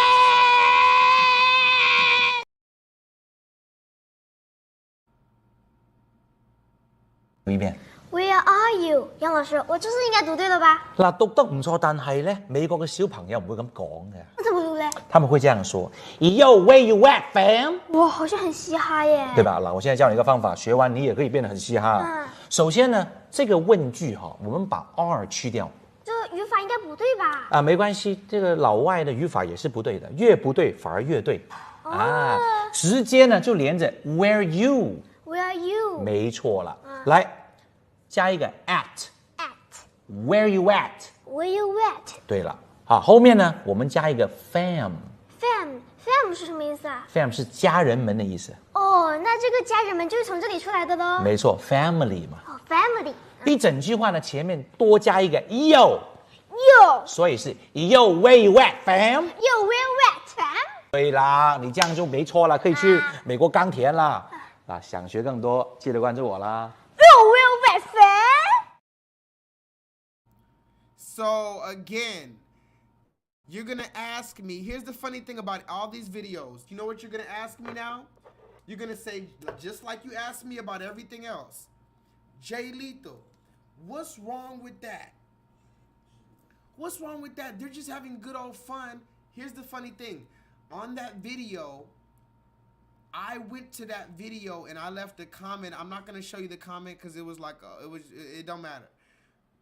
The comment, I basically said, I told the man, when are you gonna, I said, are you ever going to admit that you're taking Black American dialect and basically making a mockery out of us for gain? Because remember, I guess he made one funny video and he got a funny responses, and you know, a bunch of Sambo ass niggas in the comments talking about there's no big deal. See, this is what we're gonna talk about again. And I'm gonna talk some my shit tomorrow too. But you niggas that's talk about there's no big deal with this type of video or no big deal with this type of shit right here, we're gonna, again, it's a beautiful, somebody put that in the chat, it's a beautiful time to be alive. Everything's just happening. It's all in front of us, so you can still be mad and you can still try to figure out, it's all in front of us. Any type of nigga that's making excuses for this type of shit is a Sambo ass nigga. Just let him go be and figure out his own shit. We don't got time for it. At this point literally, guys, it's like the house is on fire. You could only grab a few items. Imagine the house is on fire. What are you gonna grab? Your fucking fish tank? You think you're gonna grab your fucking fish tank and if your house is on fire? You might grab a photo album. As long as everybody's out, you probably go grab a photo album. Shit, some niggas probably grab an Xbox. How about this? Put in the chat if your house is on fire, even though that's not something that I definitely don't want. If a house was on fire and all your belongings were in it, it wasn't your house, but it just happened to be a house and all your belongings were in it, what would you get from that? And you only could grab something with your hands. One handful of contents and run out. I'm going to ask you guys that. And then I'm going to move forward. But yeah, this woman right here, we'll talk about her. But let's get back to this Asian man. So look at this Asian man's Instagram post when he's telling this little Asian woman how to go to Compton and talk like the niggas to get invited to the next barbecue. Did you hear that? The Asian man literally said, you're going to Compton? Let me tell you how to survive. Say this. She said, isn't that bad grammar? He said, those black Americans don't give a damn about grammar as long as you can understand them. So there's all type of tropes here. And sure, you can look at it in light humor, but due to the political climate, somebody put that in the chat, due to the current and previous political climate regarding blacks and Asians in general, as it were, we're not allowing any fucking comedy to go around. You gotta be a goddamn great comedian as an Asian man to joke about racism in the year 2023. I'd go as far to say the only fucking Asian man that could even try it might be who? Jackie Chan? Talk to me in the chat. This is the face I'll make at any Asian person trying to talk any shit at all. I don't give a damn if you have a valid point, motherfucker. To be honest, if we're talking bar for bar, atrocity for atrocity, or very, very particularly political gain for political gain, we have never benefited off of the Asian community. Never. So don't come here with that shit. I got smoke for all of it. Now this dude here, look at the bottom of, I don't know if you can read that, but at the bottom of his Instagram post of his videos teaching us how to go to Compton, he said, how to sound American and be ready for the hood. Do you see this? Bryce, you see this, right? He said, how to be American and be ready for the hood. Okay, so what is that supposed to mean? And and guess what? I went to the comments and I told him, hey, are you ever going to admit that you're using African American vernacular English and basically making a mockery of us? And would you believe I had so many motherfuckers in the comments, I don't know, white, black, in between, trying to tell me, calm down. These are the things that they always tell me about all my arguments. Nobody ever wants to challenge my argument. They always tell me to calm down. I must be mad. Oh, boo-hoo. How the fuck are you a grown man and I say a valid statement and to that you say boo-hoo? Oh, cry about it. Like so many people who are really online, you can tell that they're literally, you know what? Online comments, a lot of time, I love y'all in the comments. Y'all be real. But a lot of these trolls in the comments online are like the people in traffic. You know when you're in traffic, a motherfucker honk honk, talk to me. Hold on, let me show you guys this, because this is serious. Have you ever been in traffic, right? And like for no reason, maybe you're in traffic. Say you're in traffic and maybe you're at the red light for like too long or whatever, right? You're at the red light for like 30 seconds or 10 seconds too long, right? You know, you ever been at the red light and then it turned green and you didn't notice and then they honk at you behind you or whatever? Okay, that's normal. But say it gets into road rage, like somebody honks at you because you didn't go at the green light and then they pull up on you. Hey, fuck you, man. honk, honk, fuck you. Now, mind you, I told you I've been homeless before. I'm on the run. I spend a lot of time outside. So sometimes, especially during like COVID and stuff, I was outside a lot. And I just really was looking at traffic. Like I was really looking at the human beings in traffic. Do you understand? That's a foreign concept. That's why all these animals keep on getting killed on the side of the road. I just saw a brand new cat killed. You know, usually you see the animal, he smashed. This cat was very intact. This motherfucker's intestines were hanging out. I just saw this shit right before I started the stream. I'm like, damn. Ever since I was young, every time I see the little dead cats on the side of the highway, a dead dog, I'm like, oh god damn. I saw this shit earlier. They don't, and you ever see a deer, none of them understand the concept of traffic. This is a foreign concept. So what I'm saying is I sat and looked at the people in traffic. That shit is damn near demonic, y'all. I'm not gonna lie. I know this sounds crazy. But traffic is damn near demonic. Like, nobody's happy in that bitch. I have a motorcycle, so I'm happy, actually. I like it. I'm a runaway slave. I'm just, ooh, yeah. Ooh. I'm not in jail, goddammit. I just have my headphones in. My fucking little, I need a new bike, too. My bike just be boop, pop, pop, pop, pop, pop, pop. My bike just be fucking up every day. It's a goddamn new, put a 7 in the chat if you have a car or have ever had a car or a bike or any type of transportation, and every time you got on it, there's a new noise. How the fuck is a new noise every single time? Every time I know this noise. I'm cool with this noise. You know, black people, I can drive with this noise. That's fine. But then there's other noises, like my shit start making some pop, pop, pop. And then that usually means I got to tighten the screw at the bottom and da-da-da. But now the screw's not tightening and da-da-da-da-da. And nobody wants to work on the bike. And it's just a big fucking headache. I need more money. I need to be able to get a new bike. I need to run away from the motherfucking police.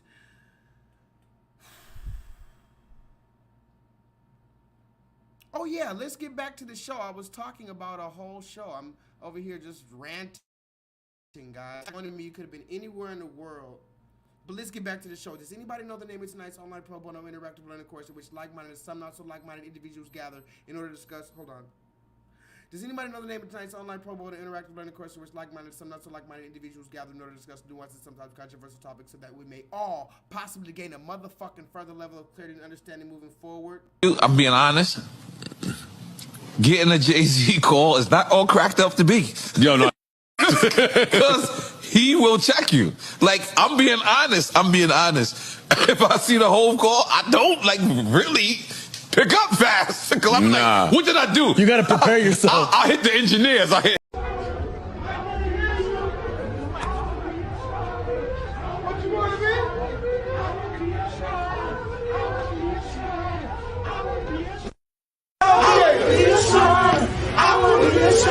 hold it up. Turn around. Make an about face. All the way around. Okay, now drop it like it's hot. Drop it like it's hot.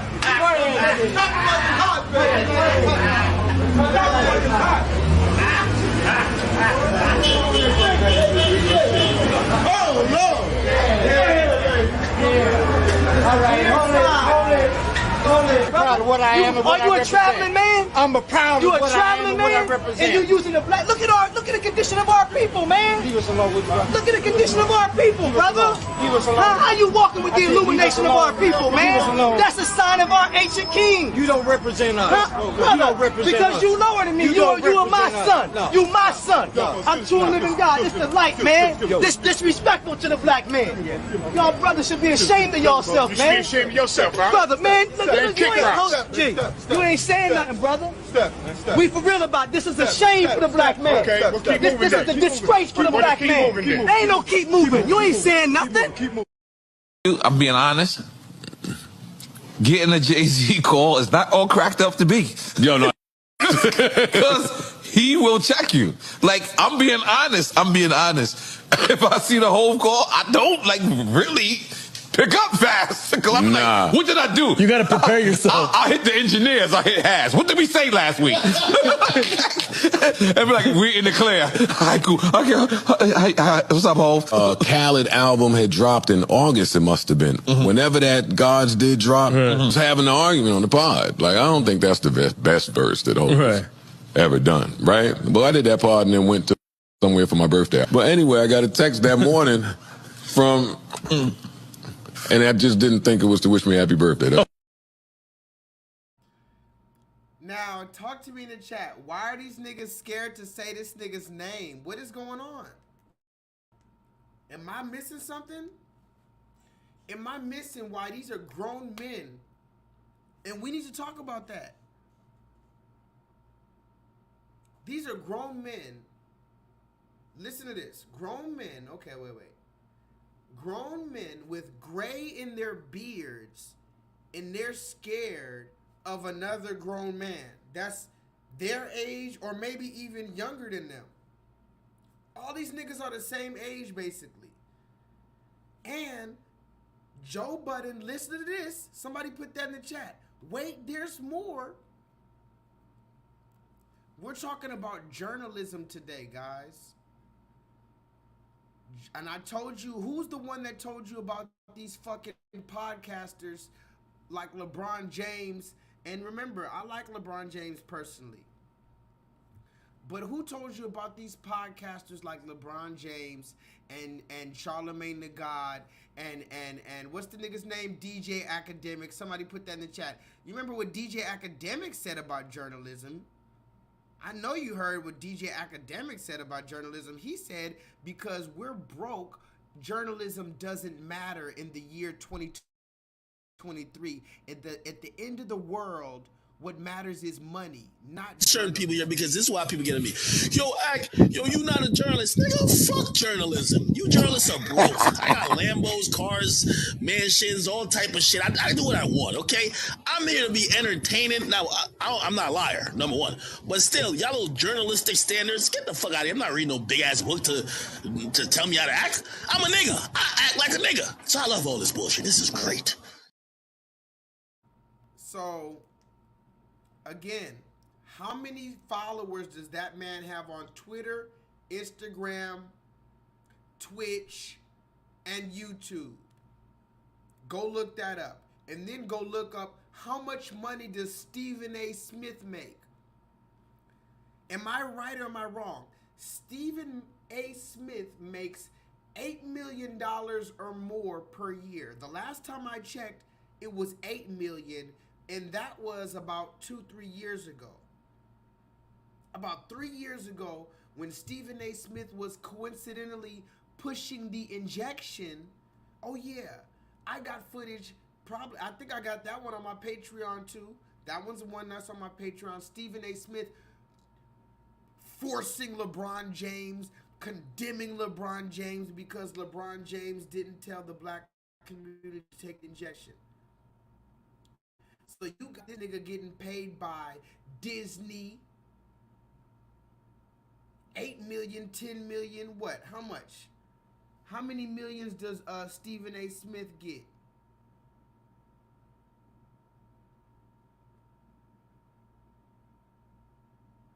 I don't know why I get so upset about this. I watch this stuff later. I'm like, oh, we shouldn't get so upset about this stuff, Josh.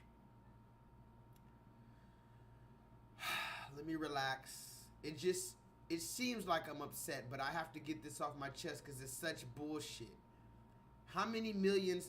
This nigga gets paid $12 million a year. He was pushing us to get the injection, pushing LeBron James to tell the black community to get the injection. But he says a journalist, a true journalist, listen to what he says. He says all the journalists. No, sir. You're only talking about all the journalists that got their booty spanked at the Shriner Temple. All the fucking journalists do not just tell 25% of what they know in information. Imagine me giving you a stream tonight and only telling you 25% of what I had to show you guys. Please understand something about most journalists. We all know 75% more than what we reveal. Wow. Never forget that. We all know more than we reveal. So your It's opinion just that- means more for that too. It's just that, you can't, you listen, you can bring people in the White House that cover the White House. They don't tell you everything. They tell you there's certain stuff that they tell you and there's certain stuff that they hold. People that cover Hollywood, there's certain stuff that they say and there's certain stuff that they hold. You can't say everything because if you say everything, no one will trust you. That's right. No one will trust If you say everything you know as a journalist, and then he specified, somebody might say, what's wrong with that, J-Lethal? It's just sports. He doesn't want to, mess up, blah, blah. Okay, he said politics. He said area of journalism. I told you before, there's political journalism. There's this journalism. I'm a general journalist. Chuck it. I'm just a journalist of the apocalypse. How about that? Call me a journalist of the apocalypse. But this man says you can't say everything you know and then listen to the other podcaster, Nori and Joe Budden. These are some of the biggest black podcasters. These are who are, now mind you, I talked about that word influencer, and we're about to get to that in a minute. Somebody put that in the chat, influencer. Because you got Joe Biden, you got DJ Academics who said, fuck journalists. They're broke. You got Charlemagne the God, but particularly this video, Nori, who was the one that interviewed Kanye, and then he deleted the Kanye interview, and then my video, which had some of the Kanye clips in there, they deleted that shit and gave me a strike. They went on a whole campaign, bitch ass nigga Nori and Joe Budden. Go look up how many followers Nori has, how much he's getting paid off of these podcasts. These are supposed to be the leaders of our community. Let them tell it. Let Nori and Joe Budden tell it. Charlemagne the God tell it. They have their own platforms. I'm a businessman. I work 23 hours a day. I only get 1 hour rest. I don't even sleep on my 1 hour. I work 23 hours a day. I'm an entrepreneur. I'm doing this. I'm doing that. But when you think about it, they always got the motherfucking red man behind them or beside them. Joe Budden, all them niggas started with the red man beside them. Joe Budden, what's this other nigga's name? Nori has a red man beside them, all of them. Behind the camera, red man, red man. Cameraman, red man. Somebody put that in the chat. Cameraman, red man. Microphone man, red man. All of them are behind that camera is a red man. When you're watching the J-Lethal platform, that's why I say you need to give some fucking respect. All three of y'all in this fucking live stream, because there's not that many people in this bitch. All three of y'all need to put respect on my name. Because I don't have no fucking production company. I can show you around this little bitty ass studio that I'm at right now. Ain't nobody here right now doing what I'm doing. All praise be to the Most High God, and that's for a reason. Listen to this nigga. He's allegedly a business owner, a podcast owner. He's the leader in the black community. Oh, he's an influencer. Somebody put that in the chat. He's an influencer. I'm being honest. Getting a Jay-Z call is not all cracked up to be. No. Because he will check you. Like, I'm being honest. If I see the whole call, I don't really pick up fast. Because I'm like, what did I do? You got to prepare yourself. I hit the engineers. I hit Has. What did we say last week? And be like, we're in the clear. All right, cool. Okay. What's up, Hov? Khaled album had dropped in August, it must have been. Whenever that Gods did drop, I was having an argument on the pod. Like, I don't think that's the best verse that Hov ever done, right? Well, I did that part and then went to somewhere for my birthday. But anyway, I got a text that morning from, and I just didn't think it was to wish me happy birthday. Though.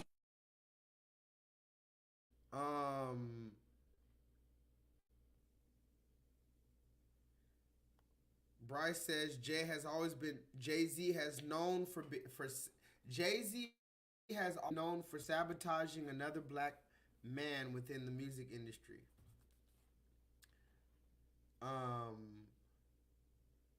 He's notorious for being petty towards other black men.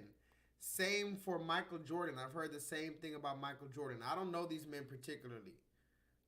Mark Sanchez says, how would I have answered the call if Jay-Z saw my podcast and he wanted to talk to me about something I said on my motherfucking show? That's a good question. I mean, shit. Brrr. Yeah, it's Hove. What's up, bro? What's good? Oh, shit. Jay-Z? This is Jay-Z? Yeah, it's Hove. I mean, shit, what's up, dog? That's dope. How you doing, dog? How did you get my number?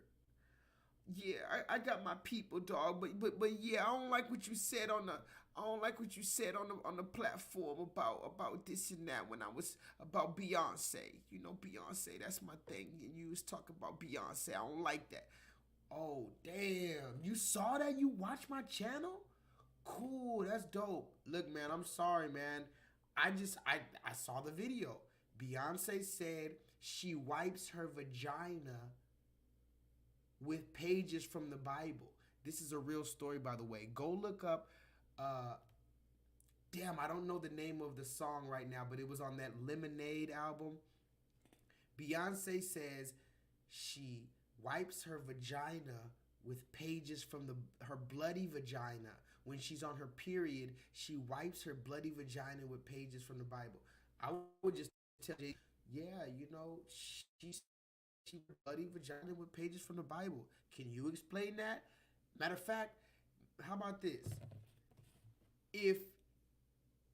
Can y'all hear me? Oh, shit.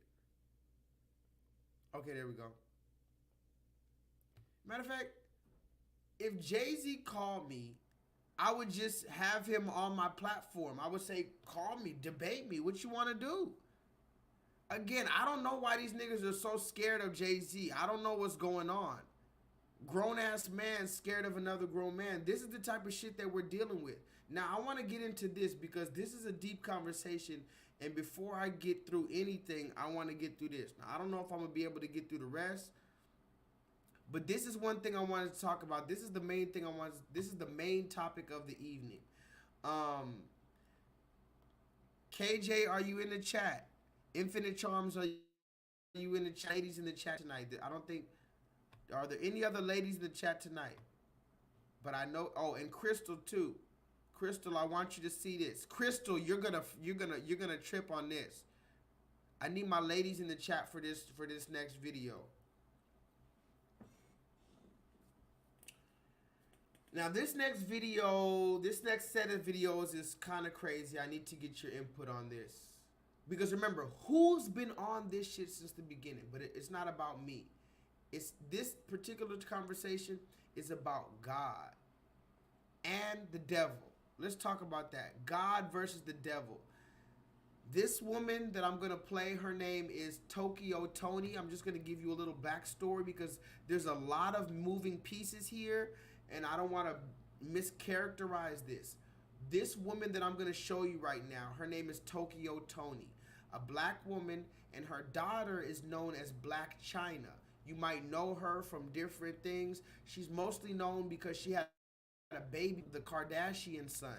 So Black China, this black woman, she's a video model, a whole bunch of stuff going on, right? Now, recently, her mother, Black China is that woman. Her mother is a whole different entity, but they interact often and they go at each other a lot. If you know anything about Black China, if you don't know, just go look up Black China and Tokyo Tony. You're gonna see a whole bunch of stuff. And usually the mom is really aggressive towards her. I don't want to mischaracterize it.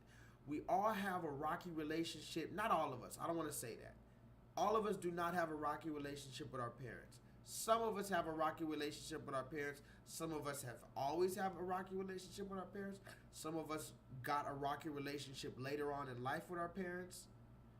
But if you've ever had a rocky relationship with your parent, it doesn't mean you don't hate them. You usually don't hate your biological parent unless they did something heinous, even if you fell out with them. So this is what we're talking about. Blac Chyna, Tokyo Toni. Now, I don't know how to begin this, but I'm going to begin in the middle. How about that? So, most recently, Blac Chyna, who is known for having butt implants, and she even got face implants. You can go look it up. There, I don't know. Where do they do that? Infinite Charms. Where do they do the cheek implants? Do they do it like on top of the cheek, or do they do it like under, like, I was thinking about it like how you, if you have a cheek implant to make your cheeks look more square or whatever the fuck, or a chin implant, where do you cut in to put that shit? Anyway, she had these cheek implants, she had a butt implant, boob implants, and she's just most recently been stepping out, and she's been allegedly denouncing all of this stuff. So she said, I want to take the butt shots out, and she's telling everybody, I want to take the butt shots out, I want to take my this out, I want to take that out, I want to take the plastic surgery out of my face. And she was actually on one of these shows, and I'm just going to show you recently some of the things that she was saying. It's time for a change. This is not really who I am. And something just came over me, like the Holy Spirit came over me, and I was like, you know what? I need to figure out what's my purpose in life. Like, why am I here? Like, and the way that I was living, I was like, you know what? I don't like the way that I'm living. So I had to make a change so I could start walking into my own truth. And I feel like for me, that's very important. OnlyFans has become so normalized, and of course you were a big star on there. So what would you say to other young women who are, as you described, debasing themselves, degrading themselves on that platform sexually? For me, I would honestly say if it's something that you're going through and you really just have to make the money, do it, but also to get out of it. Because to me, it's going to be a dead end. Anytime something is like fast money, it never ends well. So, as you see, Mark Sanchez, let me get this on the screen. As you see, Blac Chyna is allegedly pushing against all that stuff that she was a part of. She had an OnlyFans account. She's telling these women the same thing I'm telling them. It's kind of crazy to be out here on OnlyFans. She's getting rid of her plastic surgery. She's doing all these good things, right? So I was noticing this stuff, and I wasn't going to talk about it yet. I was just like, okay, that's good for her, right? But this is where it gets interesting. Now, her mom, somebody put that in the chat. Blac Chyna is trying to get all of this stuff out of her face and stuff. Now, her mom is a whole character in herself. You can go look her mom up. She's going on rants and stuff like that. I'm not saying she's crazy. I don't call people crazy, because a lot of this shit her mom says is real. But her mom has been coming out, and specifically recently, as of the last couple years, but the last couple months particularly, her mom is coming out exposing the industry. Now, this is another thing we need to talk about real quick. A lot of so-called celebrities or family that's close to celebrities are coming out exposing shit, and we're acting like we don't see it.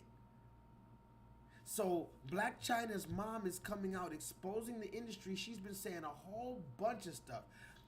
There was one video she said she was going in on Blac Chyna, and I'm not even gonna play that because there's too much videos to show. But you can go look up Blac Chyna's Tokyo Toni talking about Blac Chyna. But there's one video she was saying she got all that concrete and all that silicone in her ass. You get that basically, she's going hard on her daughter. Take that shit out your ass and take that banana. And she's going hard on her daughter. And particularly, she's talked about her daughter's Baphomet tattoo. Somebody put that in the chat. Blac Chyna's mom, Tokyo Toni, was talking about the Baphomet tattoo. And there was a few videos that she talked about it. I'm going to show you one of the videos right now. But hold on, let me see. Here it is right here. she was talking about Black China's Baphomet tattoo. Now, if you look at the bottom left butt cheek of Black China,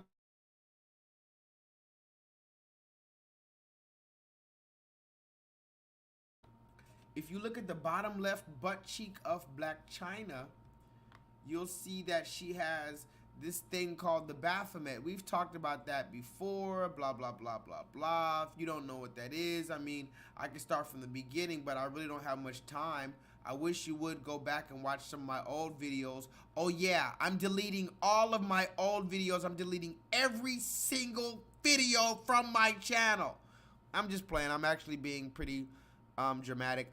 I just put the videos that are not on my channel right now, I just put them on private because I was being emotional. Basically, that's what it is. I was basically being emotional. I put all those videos on private. I was going to put all my videos on private. I knew not to delete the videos because I knew that that's pretty permanent, but I was just going to kind of shake you guys up a little bit and put all my videos on private, and one day you were just going to come to my channel and not see any videos or just see one video and you were going to freak out or whatever the case.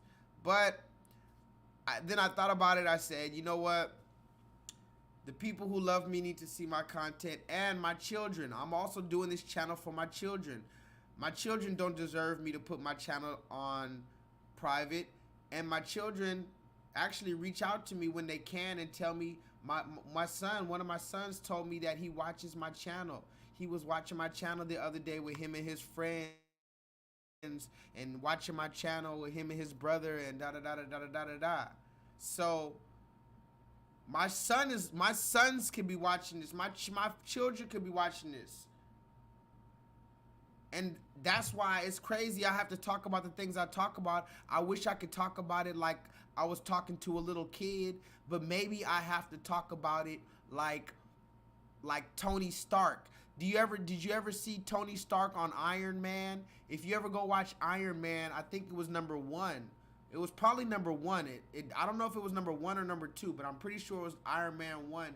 He was sitting there. He was about to give up. He was defeated, and he was trying to figure out how to become Iron Man, how to make the Iron Man suit. And he was watching an old video of his dad that his dad left for him, and he saw his dad in the middle of the video. His dad started talking to him. It was just like a regular video of his dad talking about the business, and then in the middle of the video, his dad started talking specifically to Iron Man. Go watch the scene. Maybe I'll pull it up next time if I don't get a copyright strike.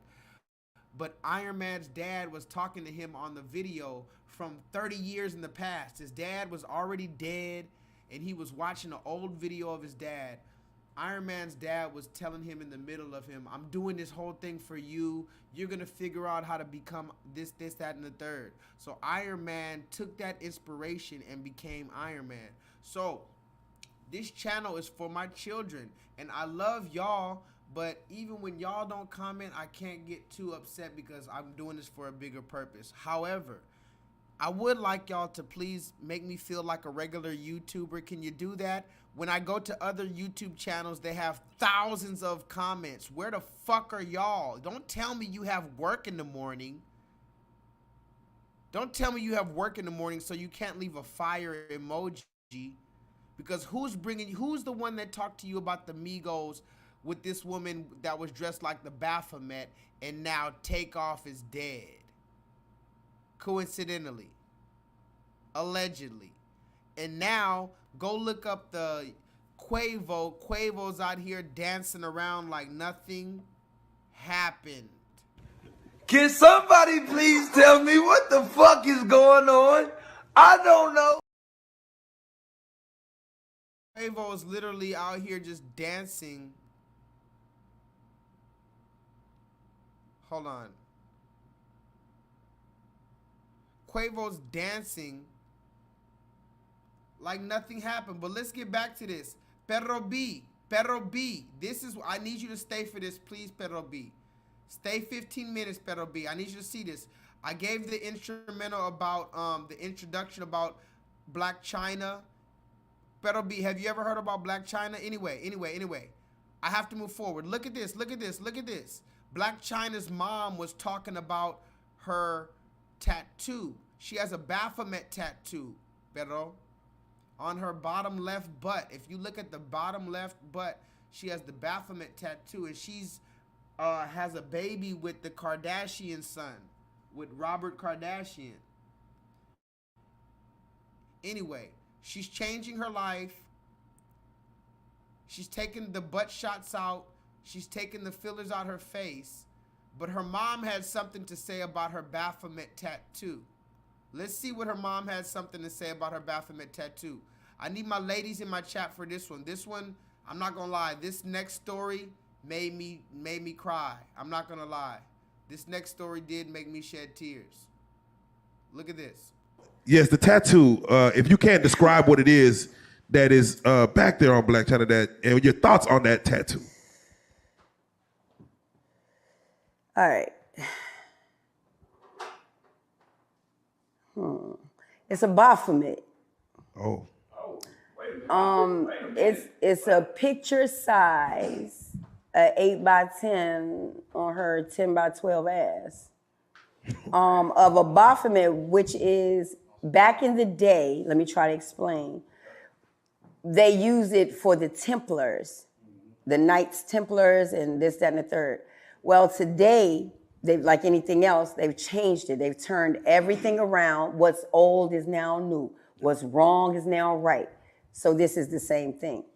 So it's a goat, which is transitioned to be both a male and a female, which has a phallus, quote unquote, penis, and breast.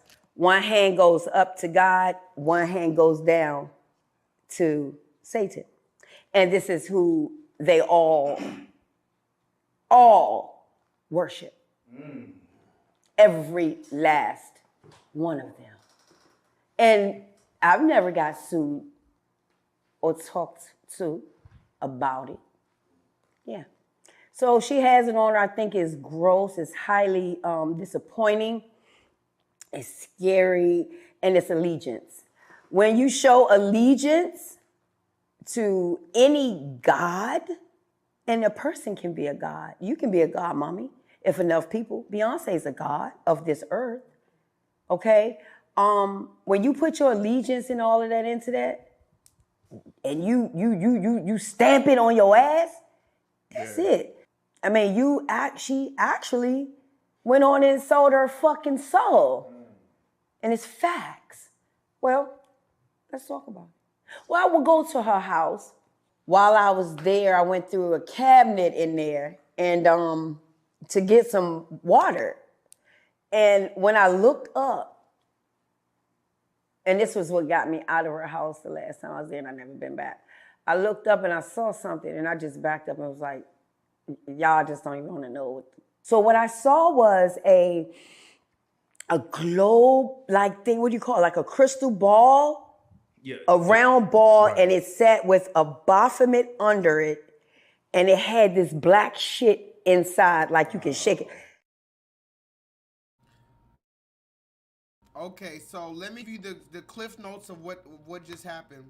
So again, this is her mom, Black China's mom, Tokyo Tony. She said, my daughter, and you can go look up the videos. There's a video where she talks about her plastic surgery. There's a video where she talks about she's a devil worshiper. There's a video that says she's gonna die from the Illuminati. This is Black China's mom. Some people said she's crazy. Put a 7 in the chat if you think she's crazy. And then she said, you got that Baphomet tattoo on you, you're gonna die. You've sold your soul to Satan. Now, Black China, all of a sudden, she's changing her whole life around. She's taking the butt shots out. She's taking the filters out. She's leaving OnlyFans. Allegedly, she made a few $1 million from OnlyFans on her time on there. But now, this is the most interesting part about it. Black China recently, well, I'll let you see. Look at this. I'm about to go to Vegas to remove the tattoo. Yep. The reversals keep coming from Black China. I'm still on my healing journey. On Sunday, the model, who now goes by her birth name, Angela White, shared the process of getting this demonic tattoo removed from her hip. Y'all know that I had this Baphomet tattoo, right? It got to come off, you know what I mean? I'm not about to have no mark of the beast, anything like that. In the caption, Black China explains Baphomet's link to the occult and Satan, claiming the deity's goal is to create and spread chaos, abuse, and torment his victims. When I first got the tattoo, that is not what it meant to me. You know what I mean? And regardless of what it is, I just don't want anything negative or demonic on my body anymore. In the clip, the reality star packs up the car for her drive to Las Vegas with the help of her kiddos, 6-year-old Dream, her daughter with her ex Rob Kardashian, and 10-year-old King Cairo, her son with another ex, Tyga. So this is going to be a great experience.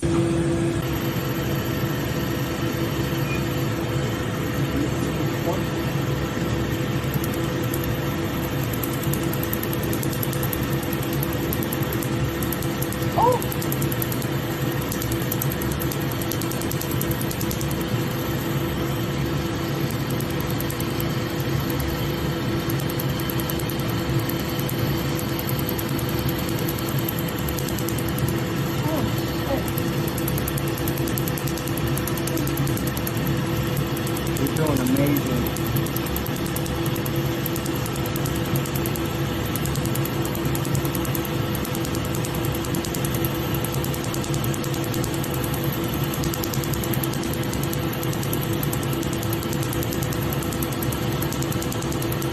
Let me know if you want a break.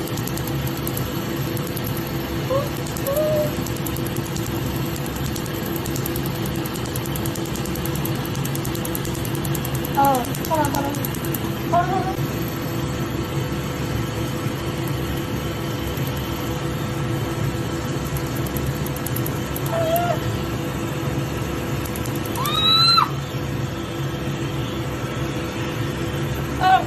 Three, two, one. I'm gonna go back down here. You're more sensitive over there. 3, 2, 1.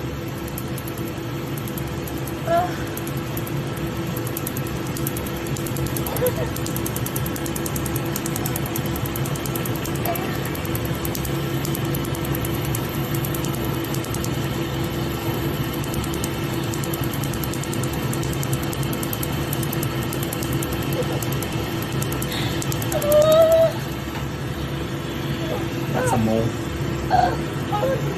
2, 1.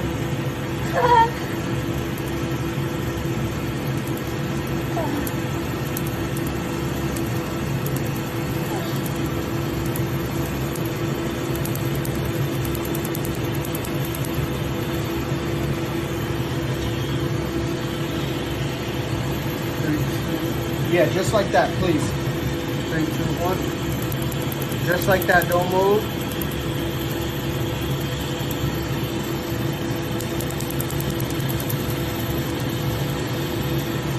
Perfect, don't move. 3, 2, 1.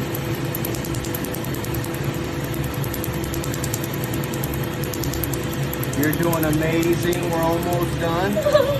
Last part, 3, 2, 1.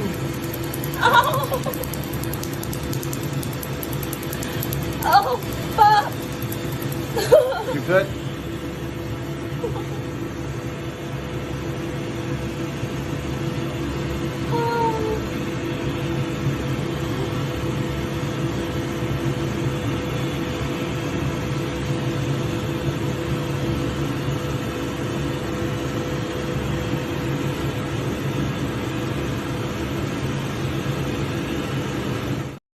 Oh my God! Wow! Oh my God! Talk to me in the chat. What are your thoughts about this? I really need to know your thoughts. Crystal gotta go to sleep. She says, I love y'all, gotta sleep. I'm out. Jay, you're the man. Is she a poser? Maybe. You're funny, Crystal. I love you, Crystal. Have a great night. Thank you for joining the chat. KJ says, those ass tattoos though, getting them or removing them just seems like you're a glutton for pain. Let me talk to you guys about Blac Chyna real quick before I get out of here, guys. Now, Blac Chyna, for all intents and purposes, everybody would say she's in the industry like Solo Dolo says it's too late for her. Solo, as your brother, I want you to listen to me, Solo. As your actual brother, I want you to have 1%. Give me 1 full percent of wiggle room for people. For our people. I want you to give me 1% of wiggle room. I know. Give me 1. Because we don't know that it's too late. Now, this is what I was struggling with. When I saw this story, I said, damn, it's so complex. But she's coming out, and look, she's removing the Baphomet tattoo. Now her mom was calling her out about the Baphomet tattoo. This is the part that made me really, that shook me up. I'm gonna show you this video. This next video I'm about to show you is kind of long, so it is what it is. But this next video I'm about to show you is kind of long. This next video it shook me up because her mom has been her biggest critic. If you know anything about her mom, she's been going hard at Blac Chyna. She was calling her demonic, a bitch, everything else. She sold her soul. And now Blac Chyna came out and said, I'm removing this demonic tattoo. And this is the thing. Blac Chyna, she called it the Baphomet. She didn't just say, I'm getting some tattoos removed. She said, I'm getting the Baphomet tattoo removed. Do you see how that's very... You can say what you want about Blac Chyna. The fact, like I told you about Kanye, you can say what you want about Kanye, but when he said those people are Jewish and we are the real Jew, that was a conversation that a person on a mainstream level had never said before. Also, on a mainstream level, who has said something about the Baphomet? I mean, Blac Chyna is pretty popular right now. She doesn't necessarily have any talent that you can speak of, but that's just another story. Blac Chyna is pretty popular right now. So she said the Baphomet tattoo, I'm getting it removed. I don't want satanic imagery on me. And listen to what she said. Listen to what she said. Hold on. Let me find the receipt of what she said because I need you to read the comment of what she said. I'm going to read y'all comments in a minute. This is one of the things that Blac Chyna said about her removing the Baphomet tattoo. She said it on Instagram. She said, thank you, God, for saving me. Removing this Baphomet tattoo. I'm sending all the negative energy back to the owner. Full name, Baphomet. Alias, Satan, the devil, Muhammad, all these other different names. Origin, demonology. Occupation, goat-headed demon spirit. Power, skills, black magic, da-da-da, possession, reality warping, telekinesis, all these other type of things, right? Goals, to create and spread chaos. Can somebody put that in the chat? She said this tattoo that I had on me, the goals of it were to create and spread chaos, abuse, and torment his victims, crimes, maleficent, conspiracy, spiritual corruption, brainwashing. So this is, she put it all out in the open. Now, who's been telling you about the Baphomet for a long time? Now, I'm not the first person that talked about the Baphomet, but I'll tell you what, on YouTube, I was on here talking about the Baphomet a long time ago. I have a video where I showed how the Baphomet is using that hand signal with the 2 hands up, the 2 hands down. and how the pictures of Jesus, quote unquote Jesus, the pictures that they show, he has the 2 fingers up like that. We can talk about all of that, but again, this is the purpose of journalism. This is the reason why I buy all this shit, all these mechanical breakdowns and shit, and I still keep on coming back for more. I wanted to stay away. There's no way I can stay away from this, what I'm doing right now. Just so you know, I didn't delete any of the videos. I'm gonna put them back up.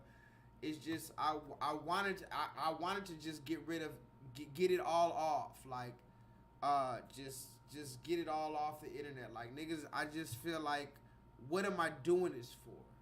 Why am I doing this? As anybody listening, when can I make a change?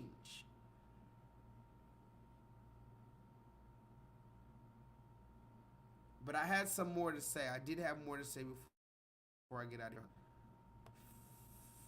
Give me a second, because I got a little distracted about just now.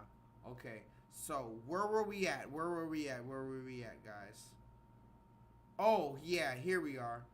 This Angela White, the Black China thing. So she got her tattoo removed. My question to you is, do you believe it or not believe it? But regardless of how you feel about it, let's watch this video of her mom. Now, this is a raw video, and this video for me was very powerful. I don't know how you're gonna feel about this video, but it's a long video. I felt like I'm willing to waste 7 minutes to watch this video. This is Black China's mom when she saw her daughter getting the Baphomet devil tattoo removed. Because remember, she's always been known for calling her daughter a bitch and demonic and this, and she called her out about the satanic tattoo specifically. All on the podcast.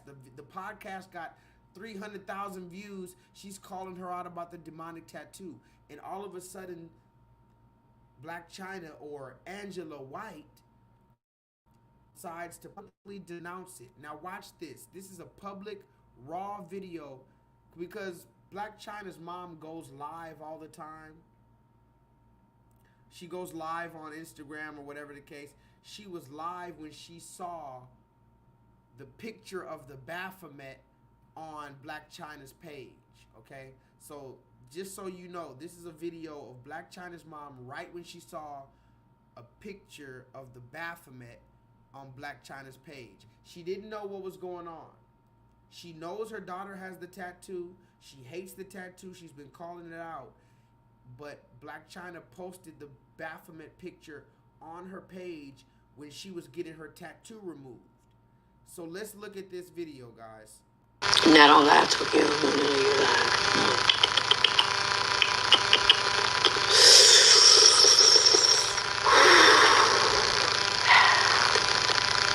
Time to put your fake shit on. Oh, I just see this shit. I'm sorry, y'all. My eyes got wet like that. Oh my God, because I just popped China's her page just popped up on my page, and I just seen this Baphomet on her page, and I thought my eyes made that happen. I'm sorry. It's up there. I thought my eyes, because I'm so, and I looked at it, and I looked again, and it is up there. Oh my God, excuse me. Hold on. Ooh. That gave me a boo. Hold on. Ooh. Oh, it just shook me. Lord, it shook my soul. Y'all see that shit? Oh my God. I'm not even crying. It just made my, because I just seen this Baphomet on her page. So whatever response I see is what's going to be real. Ooh, why you got that up there? She's listening. I can just feel it. Something. Ooh. Oh, Jesus. You still got that Baphomet. I didn't hear you denounce him. And you didn't call your mother. And I didn't. So until you do those things, I'm going to stick to my guns. And I'm going to turn my head, not my back. And just now, I don't know what this is going to be about, and I'm scared to look.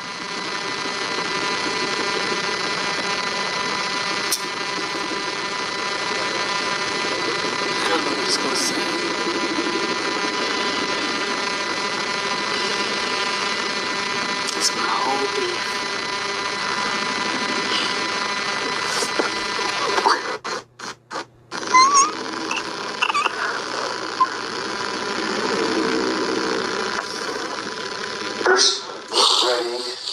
top of a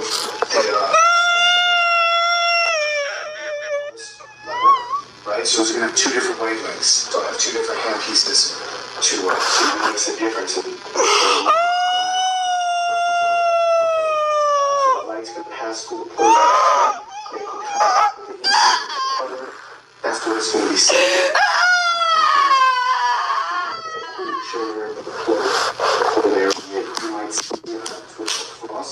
It's going to be like a gas bubble. Then it's going to come back. Okay, so it dissipates after like 5 to 20 minutes. I would say minimum 8 weeks. Treat it again. Once it's lightened up to your artisans, say, hey, this is good. Oh my God! I'm sorry, y'all. 8 weeks. Oh my God,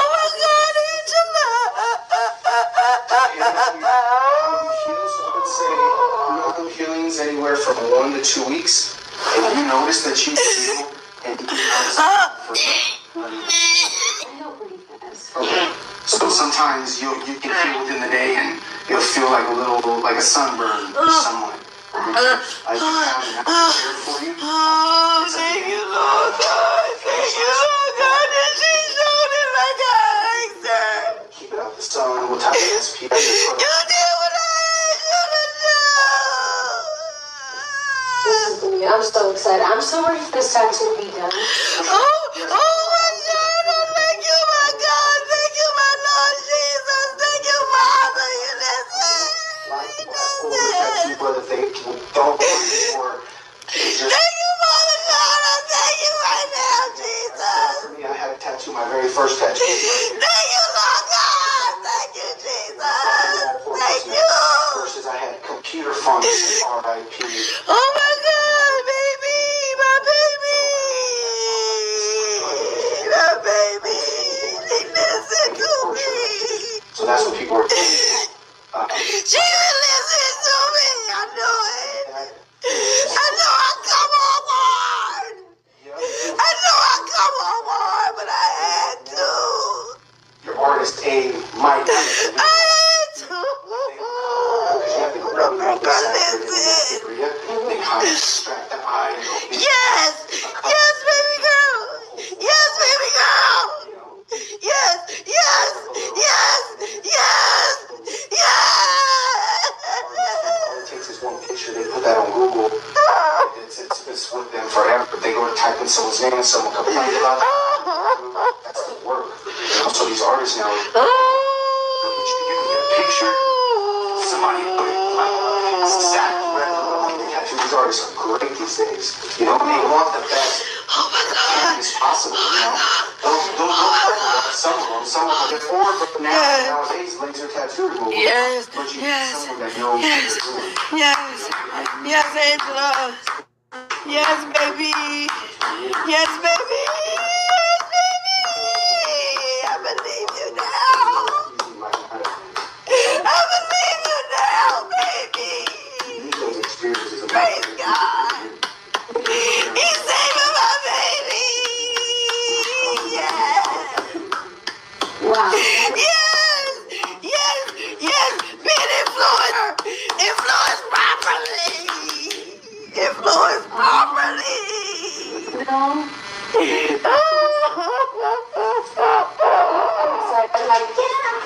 just going to prep the room real quick. Make sure everything's good. You know? Yes. Yes. Get that shit off. Get that shit off. All of it. All of it. Oh, God. I'm sick. I swear to God, God, you're so good. You listen to me. He listens to me because I obey. I obey. I obey.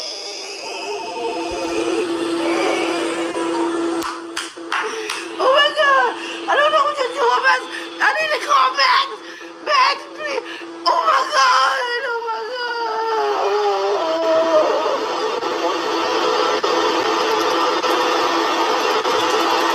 They do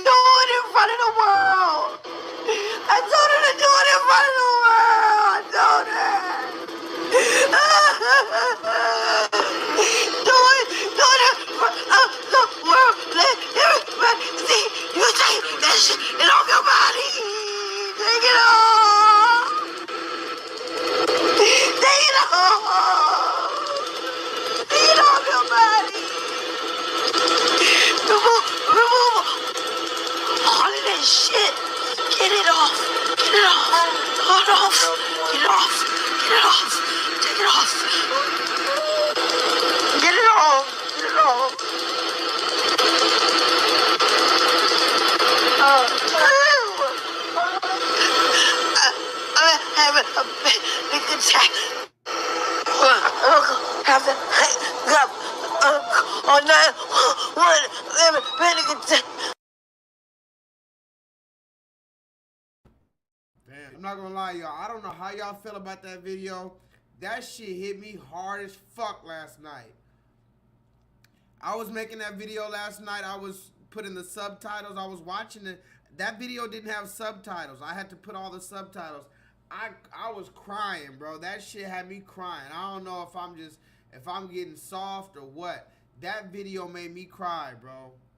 I don't give a damn. I'll say it. I don't give a damn. Y'all gonna have to tell me why she can't have redemption, why the Most High God can't be real. You're gonna have to tell me why everybody's in the Illuminati. Everybody sold their soul. Everybody can't be redeemed. If that's the case, what's the point of the Most High God? You're not giving God any power. That's another thing I was thinking about. We don't give God enough power when we say everybody's a motherfucking sellout. Everybody's in it for themselves. Everybody, like, no. Where are the prophets and the disciples, and where are the true testimonies from the Most High God? This is all I'm saying. This is all I'm saying. That's all I'm saying. Me personally, I as a parent, I don't know if you guys are parents. As a parent, I saw that. I empathize with that shit. This woman has been calling her out for years. We don't know their story. She's been calling out for years consistently. She said, the Illuminati, the Baphomet, da-da-da, why you doing this? Now she got it removed, her, and she was on live already. She was already on Instagram Live, and Black China posted a picture of the Baphomet, and it popped up on her feed. So she saw it on her on her timeline, and she was already reacting to it live. So that was her first reaction. So I don't think she was exaggerating. Now, she could have been. I'm giving her the benefit of the doubt, true enough. But when I saw that video and the fact, and when I was listening to what she said, I've prayed like that before. That's how I pray. Just so y'all know, if y'all ever heard, man, I don't get that loud, but sometimes when I'm in the wilderness, I pray like that.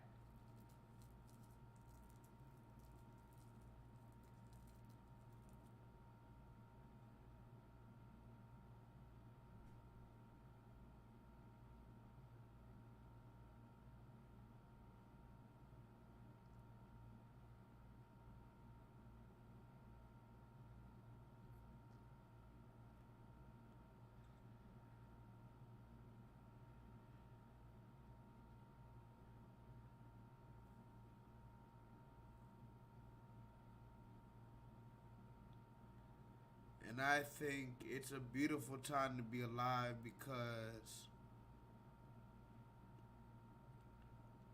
the Most High God is revealing himself. You hear me?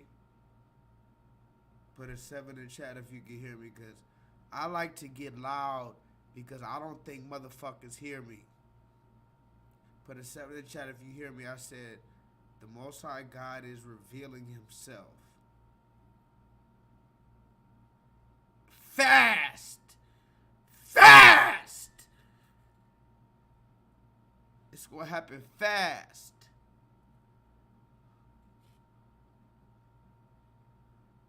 It's gonna happen fast.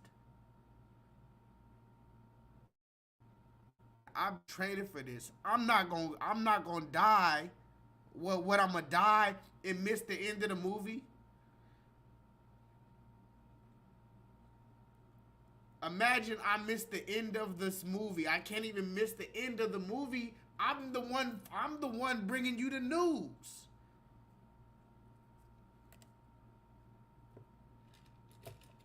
Who the fuck is out here doing this shit? You telling me Jason Black? Nigga, all respect to Jason Black. Nigga, show your motherfucking face, nigga!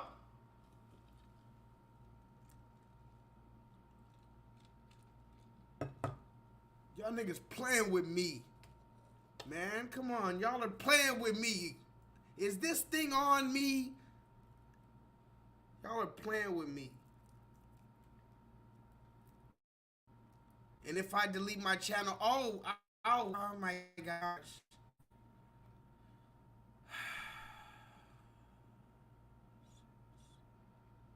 Black China. Shout out to Black China. And guess what? You remember this video right here? Hold on. I had another video of Black China. Sorry, guys. That's why I don't like to cry, because I'm an ugly crier. Every time I cry, I can always tell. I don't cry a lot.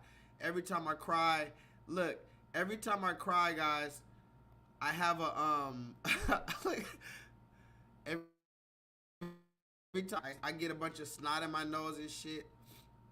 I don't like to cry. It just fucks my whole shit up. But shout out to Angela White. She says she's not Black China anymore. And if Kanye West could say I'm Ye and I rebuke all the things I was doing before, I believe that Black China can say I'm Angela White when I was born. I rebuke that in the name of the Most High God. I'm removing this energy for me. And so, because now she's Angela White, I am officially going to retire this meme right here.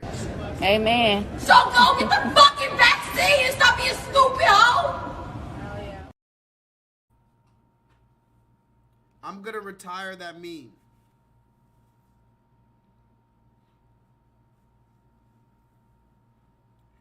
I'm gonna retire that meme. I'm no longer gonna show that meme out of respect, because Black China was in a different time frame right there. She was obviously high out of her motherfucking mind. So, Black China, I forgive you. I love you as my sister. I embrace you. I respect you. I cherish you. I welcome you. I want to learn from you. I want you to learn from me. I want us to go into the kingdom together. To Angela White. Shout out to Angela White. See, that's the crazy thing. I talk a lot of shit about black women, but who you know come out and say this type shit right here? See, that's the problem with you niggas on the podcast. You niggas on the podcast are a one-trick pony. I'm not doing this shit for YouTube likes.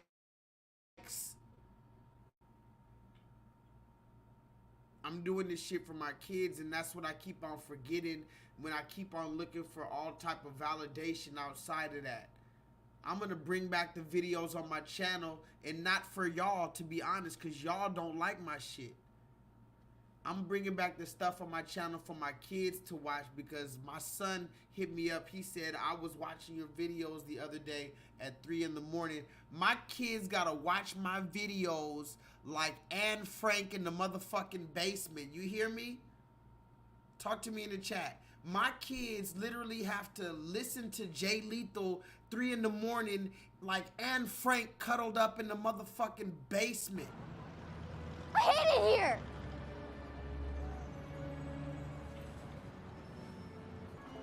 I hate it here. Waking up in the morning, thinking about so many things. I just wish things would get better. I'm trying to get rid of them, but nothing seems to stay the same. Woke up in the morning, doing my hair, makeup, getting my clothes on. Walking into school, thinking of what is going to happen next. Oh, whoa, things are just caught up in my mind. Just cannot get rid of them. I am worrying and worrying, I just cannot get rid of them. And you know what I realized too? The black man, the original man, the absorber-like man, guess what? We have to encompass everything. We have to take all of that on. That's why we have to work 10 times harder. That's why we got to take it on the chin. We got to turn the other cheek. All of that shit. Because we're the only ones that's built for that. Who the fuck else could take it on the chin? You think somebody's weak-ass motherfucker's gonna take it on the chin? Who else could turn the other cheek? Who else can teach you to turn the other cheek? Who else can turn another cheek and still have strength to take another one? So, all praise be to the Most High God for teaching me just everything. All the time. All the things that I see every day. I don't even document this shit. One day I used to want to buy a GoPro so I could put the GoPro right on my chest and just walk around with the GoPro and you guys could see my interactions. But then again, you motherfuckers won't even like the video. If I bought a GoPro and put it on my chest and showed you all my spiritual encounters, you wouldn't even comment on my video. What's up with y'all? I'm not gonna let that one go, guys. Now let's move forward before I get out of here. We're on the 4th hour. We're on the final hour, guys. Talk to me in the chat. By the way, don't worry about me, guys. I'm just going through a lot. You know what's the problem? Time's moving faster, but I'm staying the same age. Have you ever, talk to me in the chat, has that ever happened to any of you guys? Time's moving so fast. Everybody's getting so grown. My kids are growing up. I can't even, I'm still staying the exact same age. I don't know what's going on. It's just the weirdest thing, and then I'm dealing with all this other stuff. So I feel like time is passing me by. I feel like I'm standing in the same place as time. Have you ever felt like you're standing in the same place as time is passing you by? But you're not even getting older. How old do I look to y'all? I know I'm looking fucked up. And look, I look decent right now. I'm homeless. How old do I look and also consider that I'm homeless?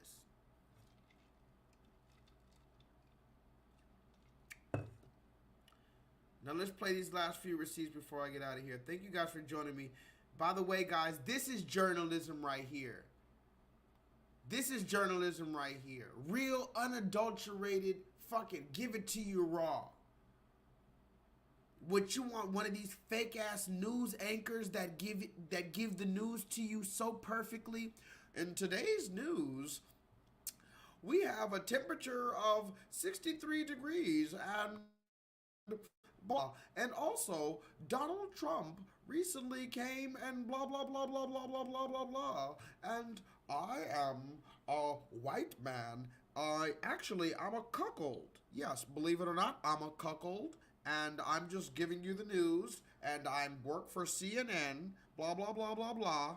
That's what you motherfuckers literally have been trained to like. So when you see some, and this is another thing, like that's why I told you about Black China, Angela White.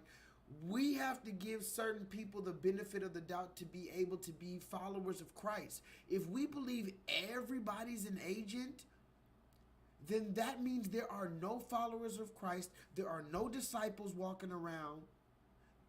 Then where is God's power? That means that Satan already won if everybody you come across is an agent. Think about that, stupid guys. Remember, I'm one of the biggest conspiracy theorists ever. Yeah, there's agents. But if every single person is an agent, how is that possible? If that's the case, y'all know I'm not an agent. I might not be perfect. I might have some blah, blah, blah skeletons in the closet. But I'm definitely not an agent. So, what, is J-Lethal the only person that's not an agent? Come on. But we have to decipher. We have to use our discernment. So with Black China, I don't know. But she went, you can go look up all the videos of Black China. She said, I'm get rid of OnlyFans, getting rid of the butt. Now somebody tell me, if Black China is an agent, what is her mission? I always tell you guys that. You talked about, and shout out to the nigga, I love you. But shout out to the nigga. I beat his ass, and I don't like to brag. I'm not bragging, but I'm just telling the story for a purpose. I beat this man's ass because he was talking shit about Malcolm X. I know that sounds crazy. I literally beat a man's ass because he was talking shit about Malcolm X. Literally.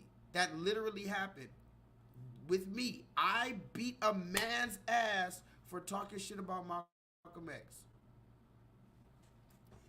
I'll tell you the story later. Doesn't even matter. But the point is, it's a black man that gave his life, allegedly, unless you have proof otherwise, unless you have proof that Malcolm X faked his death, unless you have proof that Malcolm X was an agent, unless you have proof of these things, this was a black man that gave his life, left children behind for the struggle, and you're out here on the corner on some hotep shit, talking shit about Malcolm X? Nigga, I'll beat your ass off the general principle. Fuck, nigga. I'm beating your ass off the general principle. Somebody put that in the chat. Does anybody know about the GP? The general principle? I'll beat your ass off the general principle of talking shit about a black man who gave his life while you was sitting there eating Cheeto Puffs, nigga.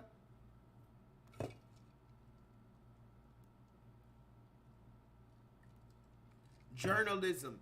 Real journalism. I'm not talking about Nori. Did you hear Nori? Listen to Nori.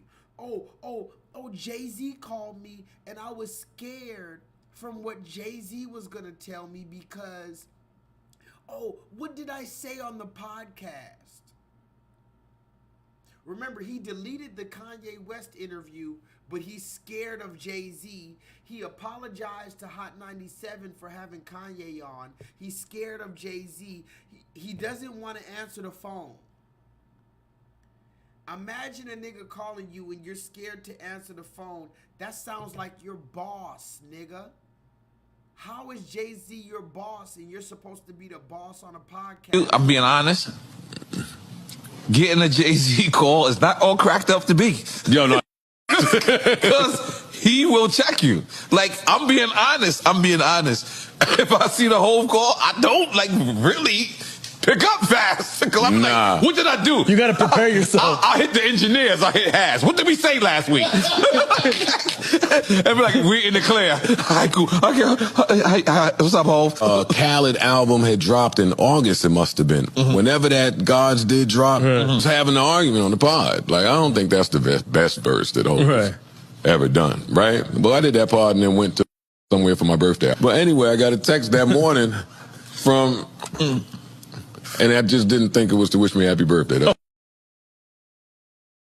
So you can't even say this nigga's name, but you own your own podcast. You're scared to say Jay-Z's name.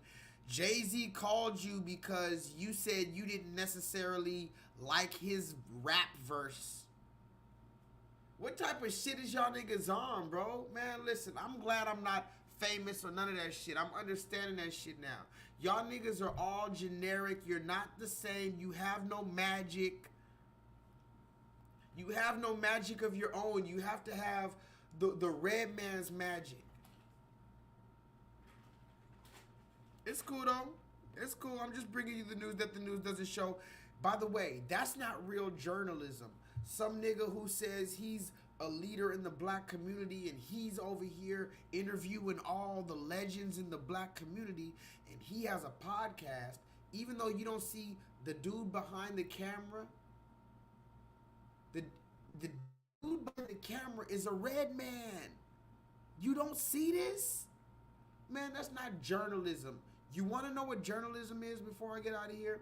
This is journalism. Jesus is a black man. Oh yes, number one. Jesus arrived to Lazarus' funeral 4 days late. Jesus is a black man. Number two, Jesus was very vague. Like, where are you going? I go to a place. When are you coming back? Soon. How soon? Very soon. Very, very vague. Can you be more exact on when you're coming? No, just be ye yet ready. Jesus is a black man. Very vague. Number three, he went to jail for something he did not do. Jesus is a black man. Number 4, he lived with his mother until he was 33 years old. Jesus is a black man. And last but not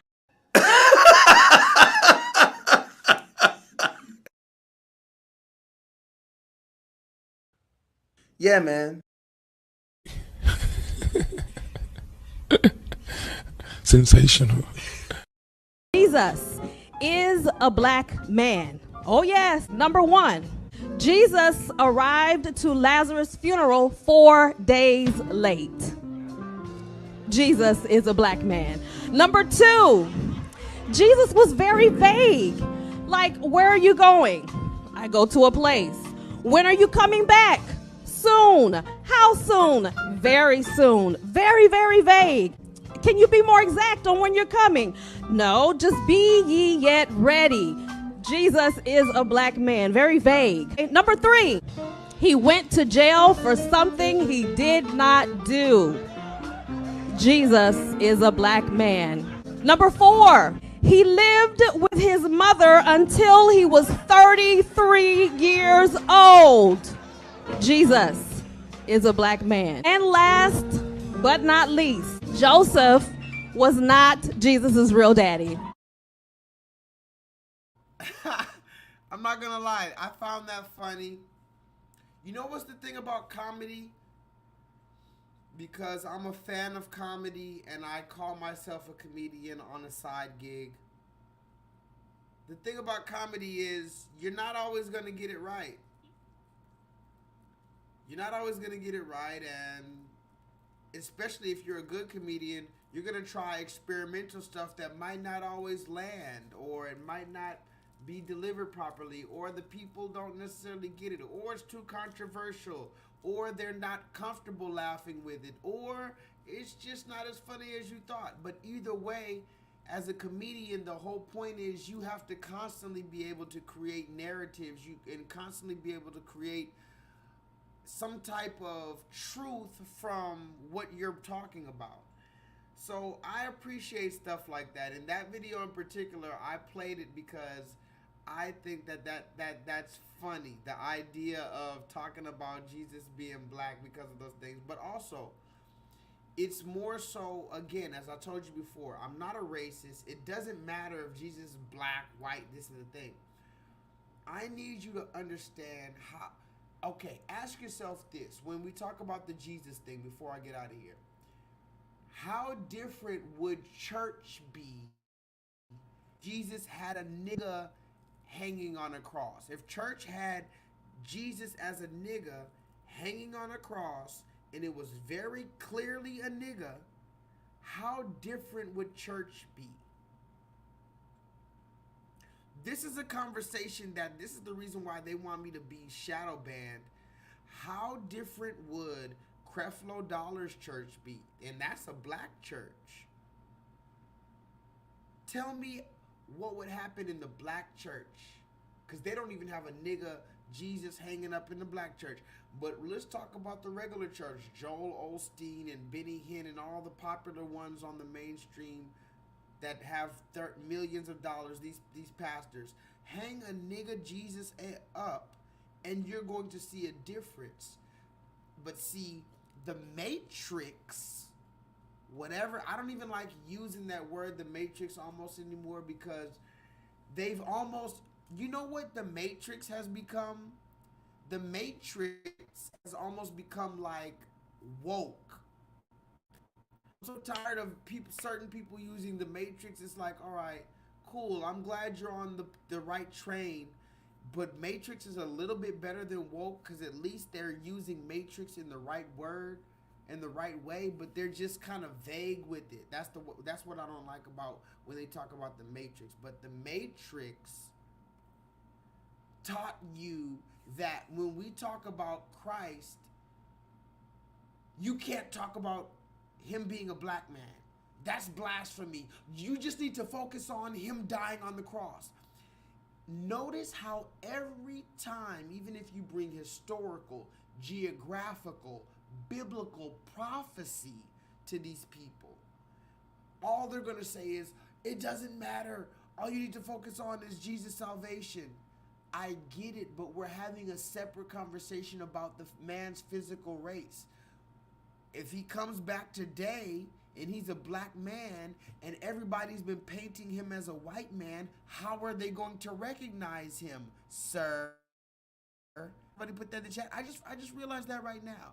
Isn't that a very honest question? Tell me if I'm being facetious here. I don't know if I used that word right, facetious. Somebody also please tell me the definition of facetious. But for now, I think I'm using the word right. I'm not being facetious here. Like, if you've been painting him white since the 13th century, and he comes back today, black man dreadlocks like myself, how would they know who he is? Even if he did perform the miracles, they wouldn't attribute that to being, it couldn't have been Jesus. Even if he made water into wine, even if he walked on water. Hell, even if he healed a blind woman, if you made him look like Brad Pitt, whatever the case, how are you going to accept him looking like Jamal or Rodney? Most people are going to disregard him as they did in the first time. Now, am I saying that the Bible is a racist story? No, of course not. And I believe that most people in the Bible were dark-skinned. But that's a whole different story. What I'm saying is, I'm introducing the conversation of Jesus Christ as a black man, not for reasons of ego. This is what they're going to try to tell you. You must be trying to be egotistical. You must be trying to change the conversation. No. I could have a conversation about the salvation of Christ. I could have a conversation about the miracles of Christ and Christ dying on the cross. I could have those conversations. But right now I want to have a conversation about a black man. And y'all, and here's the thing.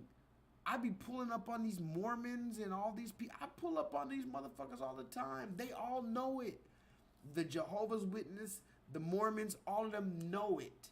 But still they're pushing propaganda. All of them have books with white Jesus. All of these things need to be brought out. This is true journalism. I'm going to keep on screaming this shit to the end of days. Maybe one day I might get tired and actually delete all my videos. Until I know my kids saw that shit. What up, y'all? Yes, I'm upset at y'all tonight. I still love you. Every one of you, because you're here every single Monday. Of course I see you guys here every Monday. But I'm yelling at y'all because y'all are the only ones here. Y'all know that I can't get new people. So do what you can. A comment, share it, tell someone about it. Anything. How about one of you guys, when I put the videos back up, how about you guys go to one of the random videos and just find a funny part of one of my 5-hour fucking videos and put this shit on TikTok, because I'm not getting on TikTok. Go find a funny part of one of I have at least 1,000 hours. Go back 6, 7, 8, 9, 12 months and fucking find a TikTok clip that made you laugh and put that shit on TikTok. Help a nigga out. I have no manager. I have no publicist. I have no PR team. It's just me. And if you don't want me to just quit and leave, go. And like I said, I fuck with Jason Black. But Jason Black, I've listened to him. He's rude to his callers. He's very frank. Even Tariq Nasheed, he's like, land your plane. Tariq Nasheed, if you talk too long, he tells you, land your plane. You hear me? If you talk too long for him, he says, land your plane. If you do not end your sentence, he just cuts your phone off. Because you got thousands of followers at that point. It doesn't matter. So you're telling me the few of y'all have been here for years and months and weeks and days and hours and seconds. You're supposed to be die hard with this shit the same way I'm die hard with this shit. I'm supposed to see your fucking work just like you see my work right now. That's why I'm upset with y'all. Or maybe I should just not focus on that. I shouldn't focus on that. You know what I should focus on? I should focus on the better parts of life. Like, for instance, I should focus on the Most High God. It's a beautiful time to be alive. And even though there's a certain narrative being painted, the truth is always going to prevail.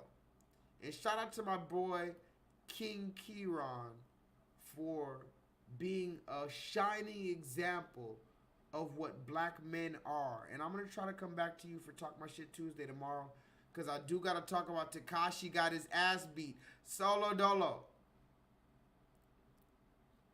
I'm literally about to get out of here. Solo Dolo. Tekashi. And yes, of course I remembered that. What, you thought I was not going to talk about that? You thought I was not going to talk about Tekashi 6ix9ine getting his ass beat. I have set you apart. Oh, glory, I can't get no help in here. I have set you apart from those others. Woo, glory. From those others. Woo, glory. And now God is saying, everybody, I knew you before I put you in your mother's womb. He knew everybody. He knew everybody before he formed them in their mother's womb. Can somebody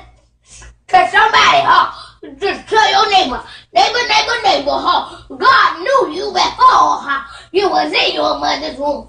Neighbor, God knew you before you was in your mother's womb. You know what? You should listen to your wife, man. She's right. You are an asshole, man. And we're going to tomorrow. Tekashi 6ix9ine got his motherfucking ass beat and stomped. And I watched a few videos. That shit look real. And I'm going to tell you like this right now. I'm going to give you my hot take right now. Just so you don't have to wait for tomorrow. If that was a fake video, this is what we're going to give you, conspiracy theorists. If that was a fake video, bravo to Tekashi 6ix9ine. I'll take it. Some people said that was a fake. Tekashi 6ix9ine got his ass beat. That was fake. I'll take it. The video I saw, he got stomped on the ribs. Pussy nigga. Oh, that ain't nothing. That was just a little... That was just a light little salsa dance. They just barely stomped on you because they was Latino, my boy. Don't you come around. We gon' finish you, brother. Matter of fact, we're not even gonna finish you, Danielle. We gonna put you in a skirt, pussy nigga. We gonna put Danielle in a nice little pink little skirt. Let them do those little spinny things that the little ballerinas do. Go spin around like a ballerina with a pink tutu on, pussy ass nigga in the corner with your little rainbow hair and all that other shit. That's what we gonna do with you when we catch you. We're not gonna end your life, brother. Why would we do that? We're not murderers. Tekashi 6ix9ine, you belong to the black community, and you got your ass stomped like a pancake by the Latino community. I'm glad the Latino community stomped you like a fucking frog, nigga. I'm gonna play the video tomorrow, and I hope I get a strike for that. I'm willing to get a strike. Talk to me in the chat way. I wanted to get a fucking strike because Tekashi 6ix9ine got stomped like a fucking frog. I'm gonna play the video tomorrow, pussy ass nigga. I'm not even gonna play it today. I have a few. Let me see. Oh, this is what I was talking about. Yeah, before I get out of here, I do appreciate y'all. I do love y'all. I mean, what can I say? Like these classes when I'm here. I do have I do have a chip on my shoulder. I pray that the Most High God relieves that chip on my shoulder. I pray that I forgive all my enemies. I do want to say also, shout out to black fathers, because here's another part of journalism in 2023. Real journalists are going to show black fathers. Why? Because black mothers are shown on mainstream. Why are black fathers not shown on mainstream? Real journalism is being balanced. Do you see how I've talked about Steve Harvey? I talked about a lot of niggas tonight. Balanced journalism is real journalism. Sure, a person can have their personal beliefs, their personal understanding, their personal opinion, but journalism is, for the most part, unbiased as long as it goes towards the truth. So we need to show black fathers in the media. That's another part of journalism. Shout out to my boy King Kieran. I know this boy. He's actually from Houston. The brothers out here from Houston. I know this brother. My homeboy used to do his hair. He used to cut his hair. He's from, I believe, King Kieran is from Mo City. He got big on social media. But shout out to my brother. And this is what we need to show. Black fathers exist. Somebody put that in the chat. Black fathers exist. Black fathers care. And most important, black fathers matter. So my dad took me to Walmart so I can be stimulated. He said, believe it or not, everything doesn't have to be delivered. You can actually go to the store and buy it and see people. And this place was crazy. They had all you can eat soon as you walk in. I knew this fruit. They had so much food, it was honestly hard to pick. But your boy settled on the apple, and then he stopped me. Talking about he gotta clean it first. Why would they put it out if you had to clean it, huh? Anyway, after he cleaned it, I said, I need to see what this Walmart has to offer. And not only did they have food, they had clothes, they had shoes, they had family plans. Oh, I love Cricket Mobile. Yes, I do. I'm just playing. I know your boy had to run. I'm away. I know you didn't try to put me back in isolation. Man, I'm a COVID baby. I ain't scared of nothing. All right, that hurt. Man, this was a lot of stimulation. Your boy is tired. But I'm leaving here with something. Look, I'm from inside my mama. I'm leaving here with something.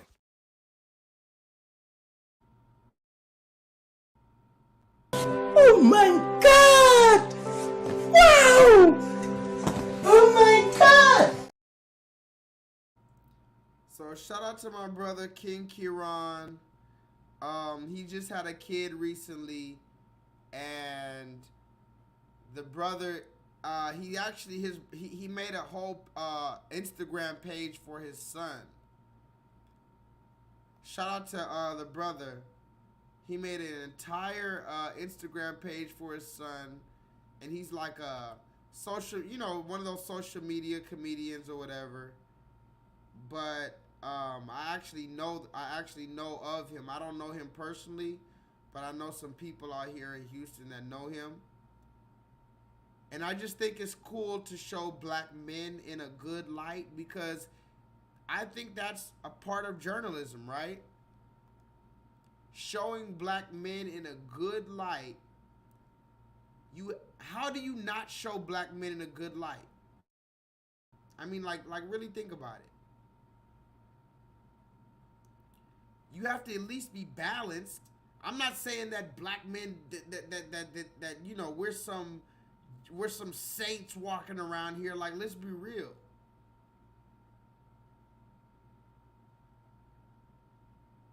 But to say that we're all just negative, and I don't know. Let me read your comments before I get out of here, guys. Where's that one video I was watching?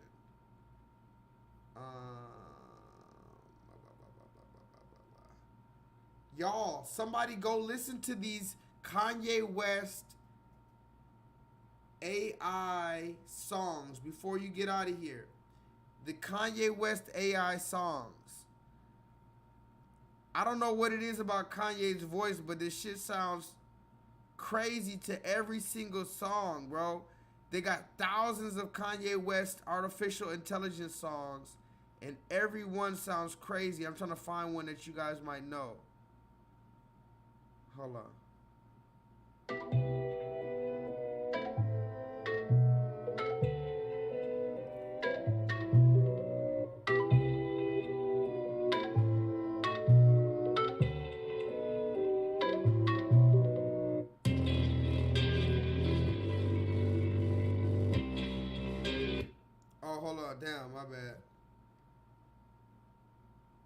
I'm sorry.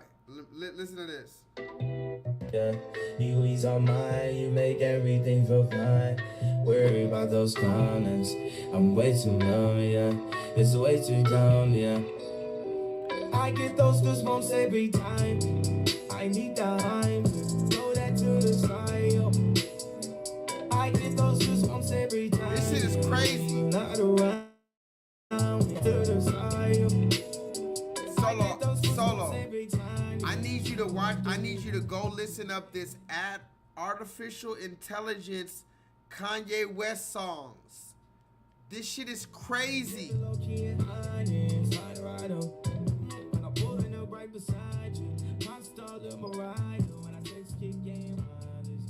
Bryce, my email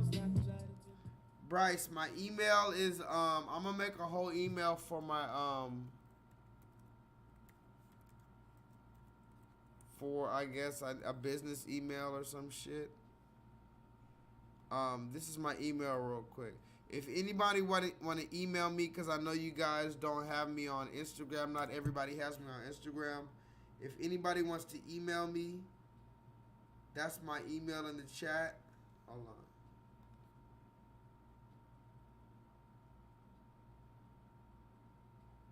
on. I am going to get more organized one day. I'm going to get my Patreon and all that stuff together. I'm going to get all your email addresses. We're going to start doing shit.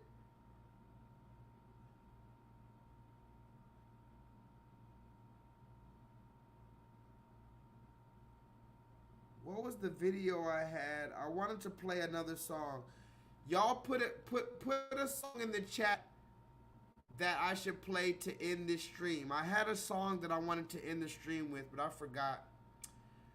Put a song in the chat from the 1990s to play. Not a new song. The 1990s, a classic banger from the 1990s to end the stream. A nice vibe. Because I had a song I wanted to play, but I don't know where the fuck it is. I have all these videos. And mind you, I am going to come tomorrow with the whole stream. I'll talk my shit Tuesday. I just wanted to talk tonight about journalism. And I wanted to tell you guys why I took a break and why I deleted some of the videos for now. Because, first of all, I need new subscribers, YouTube. Stop fucking playing with me, bro. I love everybody that's in the chat right now, but I need new people listening to what I'm bringing out. I don't think it's egotistical to want new people to hear me. You don't have to fucking agree with me, but at least let new people hear me, y'all. What's a good song? Oh, I already played that before, Solo. I think I played that before. I think I played that, Solo. I'm pretty sure I played that before I get out of here. Diamonds and Pearls.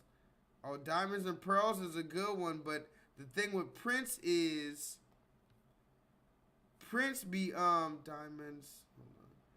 Prince, the thing about Prince, even though the man passed away, he's known for copyright striking. He's known for not letting you play his let me see, hold on. Yeah, like a lot of his content you can't even play because it'll be a copyright strike. Hold on. That's a good one. Maybe I'll play that one. All right. I'm going to play that for my lady, KJ. KJ, you know I love you, by the way, right? I very much love you. And when I'm yelling and stuff like that, I'm going to tell you the truth. You're not one of the ones I'm yelling at. But I am yelling at you too, KJ. You don't comment enough, KJ. I'm yelling at you right now. You hear me, girl? Hey, girl, get over here. Playing around and stuff like that. You know what I'm saying? Hey, I'm just saying though. You acting like you ain't been fucking with me since back in the day. That's all I'm saying though. I don't want to have to raise my voice at you. Hey, girl. I'm about to get out of here. I'm going to do this for my lady. You know what I'm saying? Even though she be trying to play me and stuff like that. I don't even know what all that's about. But this one here goes out to my lady, KJ. The beautiful. The magnificent. Till next time I see you guys, holla at your boy. Hopefully I'll come back tomorrow for a Talk My Shit Tuesday. We're going to talk about Tekashi getting his ass beat, stomped on, brother. Stomp. Now put your hands together. That's going to be the name of the video tomorrow. Hold on. That's going to be the song tomorrow night. Those of you that think that gospel music has gone too far, you think we've gotten too radical with our message. Well, I got news for you. You ain't heard nothing yet. And if you don't know, now you know. Glory, glory. Glory, glory. You better put them hands together and act like you know up in here.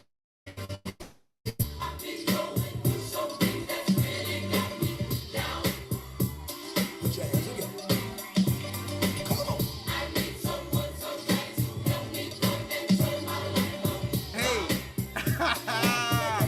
Stop on this pussy nigga, Lord.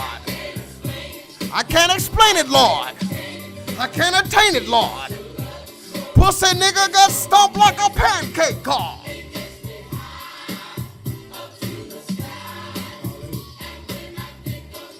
Tashi, stomp on this pussy nigga.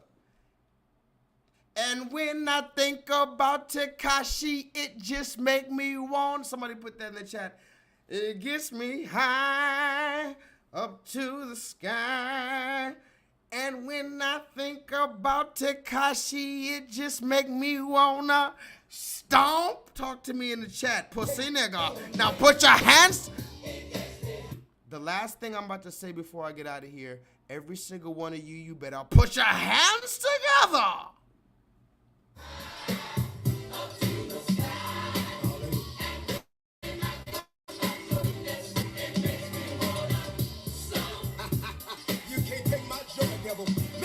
You can't take my joy, devil. Woo! I can't even get no help off in here. I can't even get no help off in here.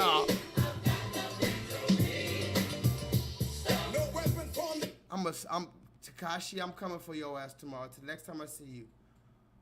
Thank you guys for joining me. Could have been anywhere in the world. This last song is for my lady. Just to show you my appreciation. By the way, Prince is my mom's favorite artist. I wouldn't know anything about Prince if it wasn't for my mom. Shout out to my mom. I love you, Mom. I'm going to tell you like Black China told her mom. I love you. Hey, Mom. I was watching Black China recently. She was on this interview. She said, I'm getting all this stuff taken off my face. I'm getting taken off my butt. I'm getting the Baphomet removed. And then one of the ladies, I think it was Tamron Hall. You can go look that up. KJ, put that in the chat. Tamron Hall. We're going to talk about her one day. She's another potential bed wench. Tamron Hall, another potential bed wench. She was interviewing Black China. I'm going to call her Angela White. I'm not going to play that her meme anymore. I'm retiring her meme. But she was on Tamron Hall, and Tamron Hall was asking her these questions. I'm taking off all this shit. So shout out to Black China, Angela White, whatever you want to call her.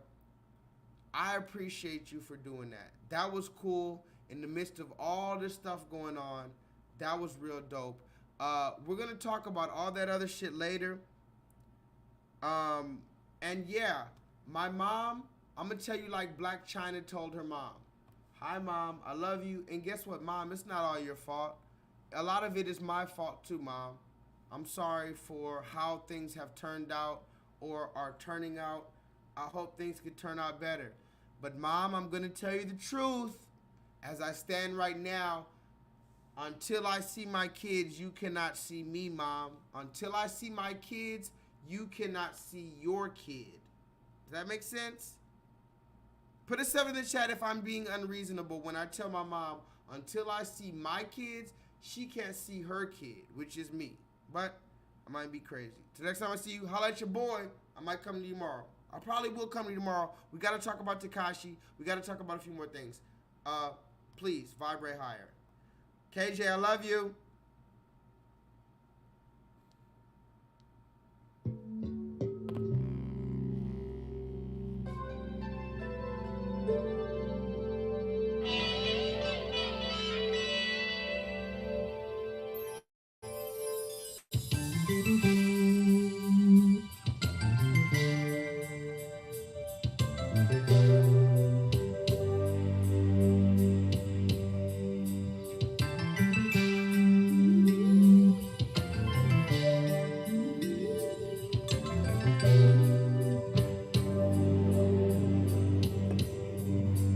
This will be the day you will hear me say that I will never run away.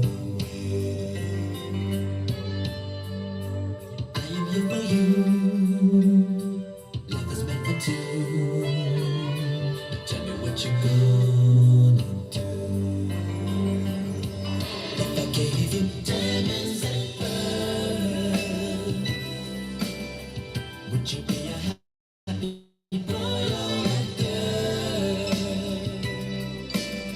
If I could, I would give you the world.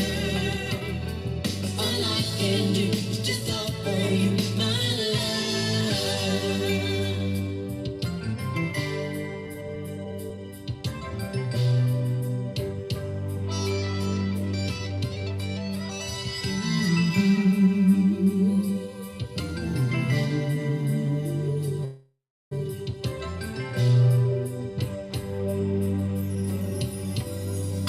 Which one of us is right? If we always fight, can we just let love decide? By the week of May, 'cause I understand love must be the master plan. If I gave you diamonds and pearls, would you be a happy boy or a girl?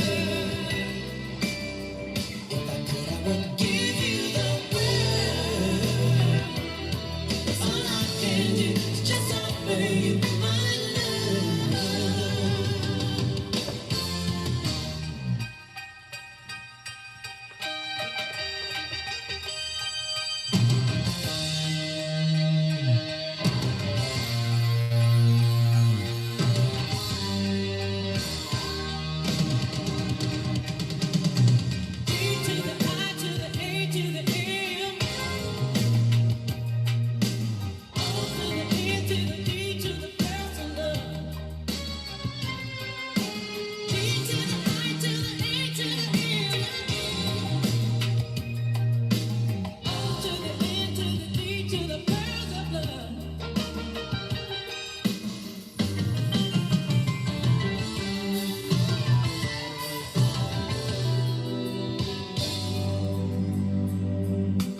There will come a time you will blow your mind. Everything you look for, you'll find. Take a look inside. That will be the time. That everything will shine. So bright it makes you colorblind. You will be colorblind. Diamonds and pearls.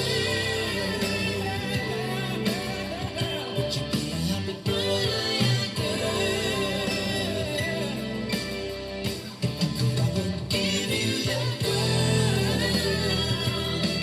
All I can do is just offer you my